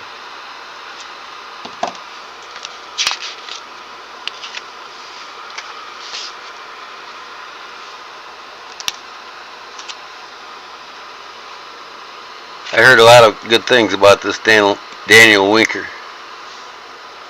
style knife. That's for choking up on it really well. This guy, I watch him all the time on YouTube. He's a damn good bladesmith. World famous Jason Knight. He's a judge on Forged in Fire too. Probably seen him. See, there he is there. You ever watch any of his YouTube videos? I subscribed to him years ago. It's some of his knives right here.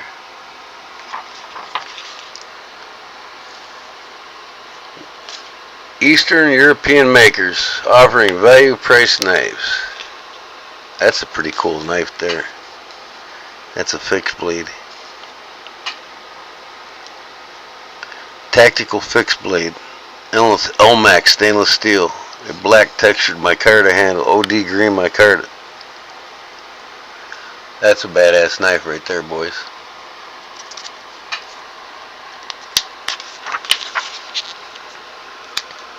European knife makers. This one's cool too. Jacek Hantatal. Wow. This has got all the makers in it from all around the world. These are the special editions. Like I said, I got 4 of them now. I got, what, 2008, and I got 22, 23, and 24. Now I got to get the 25 one. And they're not cheap. I think I paid 29 bucks. No, it was $39. Yeah. But hey, you know what? I'd like to get them all. Find every one I can on eBay that I don't have. All the different years, dating back to the early 70s. Here we go. We got some Spydercos up here. Benchmade, Hogue.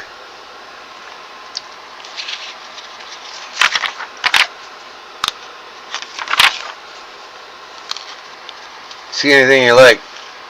Want me to read about it? Tell me to stop. Hey, you gotta check out his YouTube. He's got a YouTube channel you can subscribe to and watch him actually forge stuff himself. I've been watching him probably for about 6-7 years now. I get some of my techniques from him. I guess if you're not a bladesmith or a blacksmith, you're not likely to watch any of them channels that much, but I started watching him before he became a judge on the Forged in Fire. One of these days I'll meet him. Go to one of the blade shows and meet him. Oh, what do we got here? I'll get into some of these makers here. Here's the Randall knives here for you now, Justin. Isn't that thing sweet or what?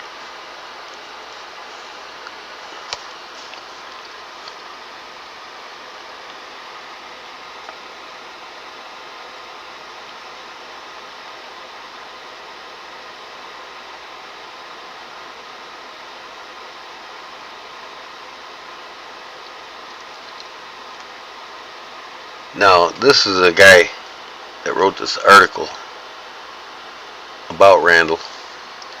Because Randall didn't start making knives in '59. It was like more like 1929.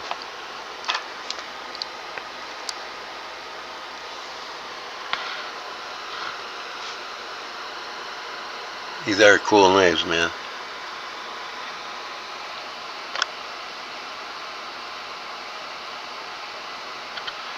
Yeah, the knife doctor's got about a half a dozen of them. I give a shit less what he's got.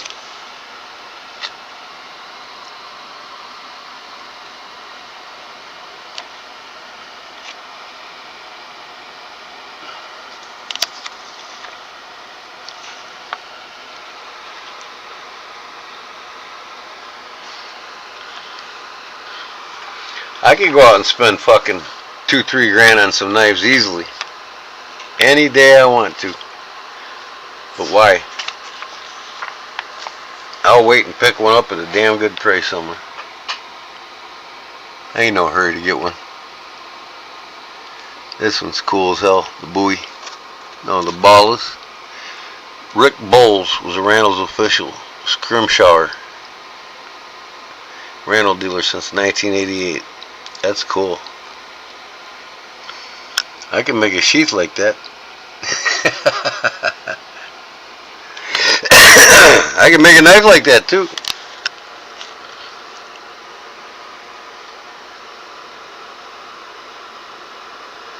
Now, Randall actually started incorporating straight lines in his knives, but the guy he actually learned from in the early 1900s, Skagel, he didn't believe in anything straight on a knife because nothing in nature was. Skagel was Randall's mentor and teacher for years before he started making them, and it's actually Skagel is who they call the granddaddy of all fixed blades, the grandfather of the fixed blade.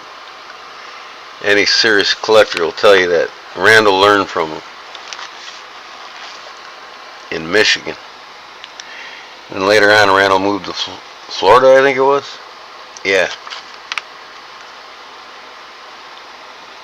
If I'm not mistaken, I think Randall grew up in northern Michigan.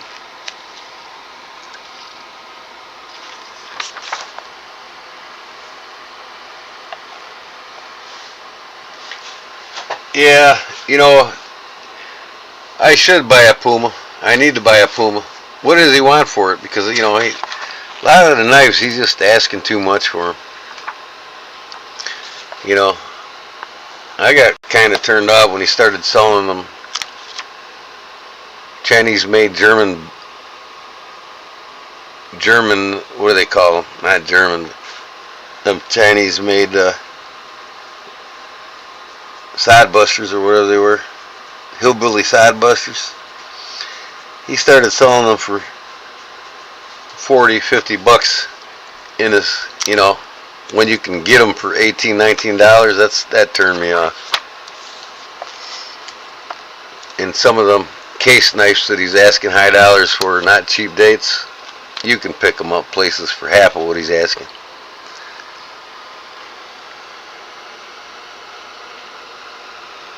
One day I wanted just to go on there and say it. Dude, you can buy them knives for $19.99 anywhere. I didn't say nothing. I like them guys. They're good people, man. And I can't say nothing bad about them either because I want to sell my knives there, and they're awesome people. I love them guys, man. They're cool people. But yeah, I'm just kind of just saying. I mean, you can find knives a lot cheaper. The guy's in business to make money, and that's what it's all about. He's there to make money, and I cannot blame him. Billy's good people.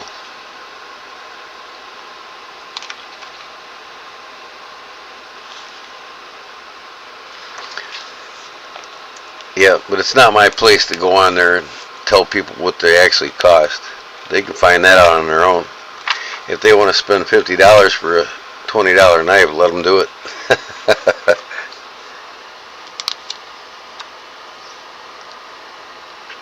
Jeremy Bartlett, man, I mean, he makes some fine blades. And I tell you what, there's a lot of these knife makers in here that'll give Randall a run for his money. In fact, some of these knife makers in here, you're not going to touch their shit for less than $3-4 grand. You know, you can buy a Randall knife all day for $400 or $500 and up. I mean, depends on how old it is and what it is.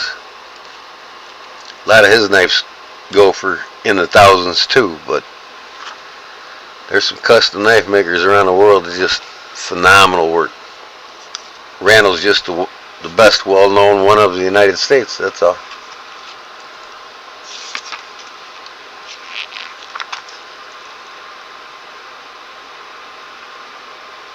Do you guys have any recent dream knives? Knives that you gotta get? Well, my dream knife will always be a William Skagel knife. The man Randall learned from. I want to get a Skagel knife. But you gotta have a deep pocket, and it's all timing. You know, right place, right time, and buy the knife.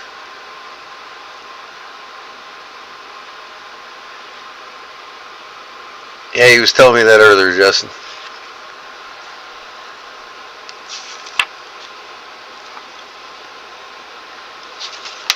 lot of these knives you see here, some of these knife makers here, they go in the thousands. Even some of these pocket knife, traditional makers. These are makers all around the world. A lot of them are in the United States too. I mean, there's knife makers people don't even know of in the United States that make some of the finest knives there is.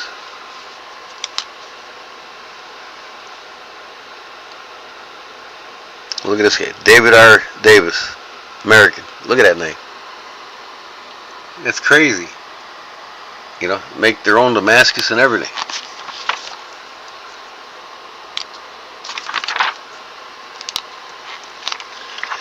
It's just what you want to collect, You can collect modern folders, you can collect Bowie knives, you can collect fixed blade knives, What's your cup of tea? It's what you like, not what I like.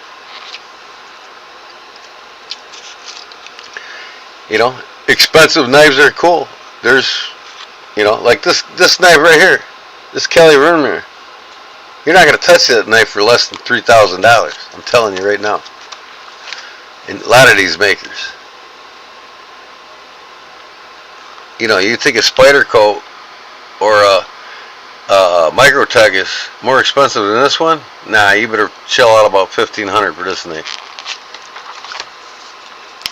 These here, you better shell out over $1,000 for these knives, if not more. I mean, I haven't really looked up exactly, but I'm telling you, a lot of these knives, like this one here, you think a Randall knife's expensive? That's $3,000 right there.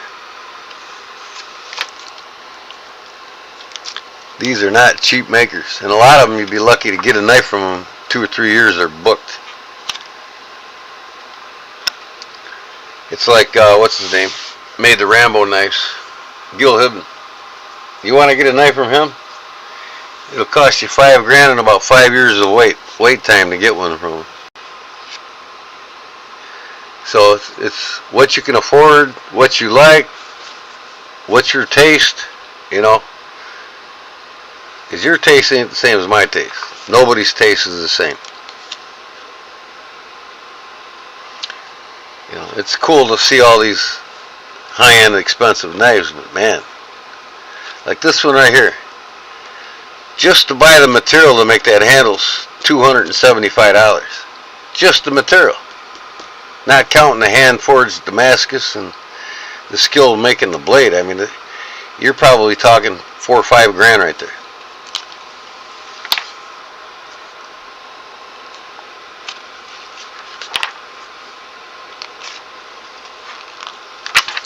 And practically wise, I can't afford most of these knives in here. I mean, I can save up, or I can actually get a loan for any of them.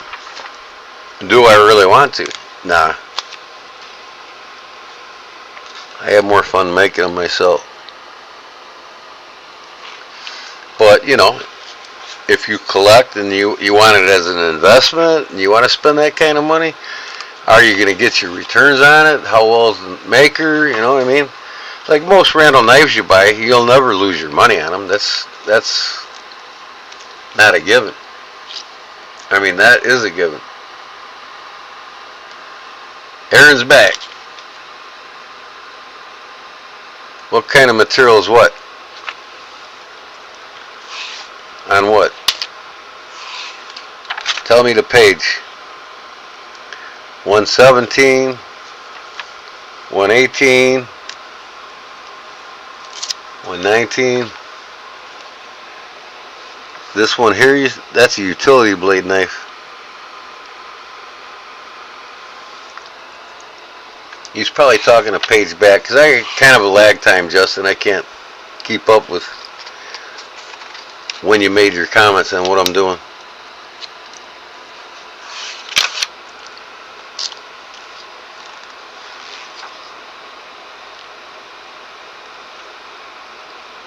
Look at the coffin handle on this one.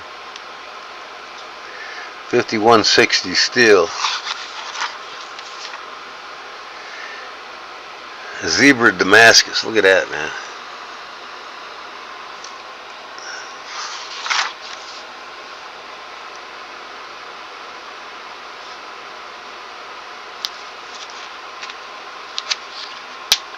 Go back. You said it was 1K. I said if several knives are 1K, which, I mean, tell me what page. 111, 110, you know, 109, 108, 107,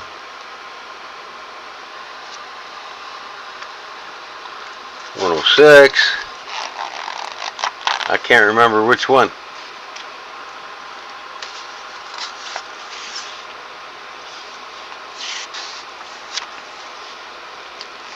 This one here, you mean? The Shane Magnuser? Would you Google it? Did it tell you already what it is? I don't know. I'm just guessing, but man, these are custom handmade knives. I'm sure they're not cheap. 107, huh?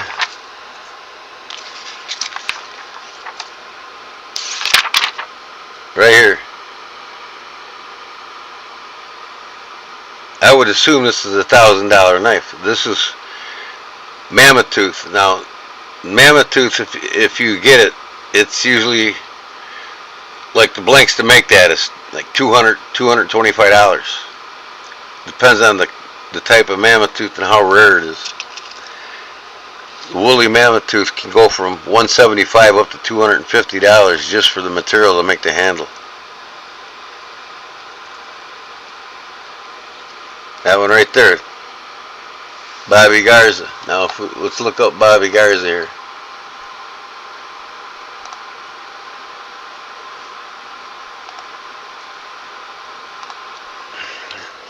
I'm typing, hold on.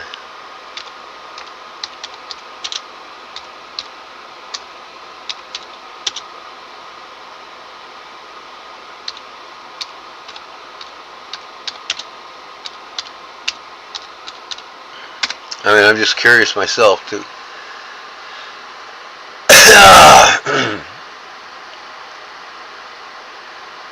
Intricate custom knife by Bobby Garza. Let me see here. Here's one of his knives here. It looks the same. Kinda. So, what is it saying here? What do you think? More. Where's this page at? I gotta find this page. Yeah, mammoth tooth is expensive. If I make you a custom buck 110 with mammoth tooth, it's gonna be a $525 knife. That's all there is to it.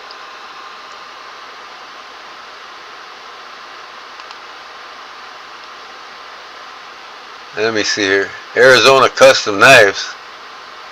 Look at that, Arizona Custom Knives.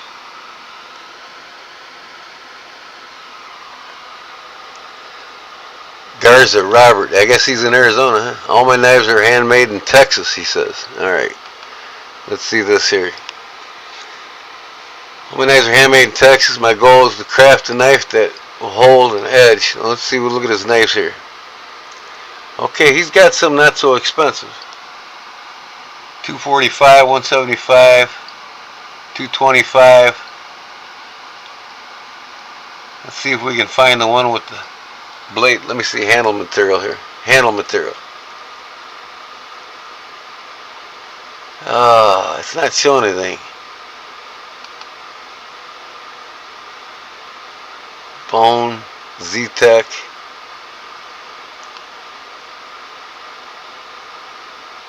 Carat of pearl, rubber, stone, and minerals.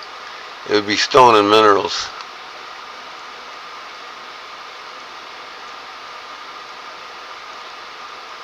Okay, well, let's go to it. Stone and minerals.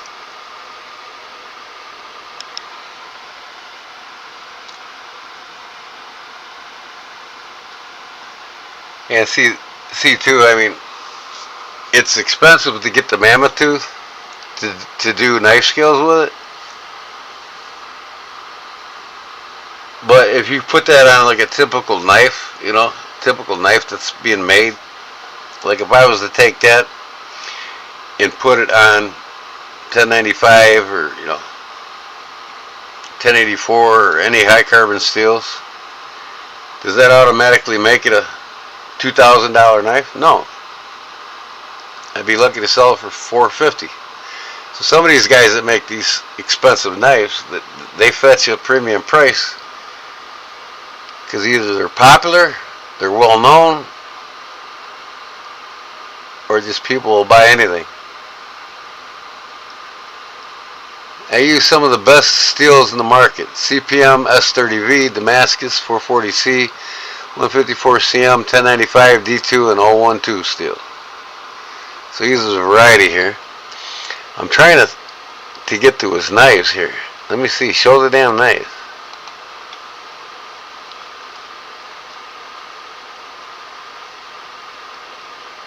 Oh, this is Arizona knives. No wonder. Okay, let me go back. Robert Garza. Bobby Garza. One of these. Well, that's the knife there, but it's not showing me any prices. I gotta find a web page.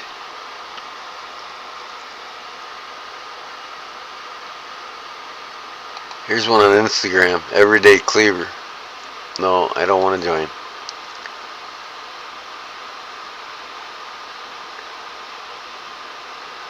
I'm not getting any prices here. Oh well. Anyways, that's that. But look at this thing. Kind of looks like an aluminum, huh?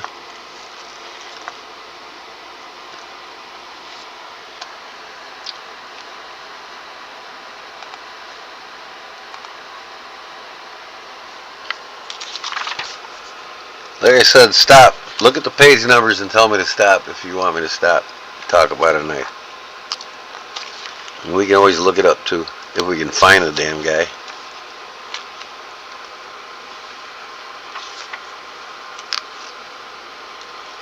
Gary Roadwood, Steve Hill. Never heard of him. Look at this one, man. Put a razor blade on it. Here's the folding knives.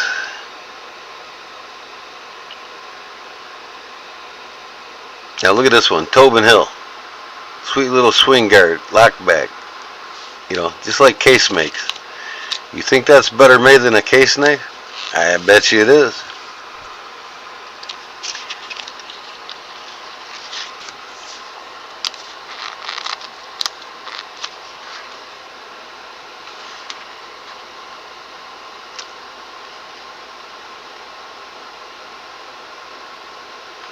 These are cool here. Look at them.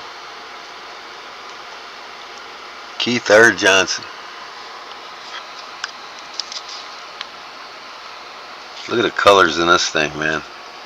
Lanny's clip style back lock folder parades a Chad Nicholas stainless Damascus blade and a jigged and heat colored titanium handle. That's a heat colored titanium handle. Wow. That is cool.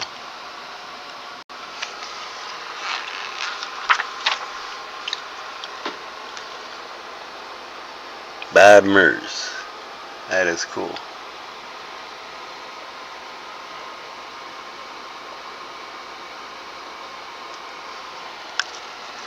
Tom Ploppert, the maker's rendition of the Remington 1306 lockback. Isn't that cool?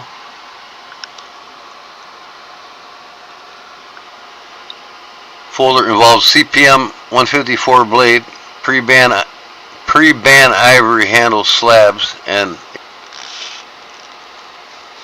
that is cool.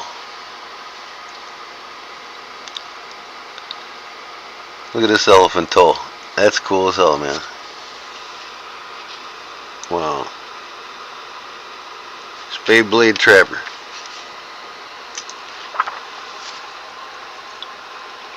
Everybody falling asleep on me yet? Yeah, a lot of these custom makers are big bucks, man,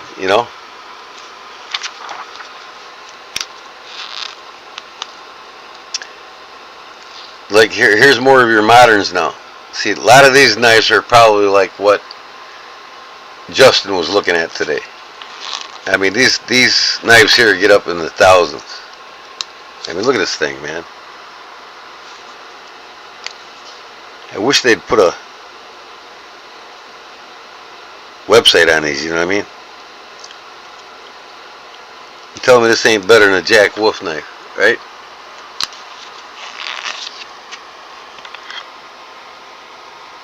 Wow.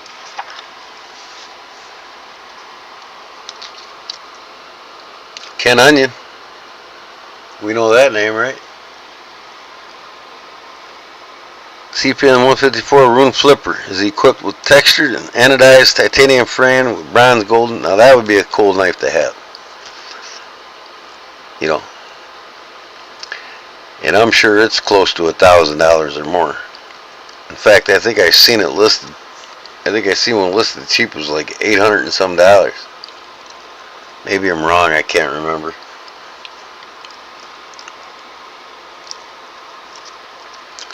And you could bet your ass Ken Onion made that knife too.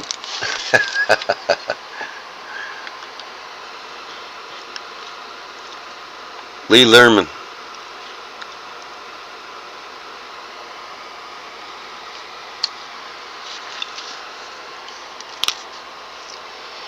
Creme de la creme chef's knives. All kinds of them.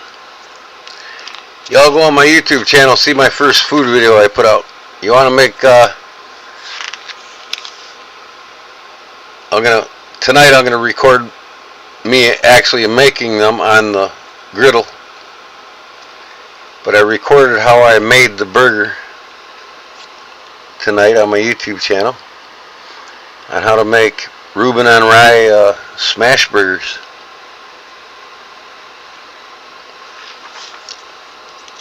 Man, look at some of the Damascus in these blades. You know, that's steel and other alloys like copper or you name it. This one here is probably a baked finish on it or something. I don't know. But like here, this is like 3 different metals. You know, like copper and probably zinc. I don't see what it says here. Baker Forge and Tool Tiger My. It's Tiger My Damascus piece with 2-color Mokum Gain bolster and Ancient Warriors ivory handle. Wow.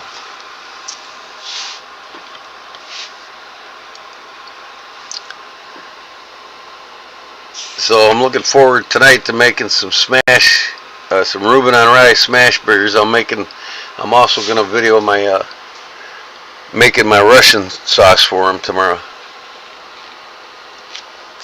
So you'll see me making the whole things on the griddle. Like I said, I'll have a food page on my in my playlist, things I like to cook.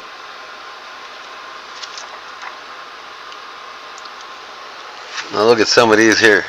Josh Morgan, Andre Thurborn.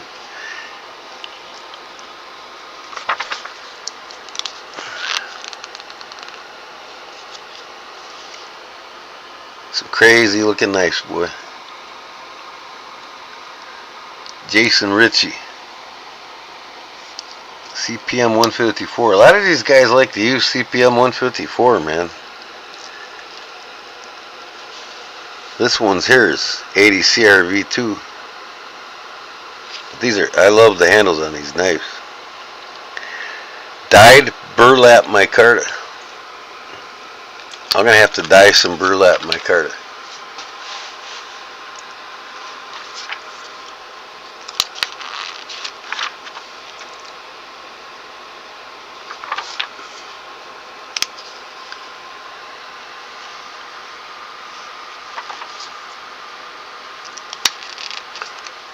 These are all customs for 2024, guys. Last year.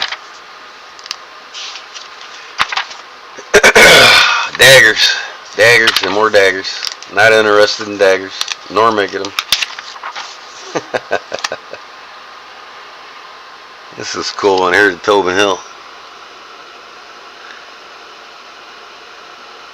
Mike Tyler feather, Damascus, and mammoth ivory. That is mammoth ivory. Wow, I bet you that's a $2,000 knife. Look at this one. Feather Damascus.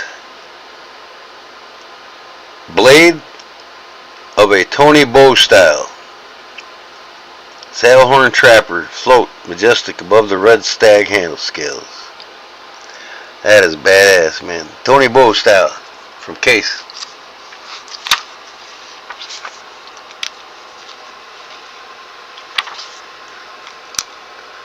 There you go. Man, now that's a skill that I'd like to learn, but you know what? I don't really care to make Damascus blades. You know, I never even really liked collecting Damascus knives. It's just my taste.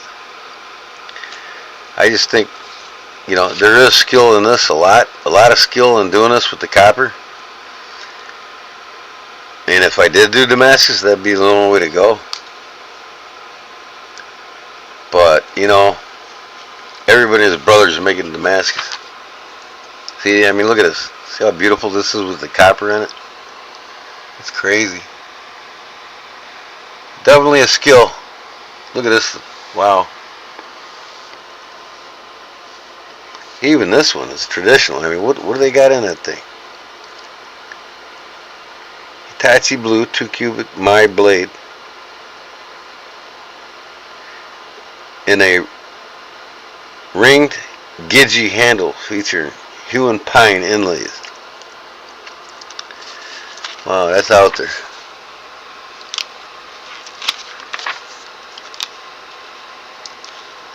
I mean, there's a lot of skill in doing these like this. You know what I mean? I mean, it takes years to learn shit like this.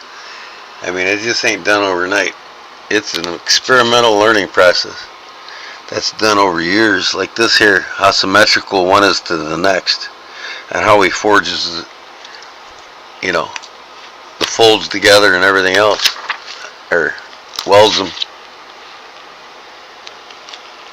Crazy. Just something I ain't got enough time or really want to get into. I want to get into carving, you know, bolsters. I want to get me the setup for carving, you know, floral patterns and stuff like that on buck 110 bolsters and stuff like that. I want to get into making puukko style sheaths with tin work. Doing tin work on sheaths. That'd be badass. Now I'm hearing more and more about this Bob Murs.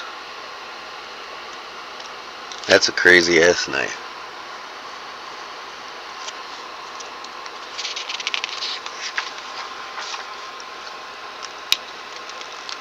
A lot of awesome knife makers out there, ain't there?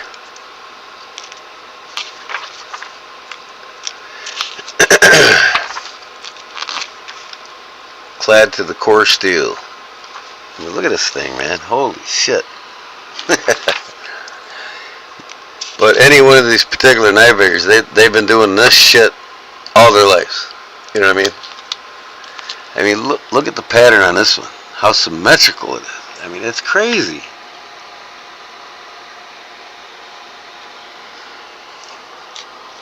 Like I said, you don't learn that shit overnight. And it's nothing you'll learn on YouTube. It's learn at the forge. If you're lucky enough to get somebody to go under their thumb and learn it.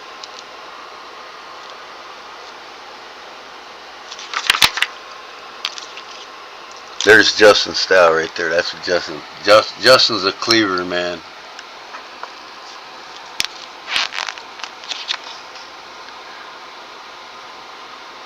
Look him up, Justin. Brian Brown.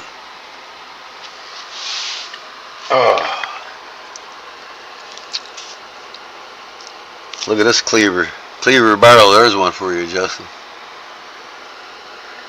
Marty Mahijan. However you pronounce it. It's pretty cool looking though, ain't it? Crazy. Oh, getting sweepy. There's some more mammoth ivory. Man, is that shit expensive. But you gotta get popular first, making knives, before you can sell shit with that kind of material on it, because you'll go broke trying to sell one or two a year to the average knife consumer. You just gotta hit the market, put your time in, hit the market, get known in the market, and start selling in the market. It's the only way you make it with these knives.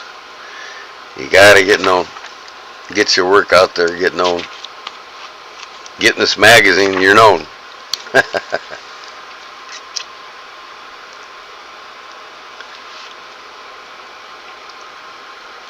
But the Blade magazine, it's the #1 magazine out there for knives.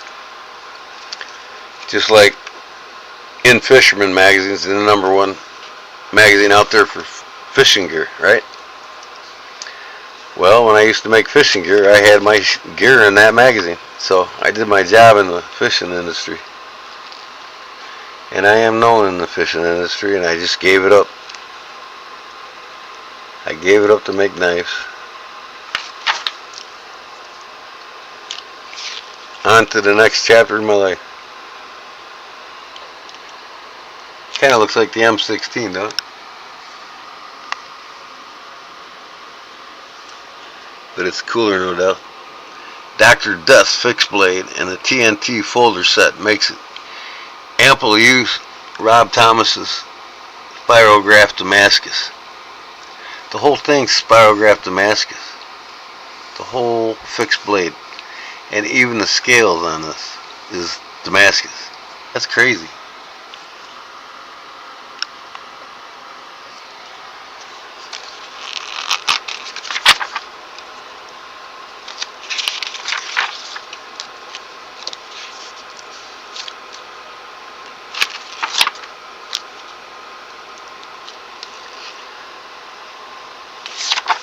Oop, I skipped a couple pages here.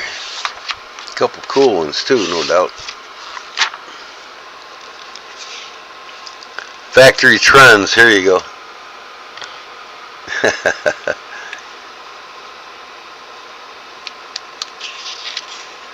Once traditional knife companies are offering butterfly knives, bushcraft blades, flipper folders, refined junts, knives, and crossover kitchen field knives, and those with carabiners and clip apart. Existing knives to this technology is speeding up, not slowing down.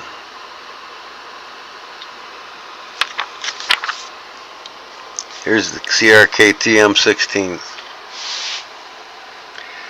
Where tactics got their edges. I got both of these knives. Yes, sir, Bob. I have both of them knives.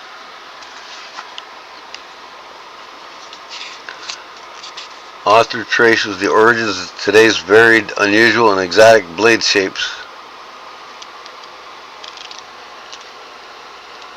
Kershaw Duchess Skinner. That's pretty cool. Here's a CRKT. Teamed with famed retailer A.G. Russell Knives to produce the Sting 3 boot dagger. Ain't that badass? Sting 3 boot dagger by CRKT and A.G. Russell, the German company. Boy, they're getting smart now, ain't they? What we got here? Benchmade crooked river model.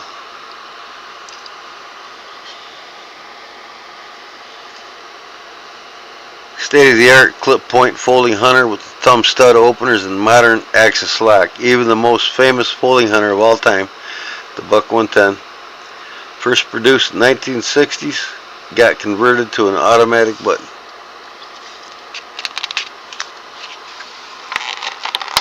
You're all falling asleep on me.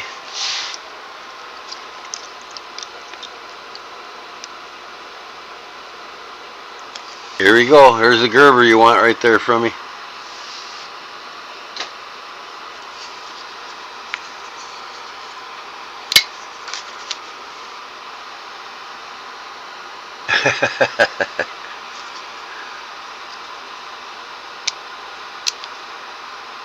Russell knives. Rock solid, man. A.G. Russell's from Germany. Oh, yeah. 2 swayback jacks. Here's the Spyderco. Hawkbills like the right edge throwback at the top. Right edge throwback at the top. Pursuing knives into the modern tactical. Spyderco Tasman Salt shown as bottom. Swayback jacks, Warncliffe blades are both new. Very different. Top Spyderco. At top is a Spyderco sent up the titanium handle with the frame lock mechanism. Both is A.G. Russell traditional slip joint featuring stainless steel bolsters. Both, yeah. See, they copied after the A.G. Russells. A.G. Russell started it all in them knives. Nope. What are you talking about now? Nope, that's not the knife you want. Here's the Essies, Benchmade, Condor, and Flex Out.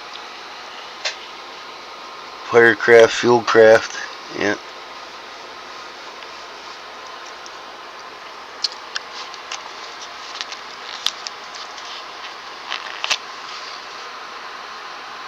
I can trade you for what's coming in the package today. Is it the same value of what I sent you?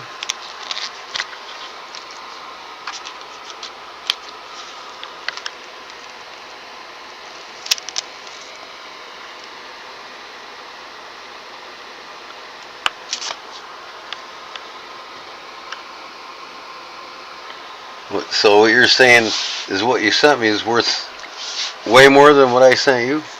Is that what you're saying? If it is, I'll be glad to give it to you. And I just might, out of the kindness of my heart, just send it to you anyways. That's just the type of guy I am. Spyderco's factory combine, that's pretty cool looking though, yeah. Got this damn glare. Kershaw, that's pretty cool. Kershaw Moonsault 50/50.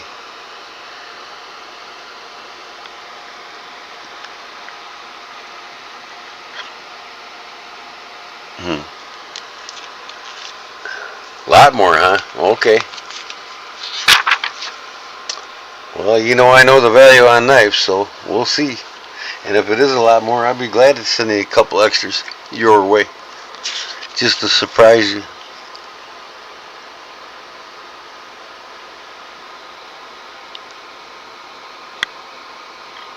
What's this one here? Jesper Vox? That's crazy. Here's a case. Teardrop Black Sea from Spear Point Blade.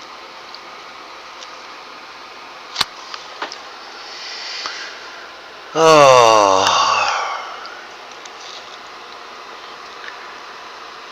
Nice Ferrex, Kershaw. See, I mean, this one was probably the only one that interests me, you know what I mean? Because I'm a sucker for a solid metal blade. But these, they do nothing for me. These do nothing for me. That's pretty cool though. Not because it's case, but I don't have a teardrop yet, and I'll probably get one day.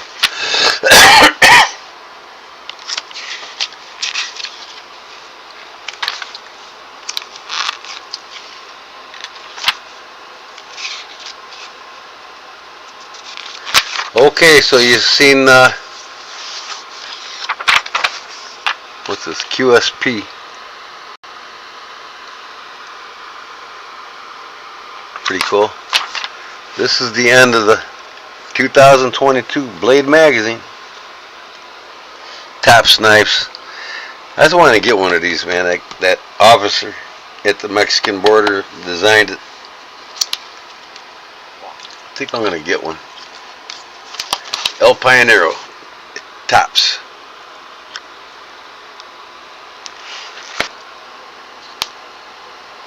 David Ellis. It's Combat Survival, 1911 Combat Survival Bowie. Colt Auto Pistol. That's pretty cool. Got micarta handles on it. Integrated, it's inlaid in a titanium handle. That's pretty cool. $750.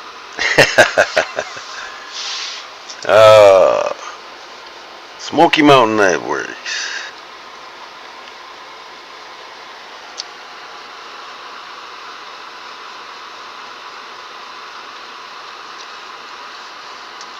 Speaking of great knives that start with great steel, right? This keeps getting rolled out until it's thinner and thinner until it becomes the size of a knife blink, 3/8, quarter inch or less, right?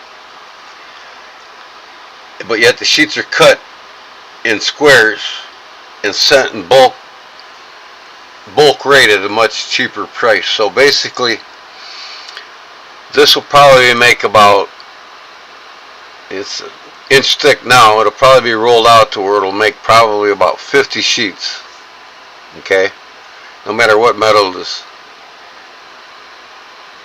Alright, what's for an example? This ain't a CPM metal, obviously, because they don't do it in this way. But now, say if this is S35N or something.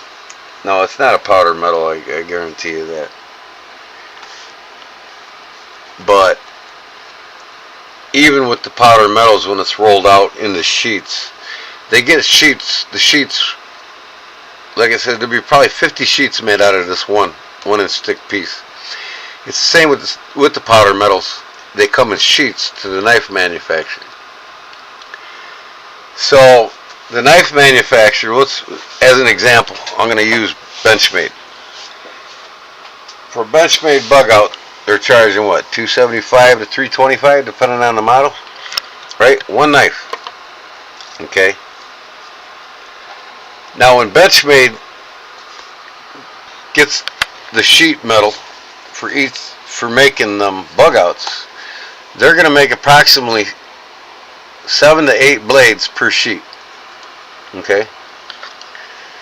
And since they get the sheets in bulk rate, they only pay about $27 to $30 max per sheet. If me and you was to buy the sheet and it wasn't in bulk rate, it would cost us $150. But since Benchmade's getting them in bulk rate, they're getting the sheets around $27 to $30. It'll produce 7 to 8 knives, right? S35VN, right? As an example. Just use the blade steel as an example. They'll get a sheet for $27 to $30 at S35VN. They'll stamp out 7 to 8 blades out of it, and they'll charge almost $300 a knife. There's Barlow Jim. What up, buddy? You missed it. I'm going through the collector's editions I got of the Blade Magazine knives. I started out with the oldest and to the newest. I went through the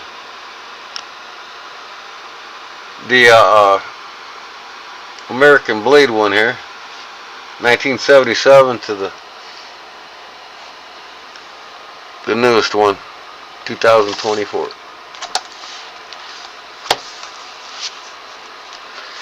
So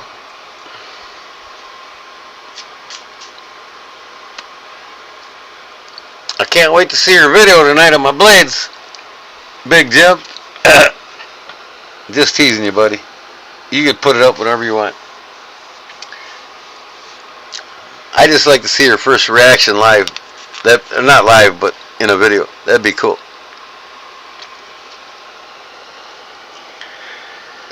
So what do we got here now? White River. Now they make some cool knives, man. And they're reasonably priced. But yeah, I mean, in the knife industry, and here's Benchmade for you. Alright? They have 239 employees. they make almost as much as Buck, and the only reason why Buck makes the most is because they got more models than any other knife company, right? A vast, big array. I think Buck makes annually about, now this is the last time I checked, is 17 to 18 million a year. Benchmade makes 14 to 15 million a year. Buck's got 3 times the employees. Benchmade's got 260, what did I say, 238, somewhere around there. Benchmade's, after their gross, their profit margin, after their profit, what they make in profit with 238 employees, with their profits, they could pay each one of their employees $225,000 a year. Each employee, with what they make in just profits.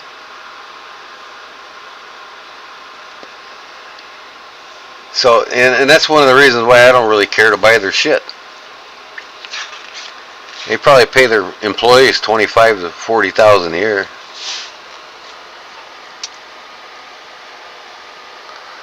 And their knives ain't all that, you know. Not to me, especially when a bug out breaks in half up against the Arkansas Arkansas trail knife, right? Come on.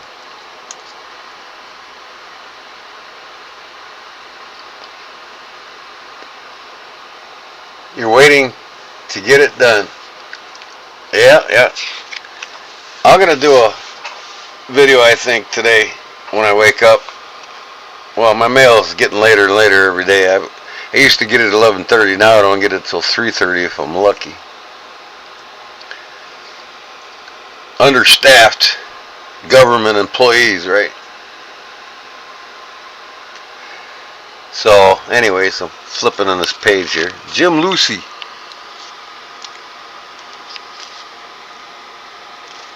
Here you go, guys. Jim Lucy is a historian collector that collected Skaggle's knives. See here? The authoritative 238 page. You know, you want to get this book if you want to learn about Skaggle, the grandfather of all fixed blades. This is the man right here. Every major collector in the world that collects fixed blade knives will tell you this is the big daddy of them all. Started it all back in the late 1800s. Through about 1940 he made them.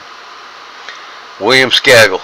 Now you go on my playlist, you can watch an interview of 3 well-known collectors that collect his knife, and Jim Lucy's one of them. He's in the interview in my playlist. Listen to that. It's like a 2.5 hour video, but you'll learn everything you need to learn about William Skaggle, the father, granddaddy of them all, and his protege, which was Randall, he learned from Skaggle, Randall Knives. And Jim Lucy's got the biggest collection of the Skaggle knives. So you want to learn some real good history on the beginning of what is known today as the fixed blade. Go to my playlist and listen to that 2.5, 3 hour video I got up there. And then after you're done with that one, I have another video on my playlist of the same 3 guys stole knives. You want to know everything about Randall knives? Go to my playlist and click on a video. That's why I have it there, for you guys to learn.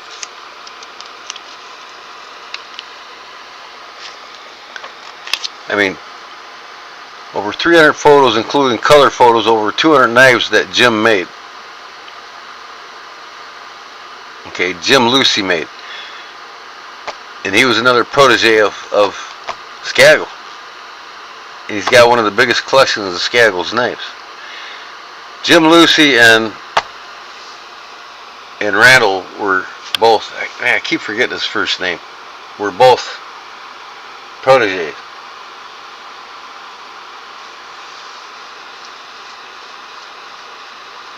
Chi Moon had a Randall knife he was selling. Where's that at? On his YouTube channel or something? Or I don't even know the guy.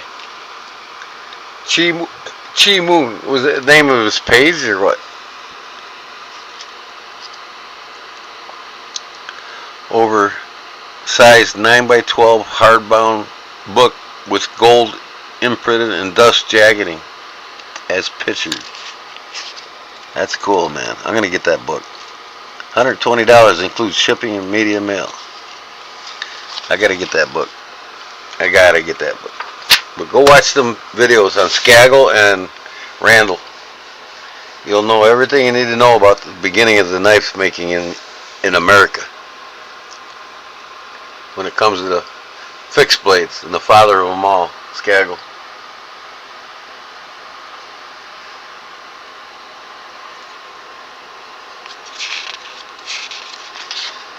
A.G. Russell knives. Sweet. Now what is this? Just the magazines for the knives?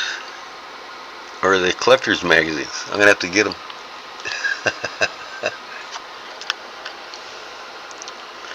Gotta start putting A.G. Russell knives in my collection.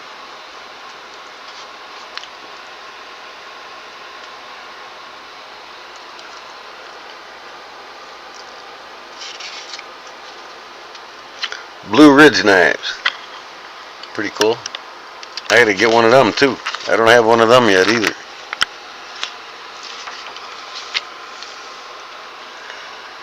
Oh, shoot.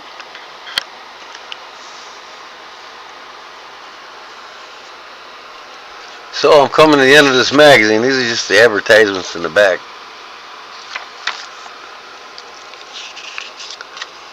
Greatest Living Knife Makers, exclusively by Blade Magazine.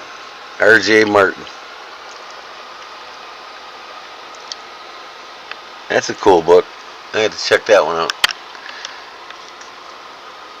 Greatest Living Knife Makers. Knife Making Hacks. There we go. I gotta get that one too.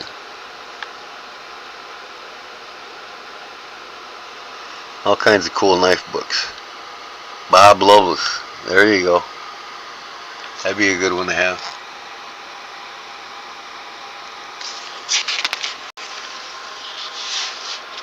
He has a Cherry Moon Workshop on YouTube. Hold on. Okay, cool. Yeah, give me the link. I'll go to it. Check it out.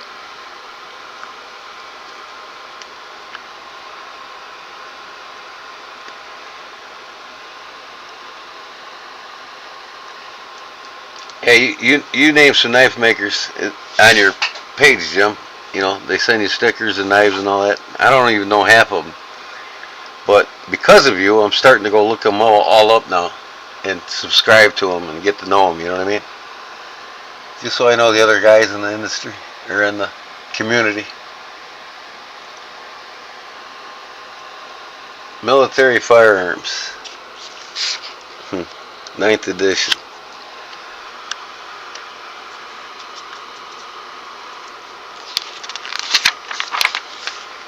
Stay sharp.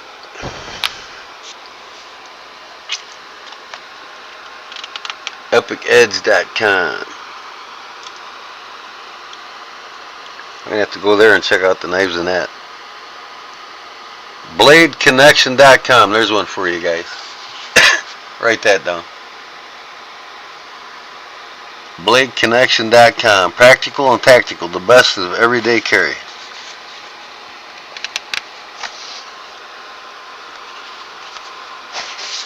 That's it. The world's greatest knife book is back.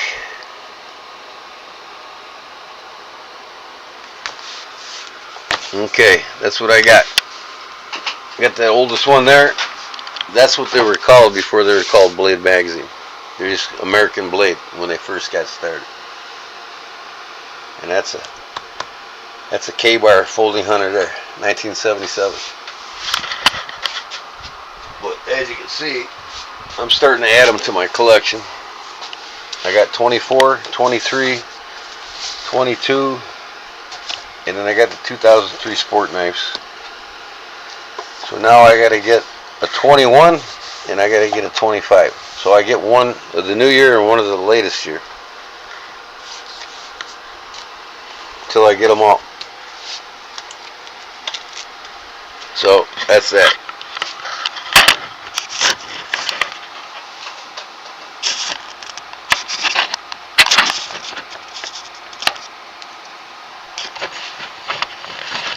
Position this tripod I got here in this stupid camera a little better.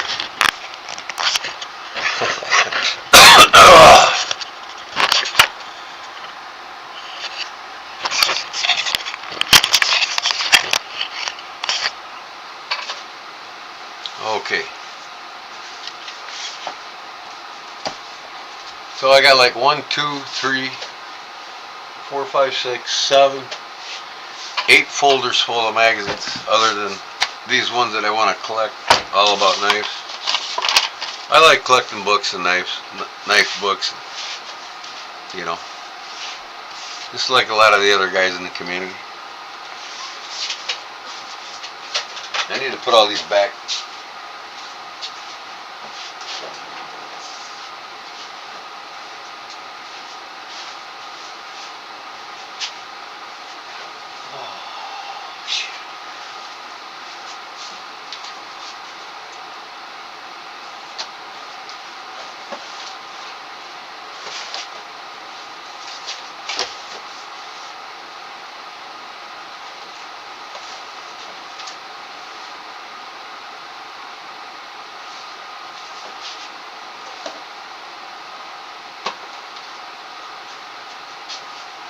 Oh man, I found my knife record book. Look at this. Knife record book. I bought this and I started putting in it.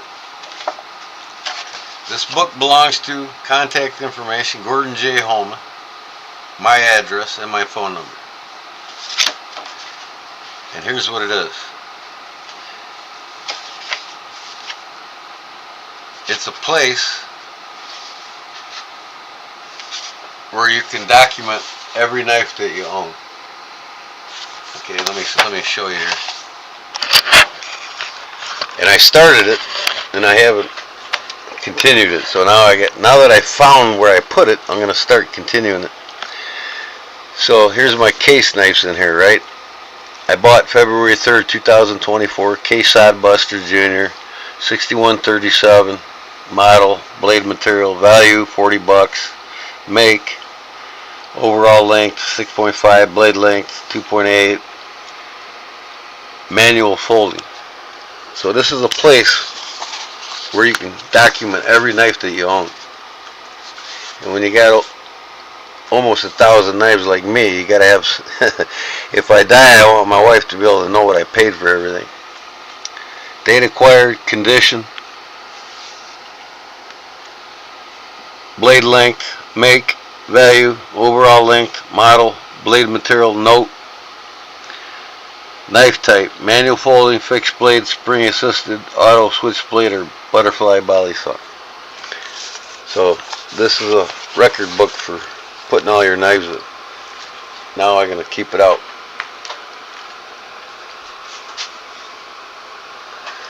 Okay. Good night, Paul, man. Thanks for stopping in again. We'll see us tonight. I'm going to be making something and giving it away. But now these are from 1971. Wow.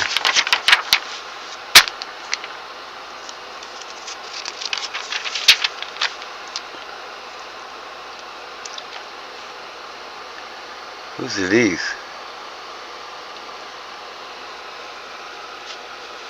Spyderco Cara 2 folding knife. 1971? They made knives in 71? Oh, since 1971. What's the date on this then? I was gonna say they weren't making knives in 71. See if there's a date.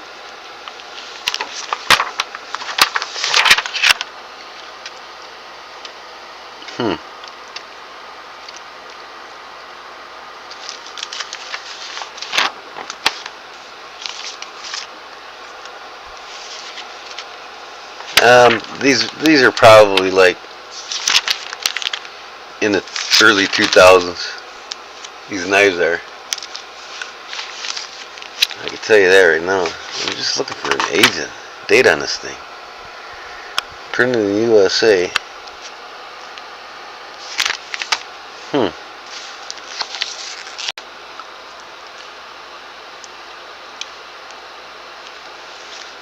I don't see a date on it.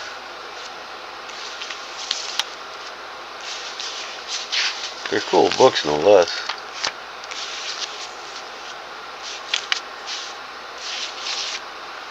They're skinny little guys. Can't find it now? That's alright. I'll write it down, Jim.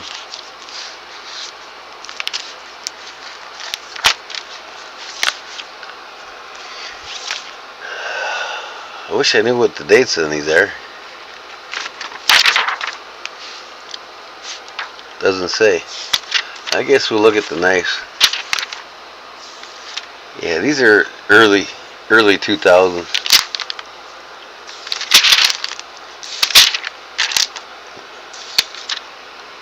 Civil War shit. Metal globe, that's what I got. Metal globe.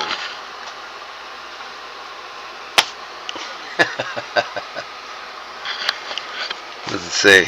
Aluminum oxide polishing paste cleans, polishes, and protects virtually all metals. Works with a non-abrasive polishing agent that preserves the surface of your knives, guns, jewelry, tableware, etc. Removes salt, water, corrosion, rust, and tarnish. Safe on handles, finishes, and factory gun bluing. Made in the USA. $4.95.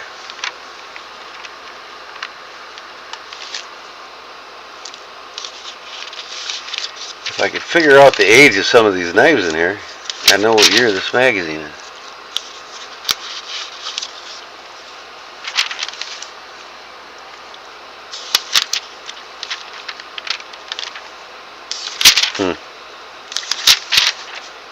Go until I see something that looks familiar.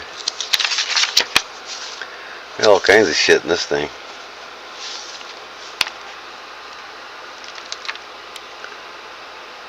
Russian Sasquatch.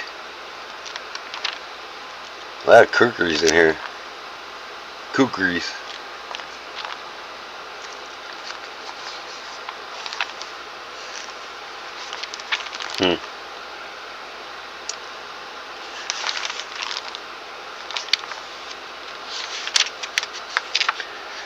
Okay, what year is this knife though? I would say that was in the beginning of Spartaco. I'm not an authority on Spyderco by any means. Anyways, alright.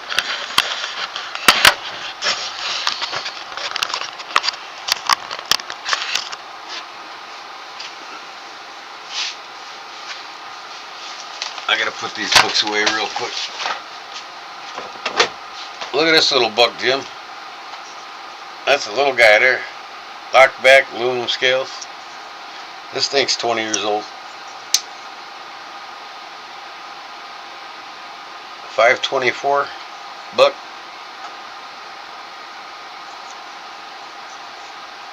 Aluminum scales, locked back.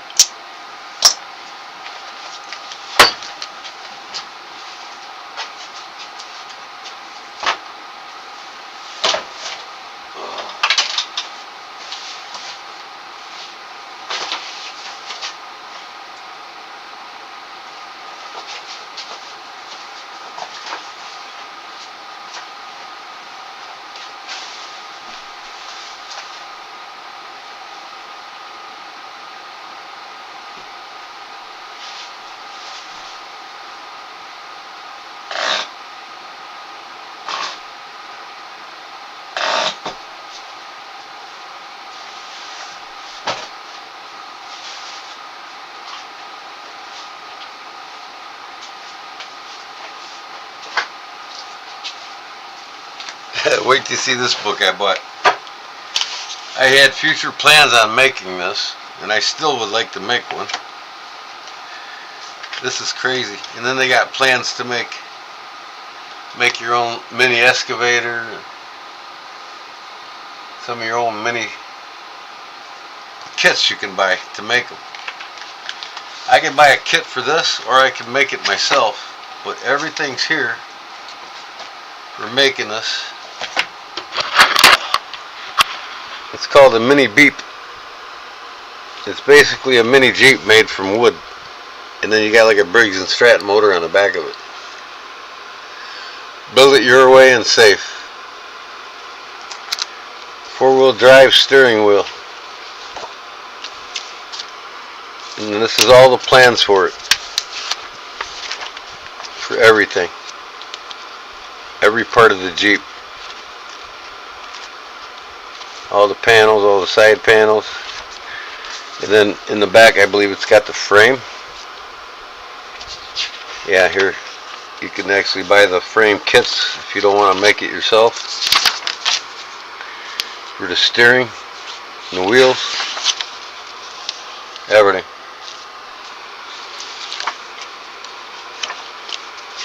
Builder's notes. Shows you how to put it all together.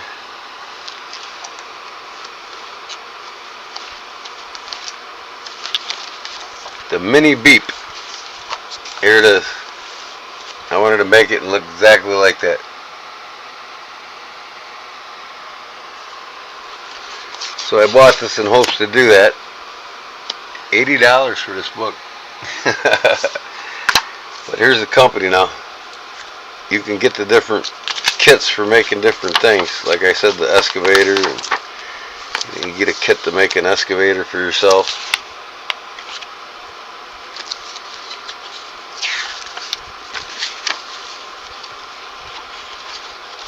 There you go, Yukon Bob. This will be up your alley, buddy.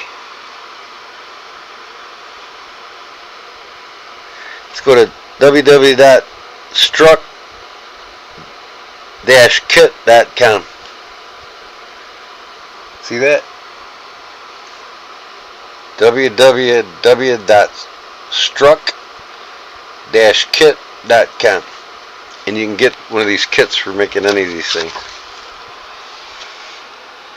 Mini Beep is designed for work after work, and it's waterproof, amphibious. See the trolling motor in the back? Now, wouldn't that be cool to toot around in Alaska?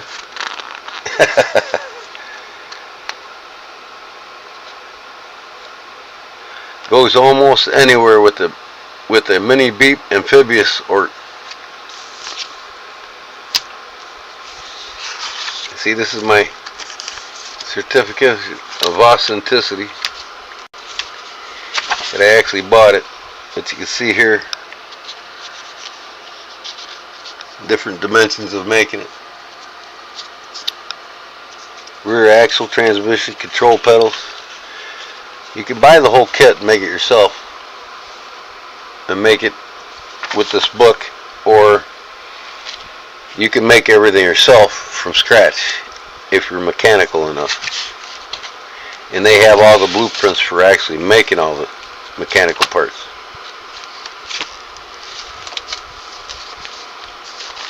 Look at that thing, man.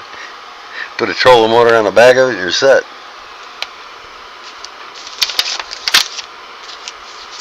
Get more done and more fun. The Mini Beep worksheet. Yeah. In hopes to making one, and I never got it off. And one day I probably will, hopefully before I die.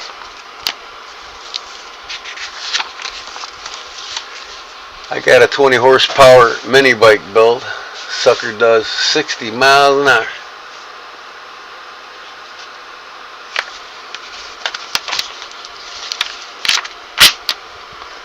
This has got the Beep in it. Look at that. You build that little guy, little track digger. Look at this thing, man. I mean, most of this is like you buy the kit and make it. Like, wouldn't this be fun to have in the backyard? Factory direct price, $7,800. I mean, it's costly, but you know, try buy one of these things full size, right? And for what you need to do in the yard, I mean, you ain't gonna need much.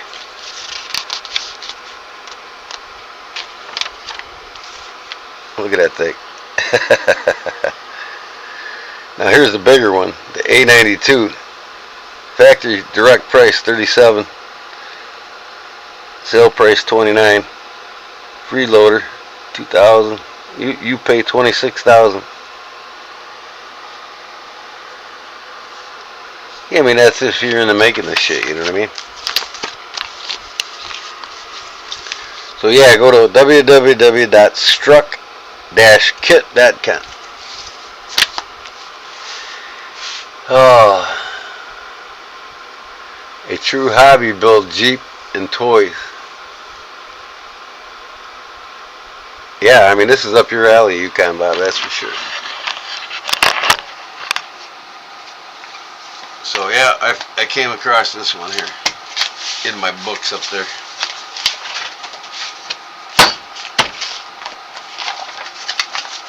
Trying to keep it all together. I wonder what the Jeep kit costs. I think it's like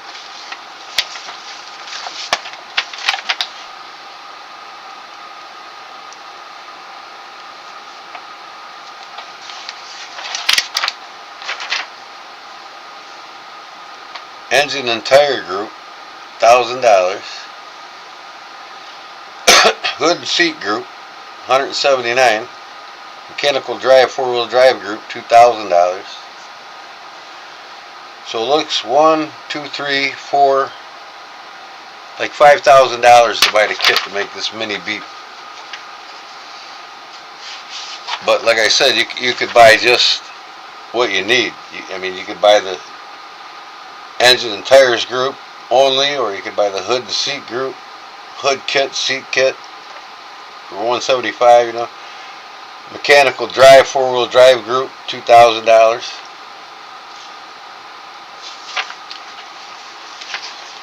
Now, I bought this probably about 6-7 years ago, so the prices are probably a little bit higher now. But if you're mechanically inclined, you can build this whole thing without buying anything from them. You got the blueprints.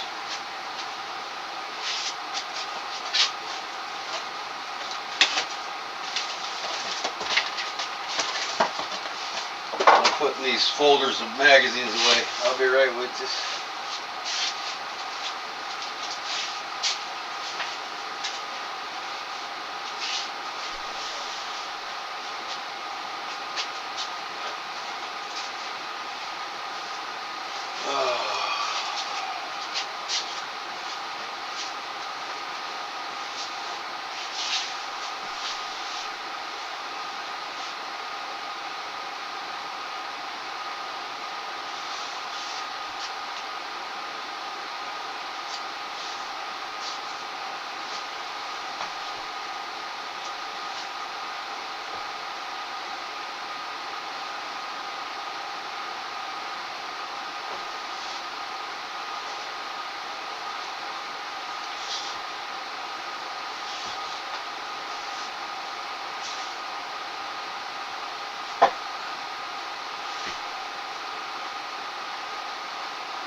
Okay, who was it that liked fly fishing? One of you all talked about it. I picked this one up at an antique store. The history of fly fishing in 50 flies.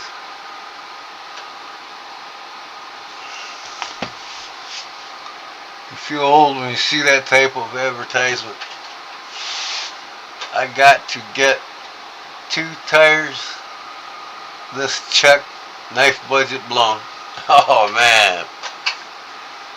Yeah, that'll put a hamper on it, huh, Jim? I'm posting some knives on my eBay store, Jim. I'm going to save this one for Justin. He wants it, the Gerber. But in my eBay store, I'm going to have Kershaw Flash. I'm going to have that one for sale in there. This is another Kershaw. I can't remember the name of it. It's going to be in there. I'm going to have this American made buck 520, is it? No, 288 with the safety on top. American made. And then I'm going to have these on there. I'm getting rid of these effing grows I got. These big honkers. They're cool knives, man. I'll probably have these all listed around $50 or less. These things are honkers. These are both effing gross. Ceramic bearings.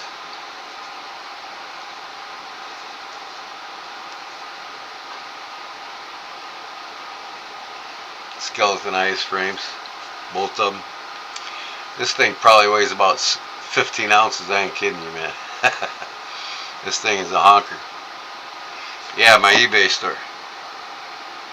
You know my eBay address, right?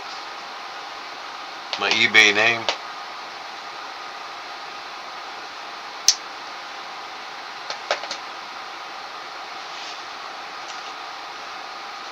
I think it's PM3 Navy Vet. Let me look it up for you real quick. I keep forgetting it because I haven't posted hardly anything on there, but I just started posting things on there. I got a couple watches on there. And,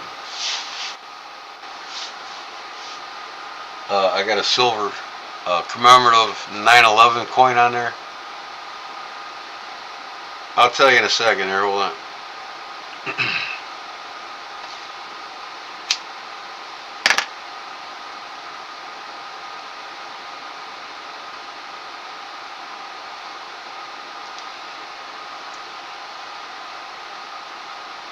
BM3 Navy Vet. I'll put it in the description here. Hold on. I gotta do it on my phone. For some reason I can't do it on my PC.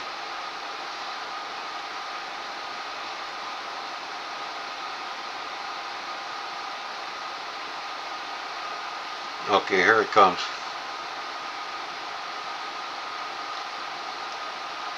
BM3 Navy Vet. BM3 Navy Vet. There it is.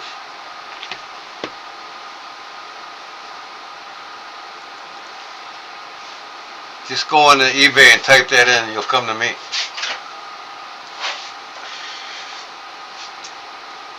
But yeah, I'm going to have these 2 Kershaws, this buck, and these 2 effing gross. Tonight I'll have them posted. And I might put a couple more other knives in there too.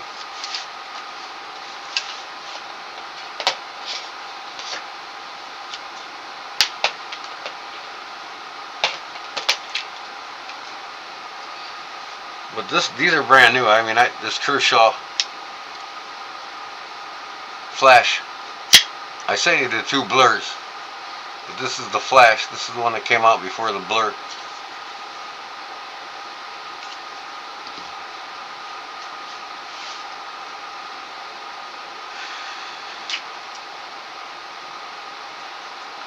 So right now in there,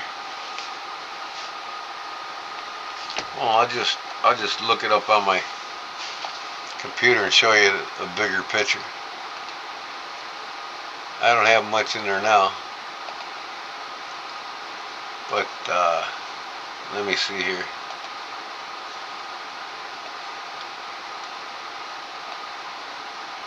What in the hell is this?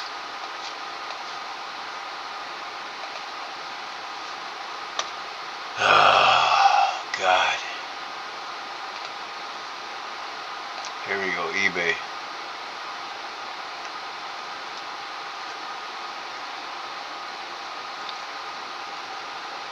Selling.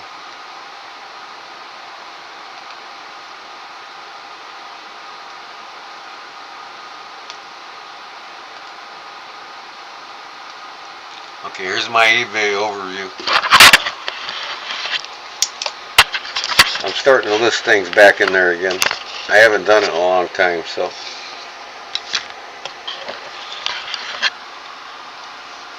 Let me move this chat over. See what I'm doing here. So I got this World Trade Center coin for sale here.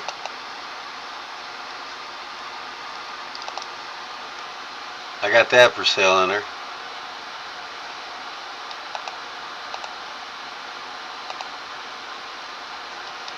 Then I got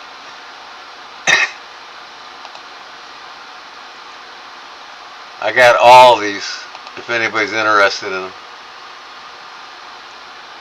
Schmidt pull tab beer cans. I got the whole collection. I got like 30 different ones.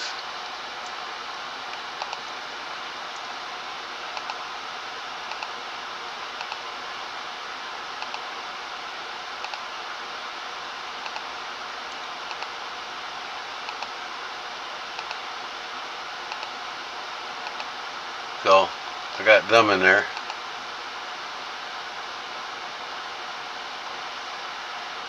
What else? I got a Hamilton watch box, and if you collect Hamilton watches, you're gonna pay that price for something like this.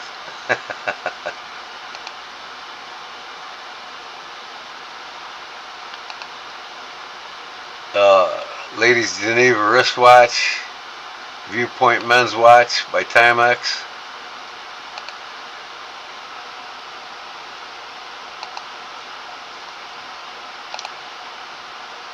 Can't find it. It's right here. Let me see, my eBay summary.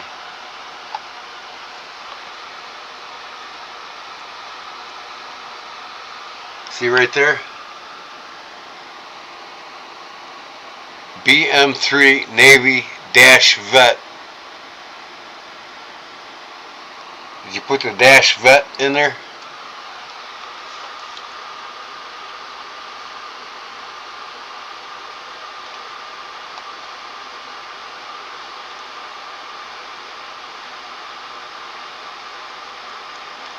Wait, I was bidding on a knife here. Bids. See if it's how many days are left. I might have missed it.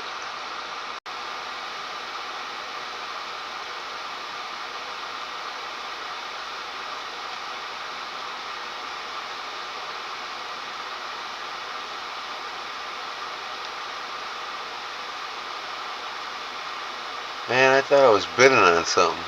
Huh. I'm not bidding on any items. Huh. I must have got beat then.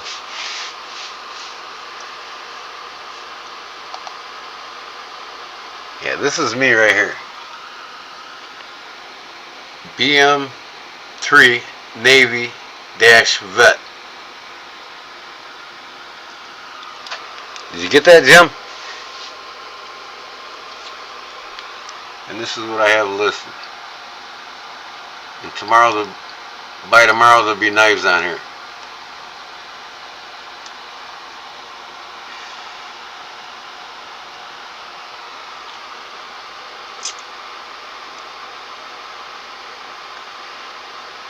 I might even list one of my custom-made knives on here.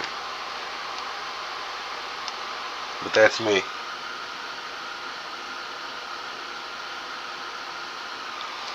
You still here, Jim? Did you find it?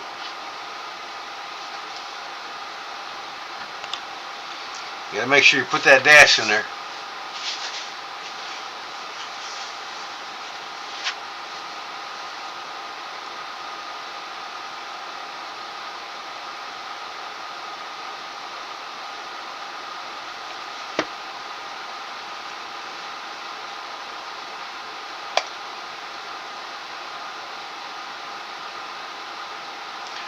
You can't find nothing. Well, let me see if I can do this.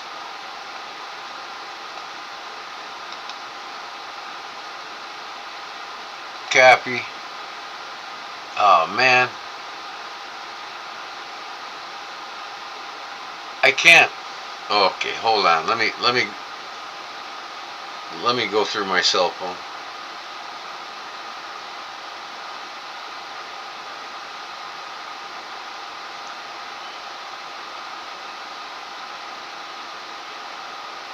Copy link.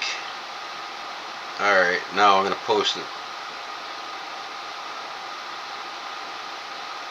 Hold on. There it is. There's my link, Jim. Click on the link. Got it now? Okay. Yeah, you got to type the name right. You can't leave the dash out. Anyways, there's a link for any of you guys. Fat, Justin, whoever's left here. I don't know who's still with me.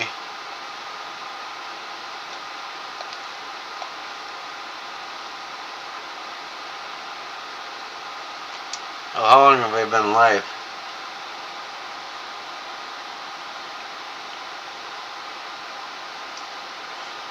Doesn't say.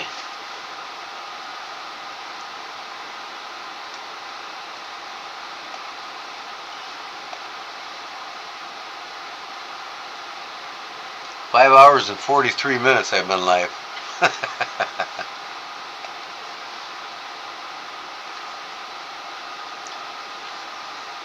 I could post one of these knives right now. You want me to? Which one you want me to post?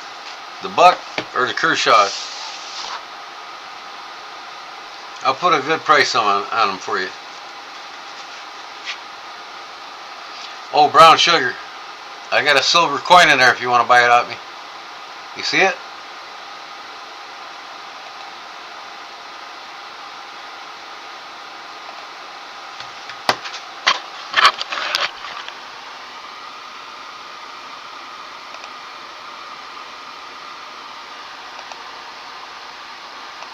(9/11) commemorative.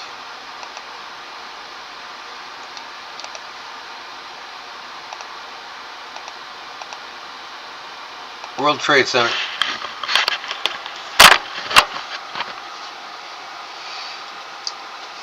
Did you finish the fixed blade, Remy? No, I haven't gotten a chance to get on any of them, Jim. I've been busy working on my mom's house, and I'll be working on them during the week. During the week, I'll be working on them. So tomorrow I go put the ridge cap on my mom's roof, and it's done. So I got a whole week of playtime, so I can get some things done around here.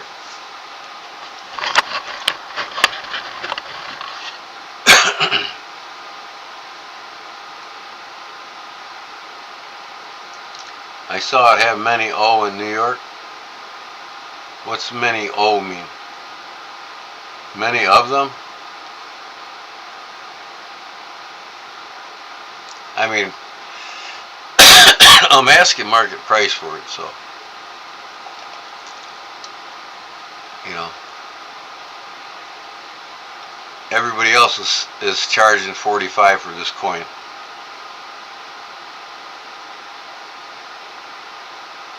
Roger that, Rough Rider. Yep.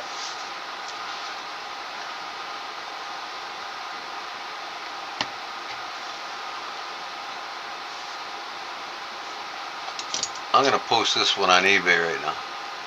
This flash. It's Speed Safe by Ken Onion. It flings. You're in New York? Oh yeah, you get all kinds of them there, don't you? You probably go to a pawn shop and buy one for 35 bucks. I'll wait till tonight. I'll post these tonight. This Buck USA knife, it's got a safety on it, so it don't deploy in your pocket. It's pretty cool. These are all be on my page. And like I said, I might put a surprise custom build of mine in there if you all want to look at it.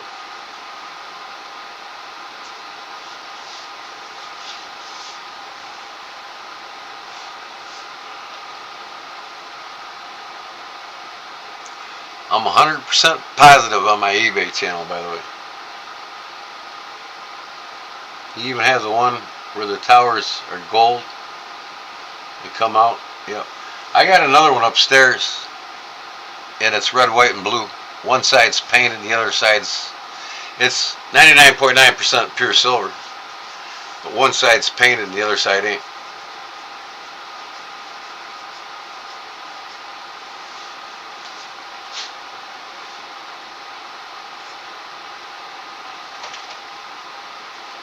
But here it is here.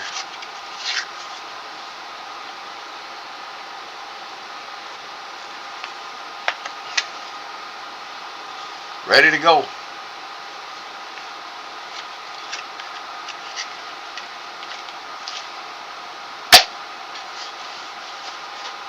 I got all my eBay things over here on my left, so if somebody buys one, I can send it out right away.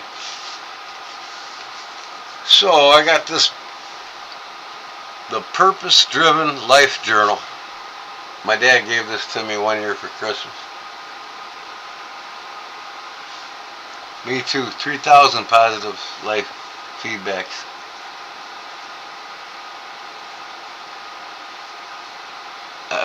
I'm not even close to having 3,000 people say that, but I don't know what that means, other than I do know that I am 100% positive, so I don't have anybody that says I ain't. But, so, this book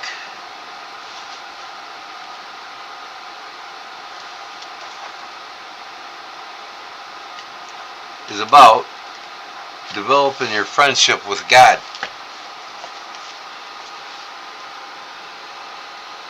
Positive Driven Life Journal. And if you look in it here,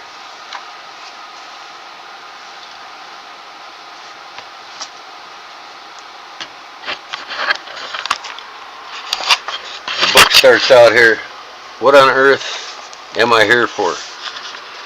And this is just some of the things I wrote in here.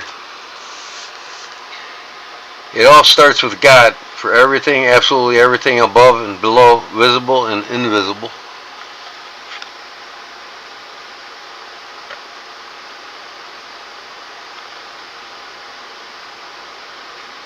Where am I at here? The purpose of life is far greater than our own personal fulfillment, your peace of mind, and even happiness. It's far greater for you than your family, your career, and even the wildest dreams and ambitions. And then you write in it what you want with your relationship with God. Every day I will get up and see what God has planned for my day, who He brings into my life day, and what I can do to give Him glory. How can I live my life for Him? To reach out to others, starting with others. See, I'm into God, folks. I'm very Christian-minded. You know what I mean? And it's been a while since I wrote this thing,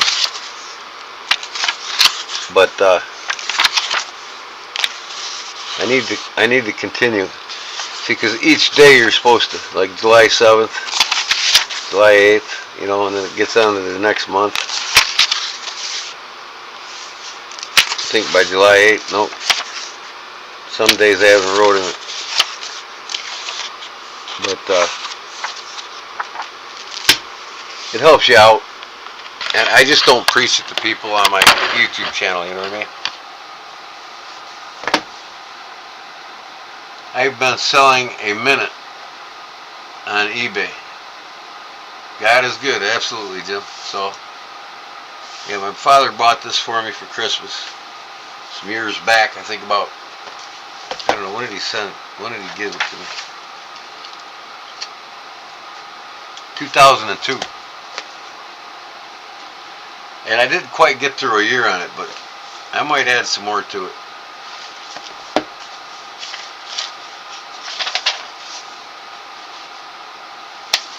Quitting smoking, how to increase your chances of success. I don't know about that, y'all, but I'm out of cigarettes. I need to make some.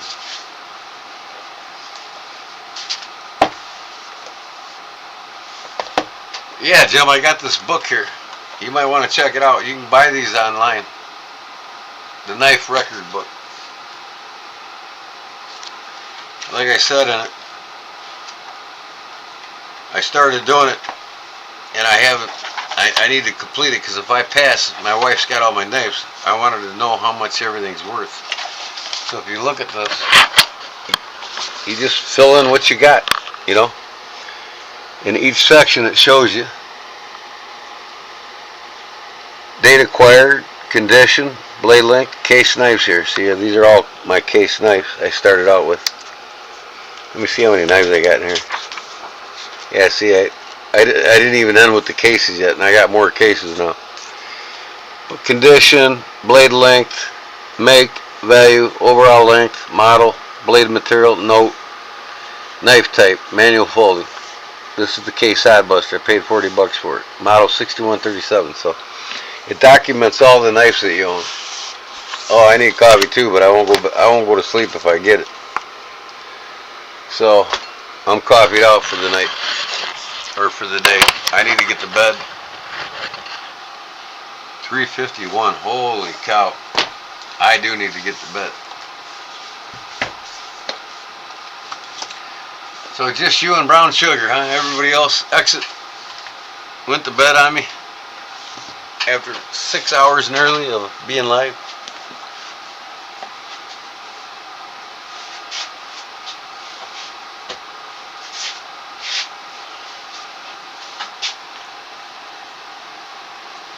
Hold on, I'm gonna make one cigarette.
Okay. Doing well, took a nap and came back. Oh yeah?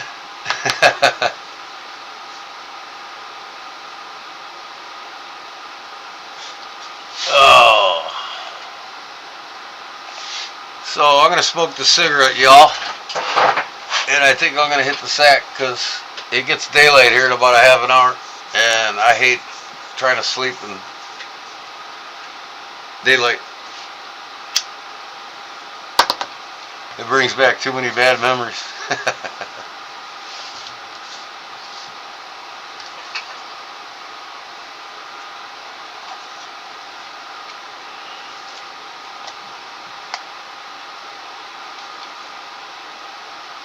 You hate falling asleep in daylight too, Jim? Keep drinking that coffee, you never will. Or you will be trying to fall asleep in daylight. End of the night, I usually drink decaf.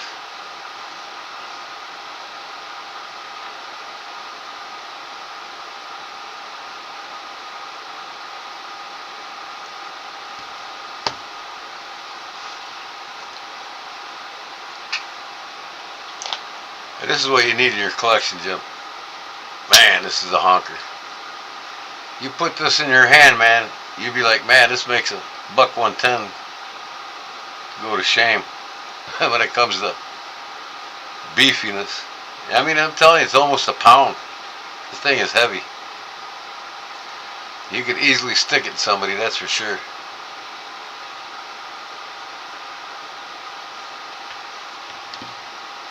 And I'm going to sell it for less than what I paid for it, new. I got the box for all these knives too. I should. I know I got both effing grown knives box.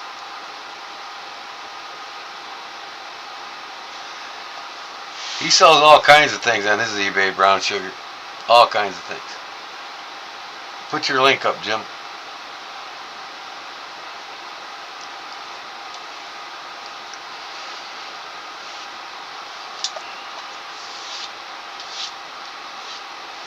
I bet you don't sell elephants on there.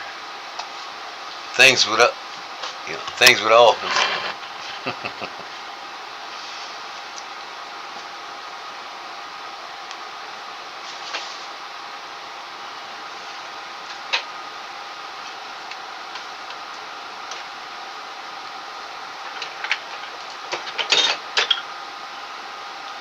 One of the numbers broke off, but I'm one hell of a horseshoe thrower, Jim. I'll tell you that right now. You don't want to play horseshoes against me.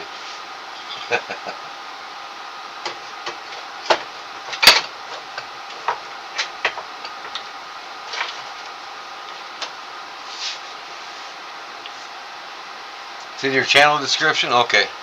That's cool. Oh. Yeah, it's no problem for me to get six, 7 ringers each game.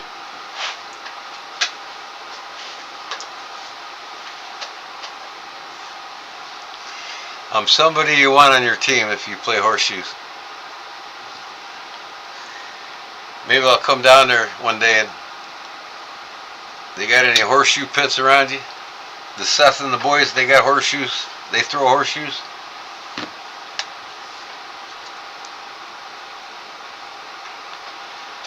We'll go to Deep South Cutlery and get an annual horseshoe tournament going.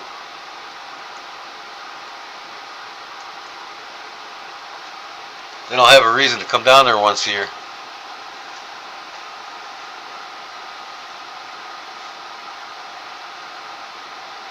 But I still want to come down there and do a cook-off against Stubbs. I'm telling you what, buddy.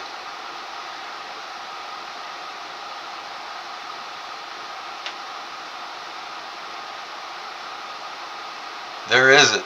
The Horseshoe Barlow. That'd be me, right? The Horseshoe Barlow, or is that you? Tell me now, man. Do you play horseshoes or not?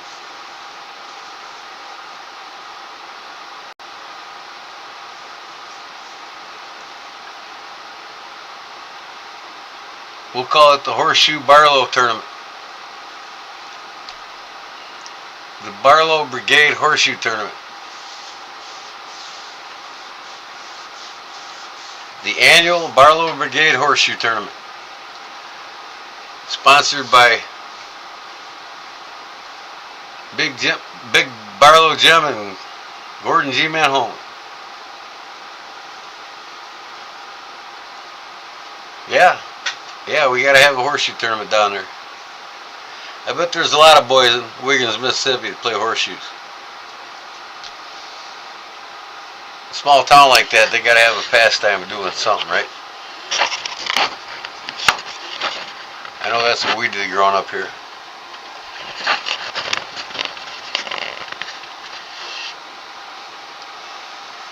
A lot of the boys up here, they like the cornhole.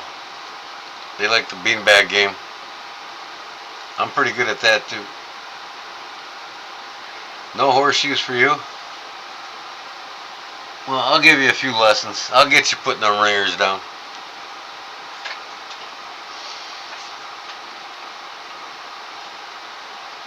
We got a lot of farmers around here. A lot of us love to play horseshoes.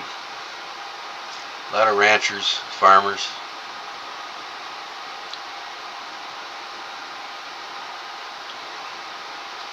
It'd be good exercise for you.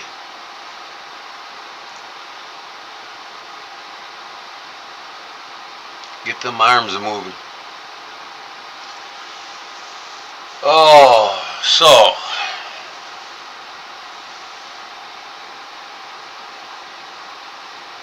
I'm gonna have to set my alarm again today, or when I go to bed.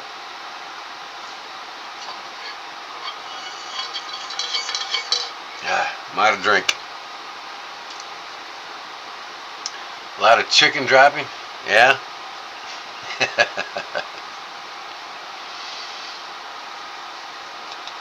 I can't wait to get my chicken coop built this year. I gotta start it real soon here. I want to get my chicken coop built.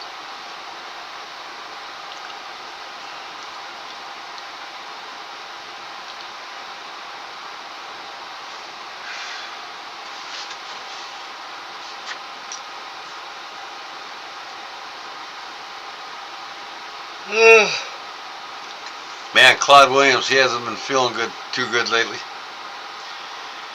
He's got a health issue and it goes in and out on him. You know, some days he feels really good, but most days he don't feel good at all. I haven't seen him on my lives in a while, and I talked to his wife today, and she said, yeah, he hasn't been feeling too good lately.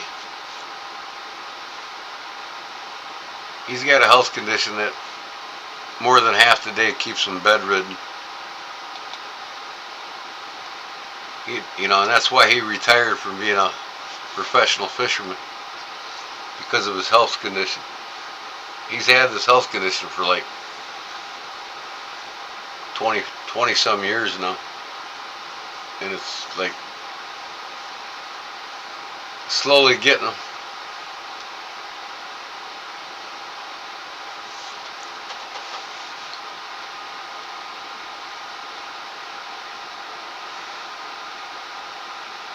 So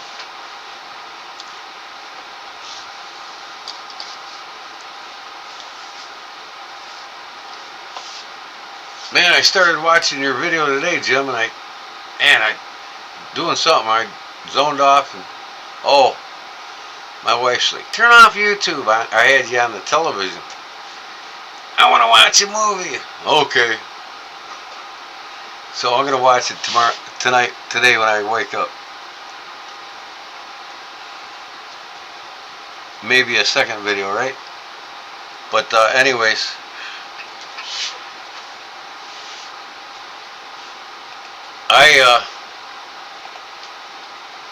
I've recorded my first food video on my YouTube channel. I don't know if you've seen it yet, but I'm gonna cook it tonight, and film that, so you'll see how I actually cook it. It's for my Reuben on Rye smash burgers. I show you how to make the burger and prep it. And then tonight I'm going to cook it. I'll film that, and you can see that late tonight.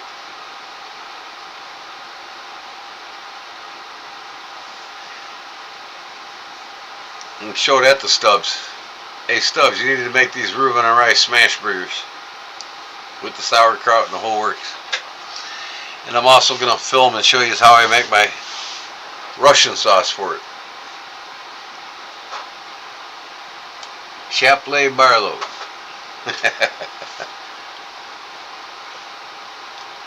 Speaking of which, I want to bring that page up.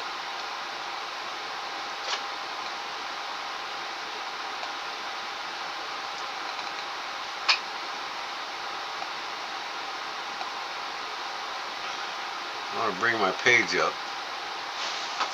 and see my video before I go to bed. I haven't seen it yet.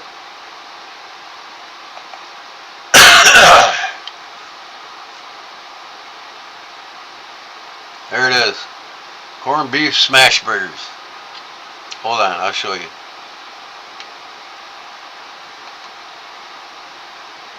Okay, folks, today I'm going to show you how to make corned beef smash burgers. You need 2 pounds of corned beef brisket. Hold on, I'll turn this around. 6 cut bacon. Now you'll dice up the bacon. Get it ready to go through the processor. Oh, the mustard sauce? The meat processor. The honey mustard. That's 1 cup of honey, half cup of any yellow mustard,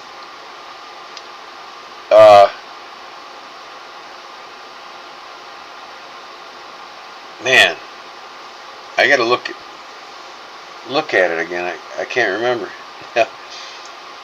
So it's a half a cup of mustard, a cup of honey, and I want to say pepper, because pepper enhances flavor. Half teaspoon of pepper. And what else? There's something else. Oh!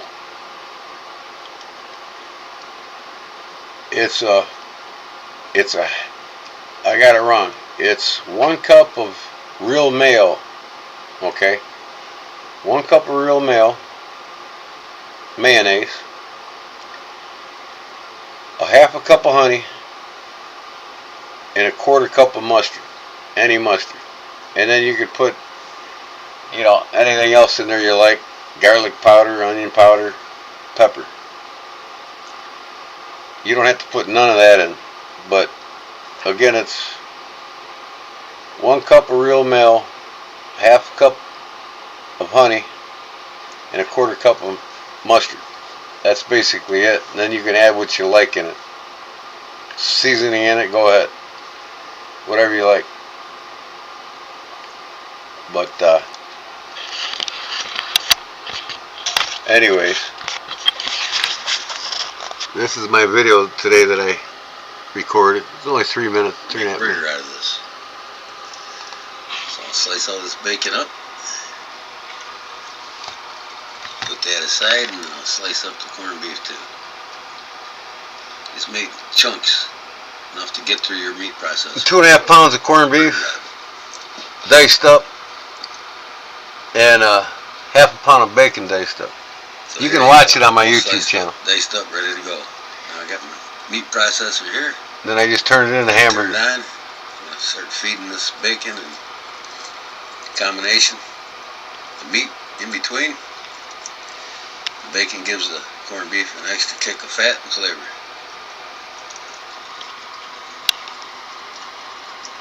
You just put it in there and you'll see the bacon's coming out nice.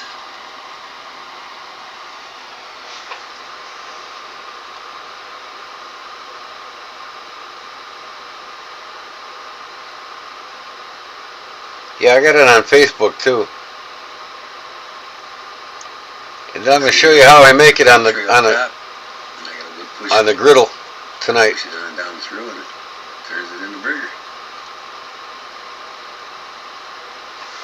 This whole process between dicing up the beef and turning it into burger here only took me about 10 minutes tops. Then you'll see here, this is how I make it in the smash burgers. There'll be a flat plate here, plastic plate. This is pretty cool, pretty easy too. So I'll take a chunk of this. You'll feel it when it's perfectly flat when you push down on a plate. Nice sized burger ball here.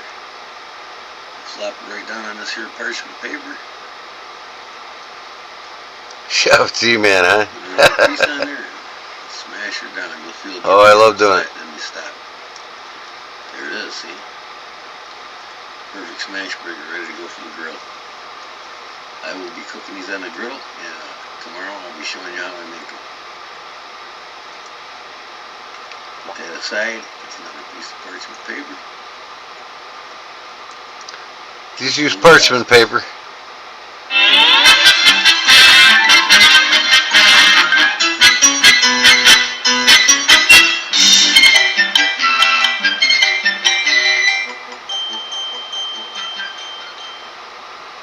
Okay, tomorrow I'll be cooking these on the griddle, and I'll be making my famous Russian sauce for them. See you then. Thanks for watching. That's it. But you can watch it on my Facebook or YouTube. I'm gonna put this in my playlist. That wasn't a lot. In that situation, I don't know if I... Why did that come up? Green Bay's the last game of the year, Green Bay. So, oh shoot.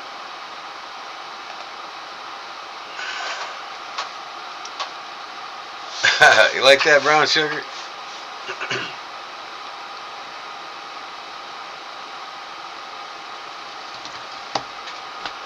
So anyways, this old man's gonna hit the sack, y'all. But yeah, tonight you can watch me. I'm gonna film making the smash burgers on a griddle. So, but you know, if you got a meat processor, you can make your own hamburger. Man, I'll tell you what, they are good. If you like a Reuben on rice sandwich, and I'll show you how I make my Russian sauce. That's the key ingredient to an awesome Reuben on rice.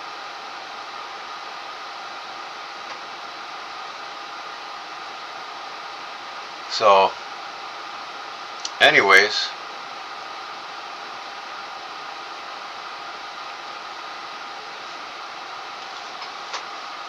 sneak another cigarette in. Hey, look at who's back. Fat City's back, y'all. What the heck? One more cigarette. Fat City's back in the house. Fat City, did you watch my video yet on my YouTube channel on how to make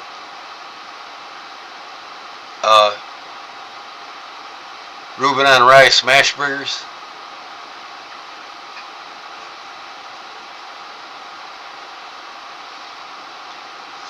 Yep, Fat City's been drawing. Y'all want to see what he drew live the other night? I'll show you. I know Jim didn't see it yet. Hold on, Jim.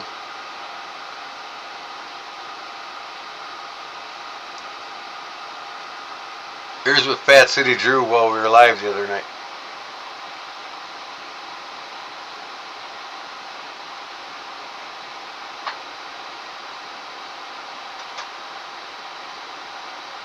Pretty sweet, ain't it, Jim?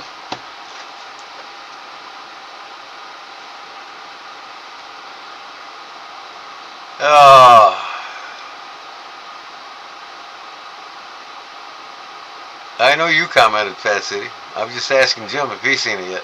I think he wanted to see it the other night.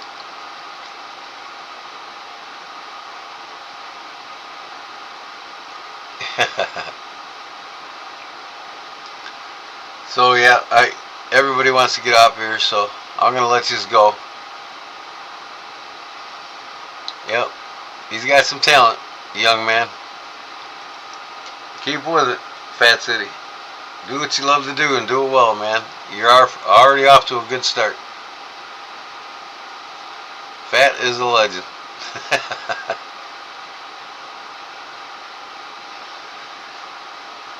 Oh, I absolutely love this knife, Jim. It's one of my favorite knives now. Good old Librand, baby. I seen another one today on eBay. Same knife, iBrand, same badge, but it's a traditional folder. It doesn't have a lock back on it. You know, I think I'm gonna get it. So I have the two, and it's a little bit smaller than this one.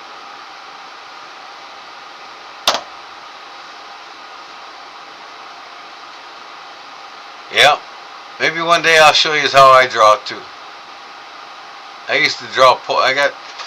My mom's got portraits I've drawn of the whole family up on the walls. I drew portraits and cartoon characters. I've drawn just about everything. Wildlife. even body figures, nude drawings they call it, right? One of these days I'll break out some of my drawing tablets and show you.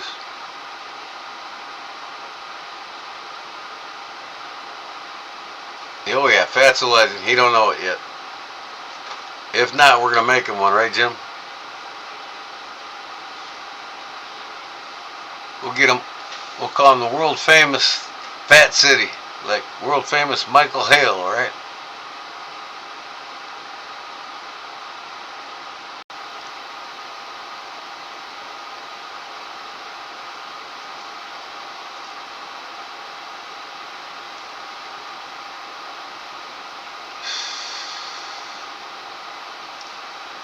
Man, I gotta quit smoking. These things are starting to leave a bad taste in my mouth.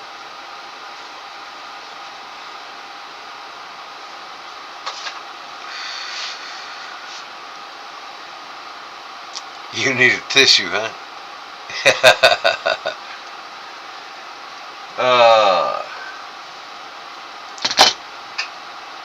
You need to get you this knife, Jim, when I post it.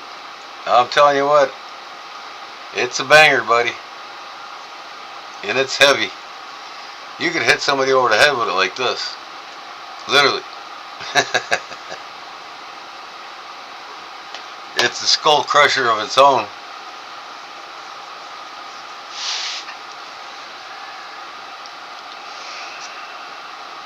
So I think I'm going to make one of these tonight. I bypassed tonight as Funday Sunday, so I'm going to do it tonight.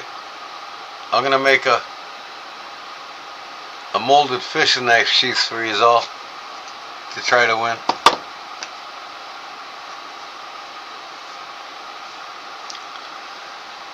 So if you don't have a fishing knife, which I know you do, Jim, but anybody that don't, they can put a Texas toothpick in here too if they want it.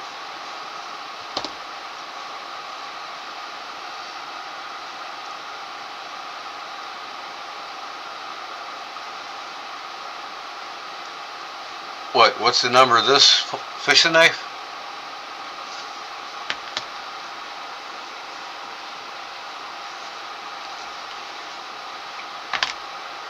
This is a Western.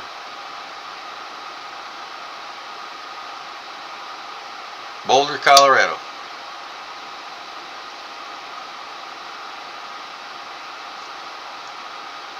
It's the 751.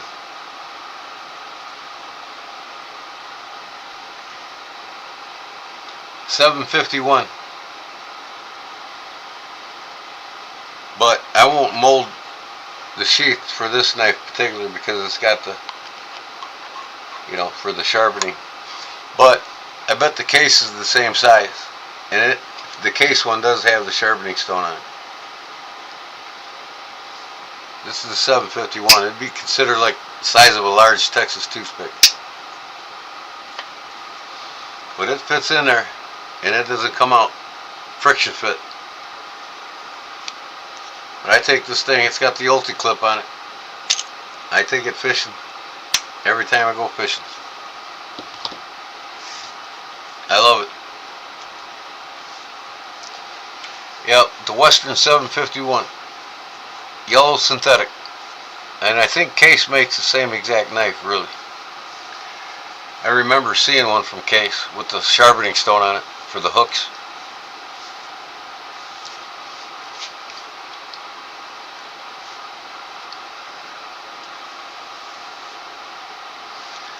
Or you could just buy one of these knives on eBay if you win the case. The sheath. See, that's the good thing about winning something for me if I make it custom like this. Now you're out for the hunt. You know? You got the sheath, now you want to get the knife, right?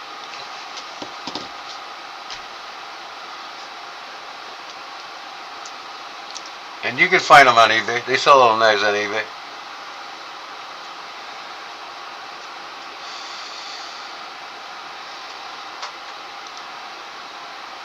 So, yep. I'm going to hit the sack. My wife's going to be like, 4 o'clock in the morning. We're supposed to go to work in 4 hours. No, we go to work when I wake up and I'm ready to go. All I got to do is put the metal ridge cap on that roof and it's done tomorrow. I got everything done yesterday.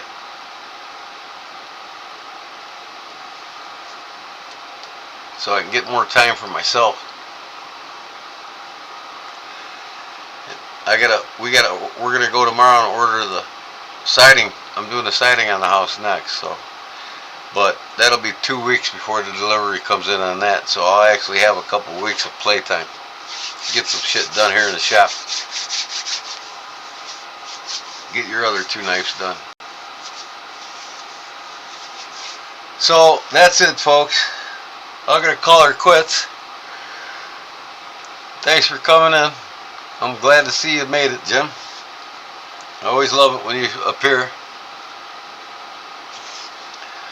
And I'm going to check out your videos when I wake up after I get back from my pokes. I might even watch them over there on break. So text me, let me know if you get the package tomorrow or today. You probably get your mail around 1 o'clock or so. I don't get mine till about 3. So supposedly got one coming tomorrow from Justin. Finally. If it doesn't get ripped off.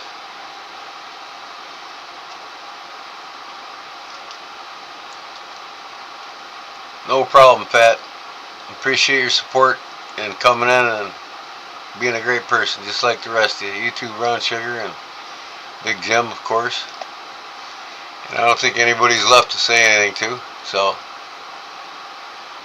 appreciate it, and we'll see you tonight on the molded fishing knife slip giveaway. So, till next time, peace. Thank you.